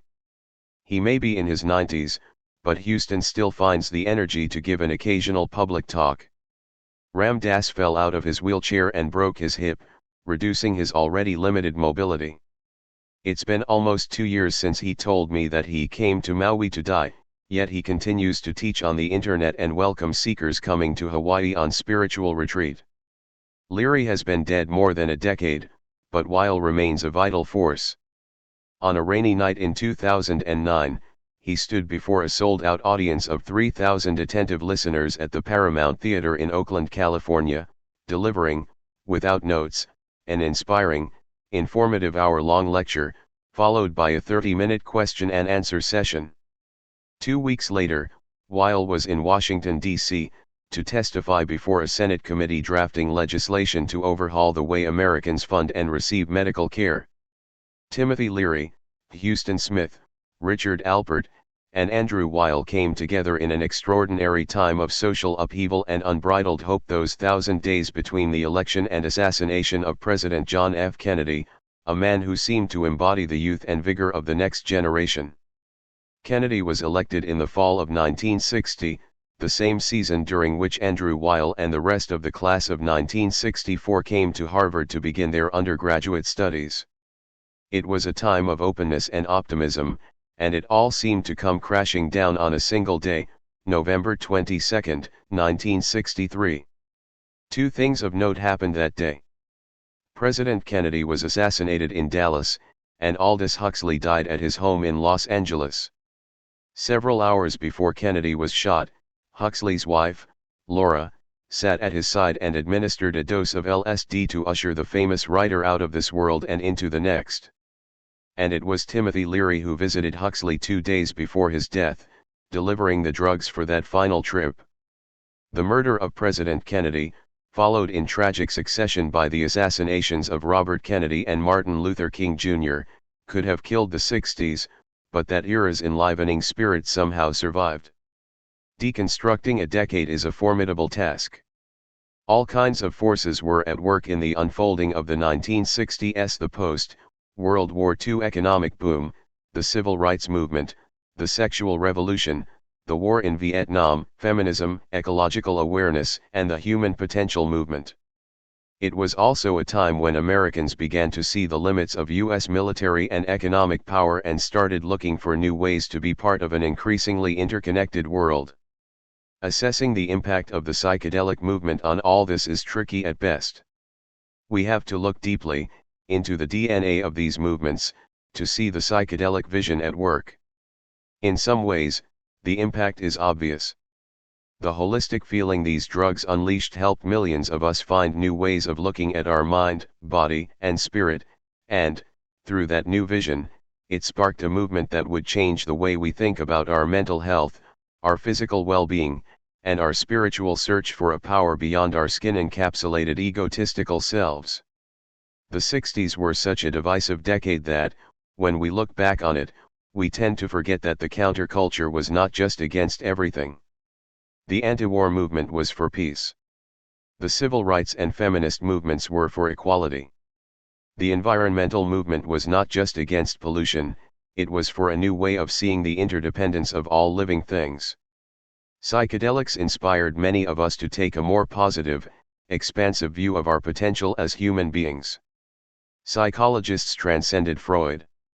Sociologists and political scientists moved beyond Marx. Cynics, skeptics, and hardcore materialists suddenly found themselves interested in the spiritual quest. People of faith began to see beyond the doctrines and dogma of their own religious traditions to envision a more inclusive understanding of the contemplative core that runs through all world religions. We may not like to admit it now, but many of us turned on, tuned in, and dropped out, at least for a while. We saw the light. We began to question the materialist, consumerist mindset into which we were raised and started looking for other ways to be. We learned to laugh at ourselves, and at much of what was going on around us. Many of us turned our back on that vision in the 80s and the 90s, when corporate America roared back into our lives with a vengeance. Many of us spent decades amassing at least enough material wealth to see the world, raise our families, send our kids to college, and plan for our retirement. But at least we tried to find another way. Now, more than ever, we need to remember the lessons of that idealistic era. It's time, once again, to find new ways to live together with equality, justice, and compassion.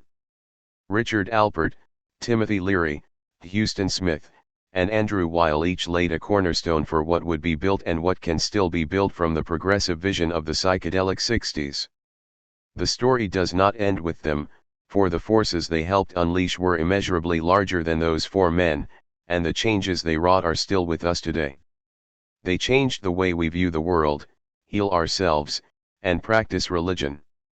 They changed the way we see the very nature of reality. We see the best of them in the best of ourselves. In the end, it's not about the drugs. It's about remembering all the life-affirming moments along the way, those glimpses of wonder and awe, empathy and interconnectedness, and finding a place for all of that in the rest of our lives. Afterward. This book was not about me, yet I owe it to the reader and perhaps myself to end with a personal story, one that helps explain why I spent 2 years of my life chronicling 4 other people's lives. It happened at the end of that era we've come to call the 60s. Julia and I were starting our first year of studies at the University of California at Berkeley. We'd just met, fallen in love, and decided it would be extremely far out to drive down to Big Sur, drop some acid, and spend the weekend camping on the Central California coast. We threw 2 sleeping bags and ourselves into my red 1965 Mustang, which had a white vinyl roof and 2 McGovern bumper stickers plastered across the rear window. We arrived sometime in the mid-afternoon, pulled off Highway 1, and parked the car under a small stand of Monterey pines. We looked at each other, smiled, and carefully laid 2 tiny pieces of LSD-infused blotter paper onto our tongues. We had just enough time to wander through a maze of scratchy manzanita and down to a stand of whimsical sandstone formations sculpted atop a windswept cliff. There were the usual early warning signs as we started coming onto the acid, a queasy stomach and that uneasy feeling that accompanies the first tugs on the existential anchor. That feeling passed quickly. There was that familiar shift in pattern recognition that often comes with the psychedelic experience, when you suddenly notice the wonderful symmetry of nature and interconnectedness of things that once seemed separate. Colors get brighter, the air seems fresher and more alive. We stopped on a bluff high above the crashing waves and swirling tide pools, where we soon found ourselves too stoned to stand up. We dropped to our knees like we were no longer separate beings, and then rolled over on our sides, unconcerned that we were just a few feet from the edge of the cliff. We started to melt together. I'd curled up into a fetal position. Julia was tall and thin, more or less equaling my 6-foot frame, so she could easily wrap her arms and legs around my torso. At first, it felt like I was inside of her, like an unborn child. Then I was born again. Then we merged together like we were one being physically, emotionally, intellectually, and spiritually. All we saw was white light, but we somehow continued communicating with each other. Not with words, but through some other means of communion. Time stopped, or at least it slowed down to a glacial pace. Such a feeling of suchness. Neither of us had a watch, but at some point we opened our eyes and saw a glorious sun setting over a dark, crimson sea. Clouds of varying shades of gray, black, glowing white, and flaming purple filled the sky. They seemed to take the form of giant, flowing letters of fire that didn't really spell anything but communicated a message beyond words. Yes. 4 hours passed like an instant, or perhaps an eternity, and then it started to rain. We had planned to just toss our sleeping bags under the trees down the hill from Highway 1, but suddenly the thought of a warm room, a hot shower, and the clean white sheets of a queen-sized bed was irresistible. We drove back up Highway 1 and took a road east to Salinas. Along the way we told each other what we could about what had just happened. I started telling Julia things about her family and her past that I had no way of knowing. She returned the miracle. At the same time, the intense effects of the acid had passed. I was perfectly capable of driving even in the pouring rain on a dark, curving coastal highway, although it did seem a bit like the car was on automatic pilot. One strange and wonderful after effect persisted into normal consciousness. Somewhere near Salinas, somewhere east of Eden, I slipped my arm around Julia and pulled her toward me. Our skin was no longer a boundary of our separate selves. We melted together every time we touched. That ecstatic feeling continued through that wondrous night. The melting together feeling continued into the next day, when we felt absolutely sober and straight except when we touched. Back in Berkeley, that feeling physical and sexual but at the same time spiritual of melting together every time we touched continued for days, then weeks. There was absolutely no doubt in my 18-year-old heart and soul that Julia and I would be together for the rest of our lives. So this was love. This was what people were talking about when they talked about becoming one with each other. You could literally become one with another being. This was bliss. This was ecstasy. This was real. Or was it? About a month after the Big Sur trip, Julia and I drove up to the northern end of California with another couple from our Berkeley dorm. We chose this spot at the suggestion of my roommate, whose family were members of a private resort deep in the North Woods. It seemed like a great place for a long hike and another trip with that righteous LSD. What my roommate did not mention was that this family resort was actually a hunting lodge with separate dormitories required for unmarried men and women. LSD's ability to melt the ego and foster a feeling of oneness with the other, with the world, is awesome. It can inspire ecstatic spiritual communion. It can also spark a terrifying existential crisis. Melting into the earth and losing all conception of your skin as the immutable boundary between you and everything else can be wondrous or horrendous, or a simultaneous combination of the two. This second trip in the northern woods was the bad trip from central casting. At Big Sur, I'd felt the luscious vastness of the psychedelic experience. But this time around I felt myself shrinking, getting smaller and smaller and terrified of everything around me, including Julia. Suddenly, my soulmate was my adversary. It seemed like she and my two other companions were laughing at me, mocking me. What had been a glimpse into the mind of the mystic became a quick trip into paranoid madness.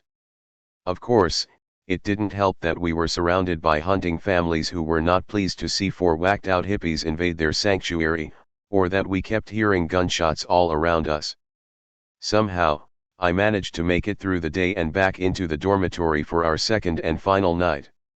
It was a terrifying, sleepless night, full of voices that may or may not have been imaginary. But what was most frightening was the fact that these paranoid, insecure feelings continued the next morning and on the drive back to Berkeley. Julia was distant, and we soon split up upon our return to campus. She would tell me decades later that she was scared off by my dark energy. My confused, paranoid state continued on and off, but mostly on, for weeks. There were frightening LSD flashbacks, but it was more like the drug never really wore off. Chemically, the drug was gone, but psychically and spiritually, the acid trickster would not let me be. I was afraid that I had suffered permanent brain damage. I lost the ability to read, not a good state of mind for a first-year student at the University of California. One word in a sentence would send my mind shooting off on an uncontrollable tangent. There were hallucinations extreme enough that I stopped driving because I couldn't be sure if green lights were really green. Somehow, I succeeded in hiding this insanity from everyone around me. Sharing my state of mind with anyone, I feared, would get me sent to the nearest nuthus. I stopped taking drugs, including alcohol and marijuana, but it didn't seem to help. I was still stoned out of my mind. It took a few months, but I somehow got through that hellish descent. The low point came when I was home for the holidays and the hallucinations got so terrifying that I decided to call a mental health hotline. I ran out to a sidewalk phone booth near my mother's apartment in Southern California. When I got into the booth, I changed my mind about making the call, only to get trapped inside the glass box, forgetting in my psychotic state that one pulls inward to open the accordion doors of those old kiosks. To the amusement, or perhaps terror, of some passers-by, I was frantically pushing out against the closed door. Suddenly, I realized what I was doing. I saw the startled expressions on the faces of the pedestrians as I pounded on the door. At the time, I had a bushy black beard and a long tangle of dark hair, making me look a bit like Charlie Manson on a bad hair day. Then I started to laugh. The joke was on me, but I was able to laugh at myself. To this day, I recall that hilarious, terrifying moment as the beginning of my recovery. I pulled open the door of the phone booth and walked out into the rest of my life. There would be other battles with drugs and alcohol, but in the end I think I came out of that teenage experience stronger and saner than ever. I'd been to the other side, and I'd made it back alive. It was my version of the hero's journey, but not a trip I recommend for the faint of heart. Years later, I read a scholarly article by Ralph Metzner, one of the Harvard graduate students who assisted Timothy Leary and Richard Alpert in their psychedelic drug research at Harvard. In the article, titled 10 Classical Metaphors of Self-Transformation, Ralph uses the same symbols I had long used to describe what happened to Julia and me at Big Sur, how our trip began with a return to the original state of womb-like unconscious oneness. Metzner describes the double-edged nature of spiritual growth, especially when it involves a loss of skin-bounded ego consciousness. He writes, whereas for some people the prospect of a transformation of consciousness is charged with delight and excitement, for many the idea of change produces fear.